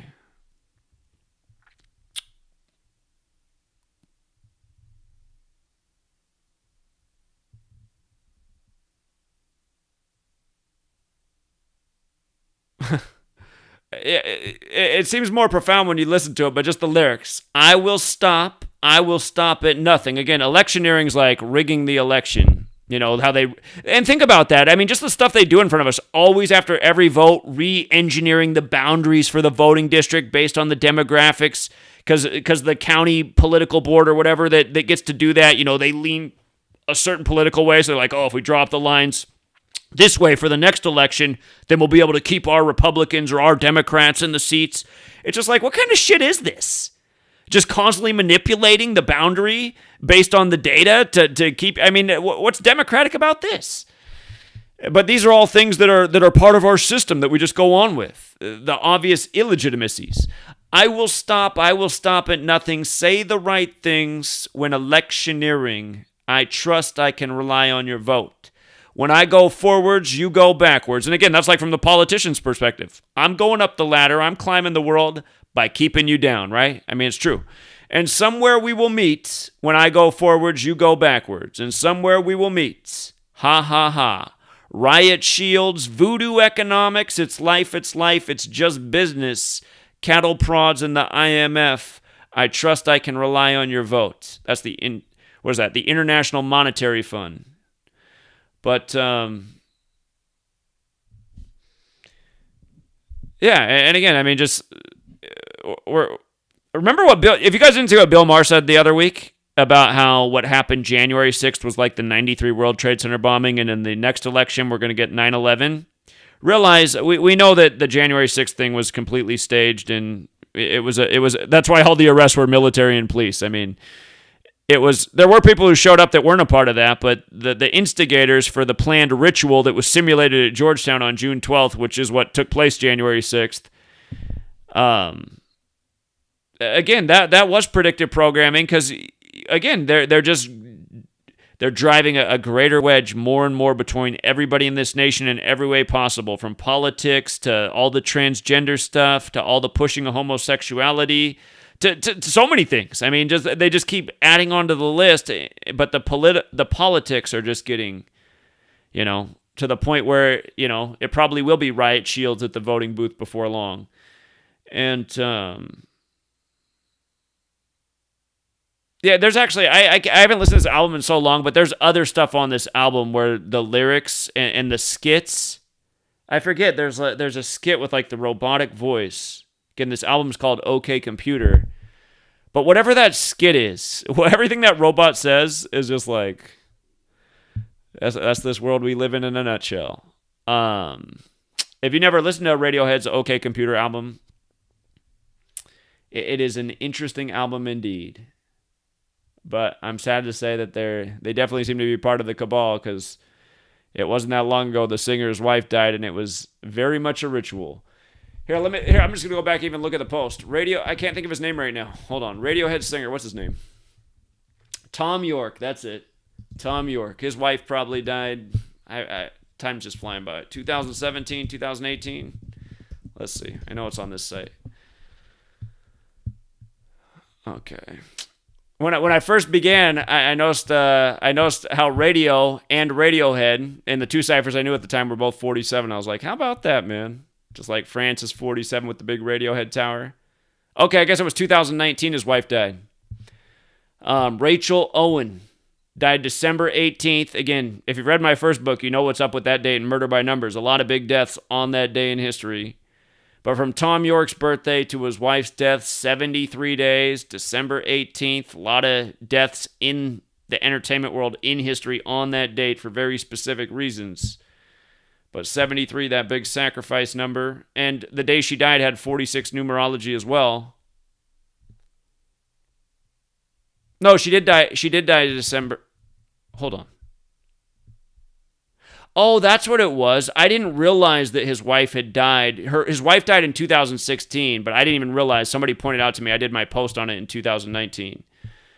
But from his birthday to her death, 73 days, the sacrifice number. And on a 46-date numerology, and her name, Rachel Mary Owens, 73. And again, just same persistent patterns again and again. So, Chris Farley, he's another guy who died on December 18th. There's a lot. Pretty sure I got a post on Chris Farley in here. He's definitely in my book. Chris Farley, man, December 18th. So, if you write out December 18th, got the Gematria 93 like Saturn. Saturn's the Grim Reaper. Remember, Tom York's wife died on that day, 73 days after her birthday, the 21st prime. Saturn's also 21. Again, Saturn's scythe is where the Grim Reaper's scythe comes from. They were taking out all the biggies in 97 from Notorious to Chris Farley. But,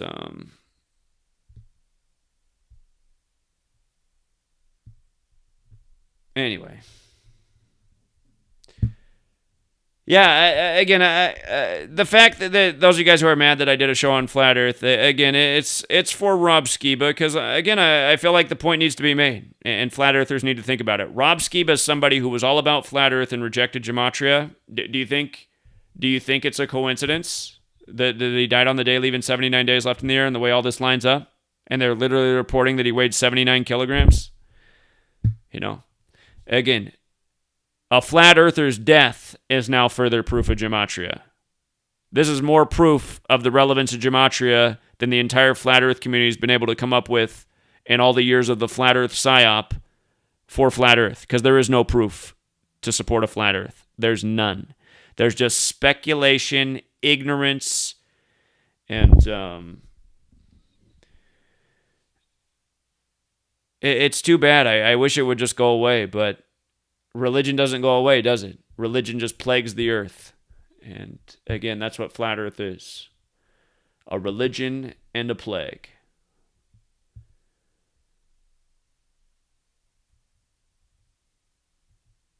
Okay, I see the request in the chat. Yeah, I got to finish my book. And again, rather than just keep decoding things and stuff, it's like this latest book, I want this book to be the golden ticket that finally gets people to recognize this work, but I don't know if it's going to happen, man. I mean, so many people just refuse to even acknowledge it. Look at this Professor Dave Explains guy just telling people, fuck you, and I'm just going to keep deleting your comments. Like, what's that about?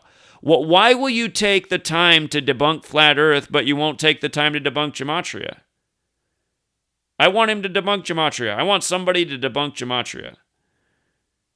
I'm just tired of being disrespected and just by so many different people. I mean, people coming here and disrespecting me because I say the earth isn't flat. Again, the reason you're disrespecting me is because you're an idiot, okay? The earth isn't flat. What I do is important. I'm not a shill. I've invested 8 years straight of pumping out important knowledge that, has the power, again, to stop what's going on if people would embrace it and go after the entities that are being exposed. There's nothing you can do with this flat earth but continue to lie to yourself and promote false flags and say things like, they have an army guarding the ice wall. And it's like, okay, is there any proof of that? They don't have proof of anything that they assert, man. I don't know why you guys do this to yourself. It's such a bad look, man. It's such a bad look.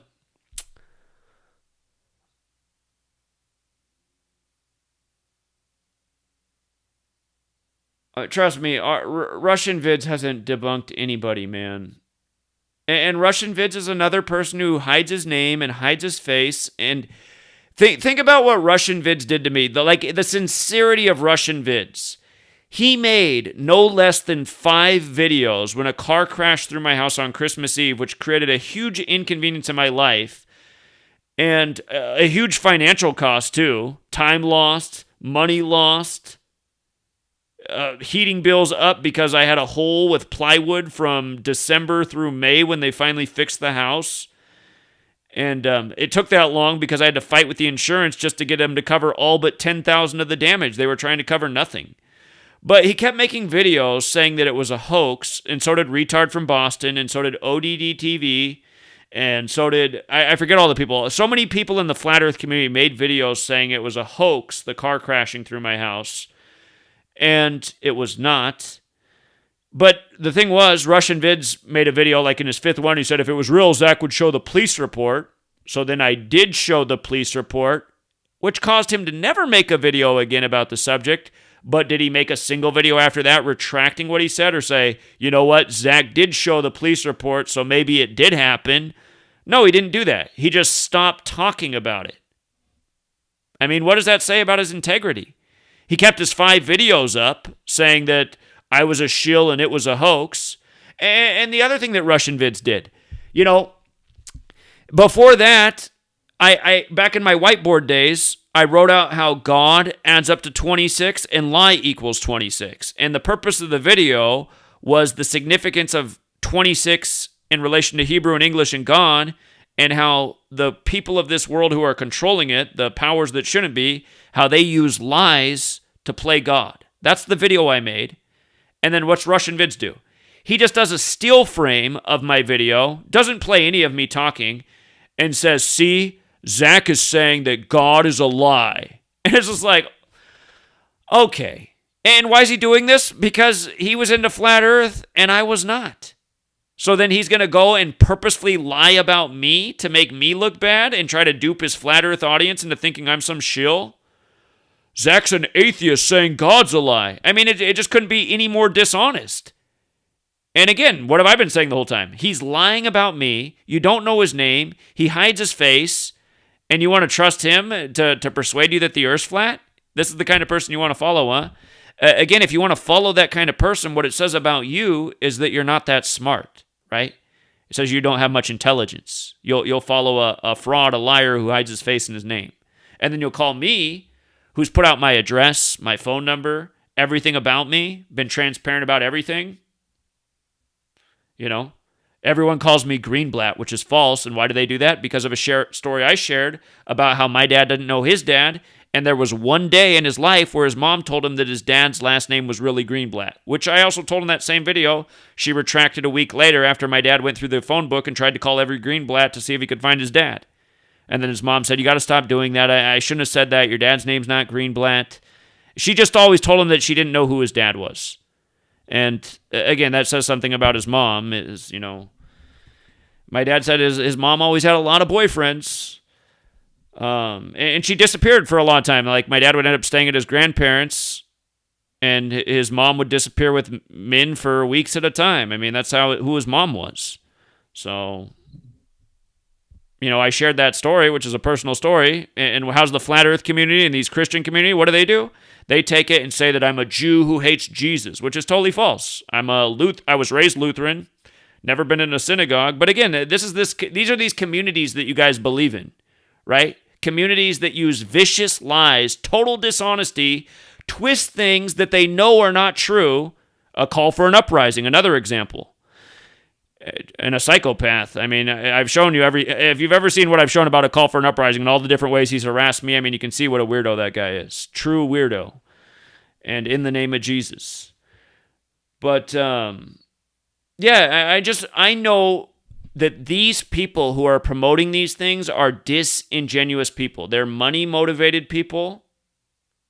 They're protecting their identity. Again, if you were doing something, if you were promoting something to make money, and you didn't really believe in that, but it was a moneymaker for you, maybe wouldn't you protect yourself by not letting people know who you were or what you look like?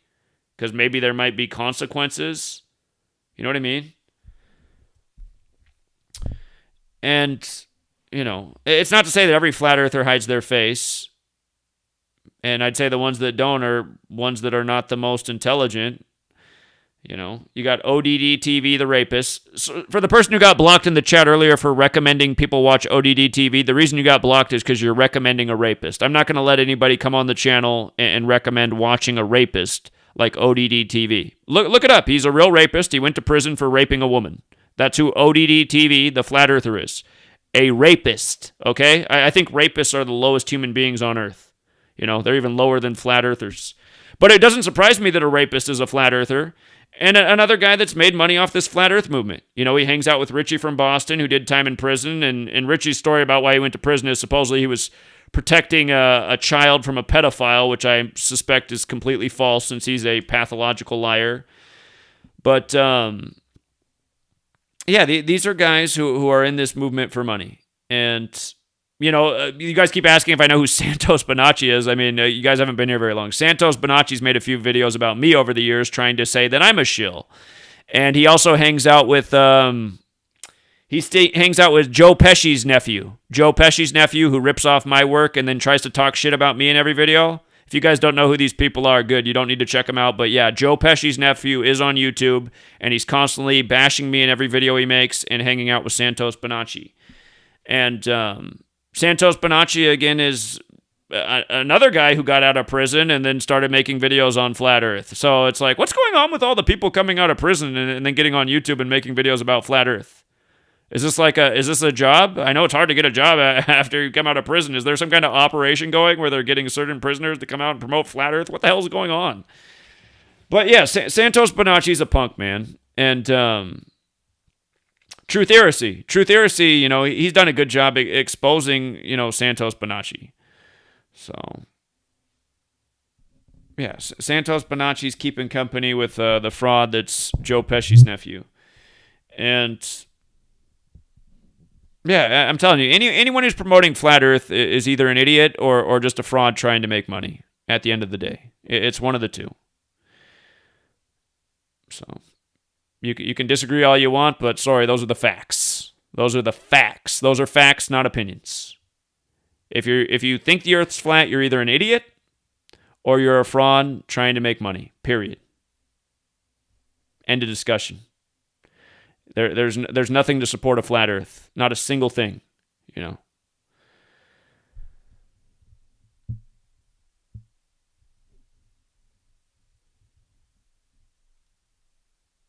All right, you guys, we'll leave it there. And until next time.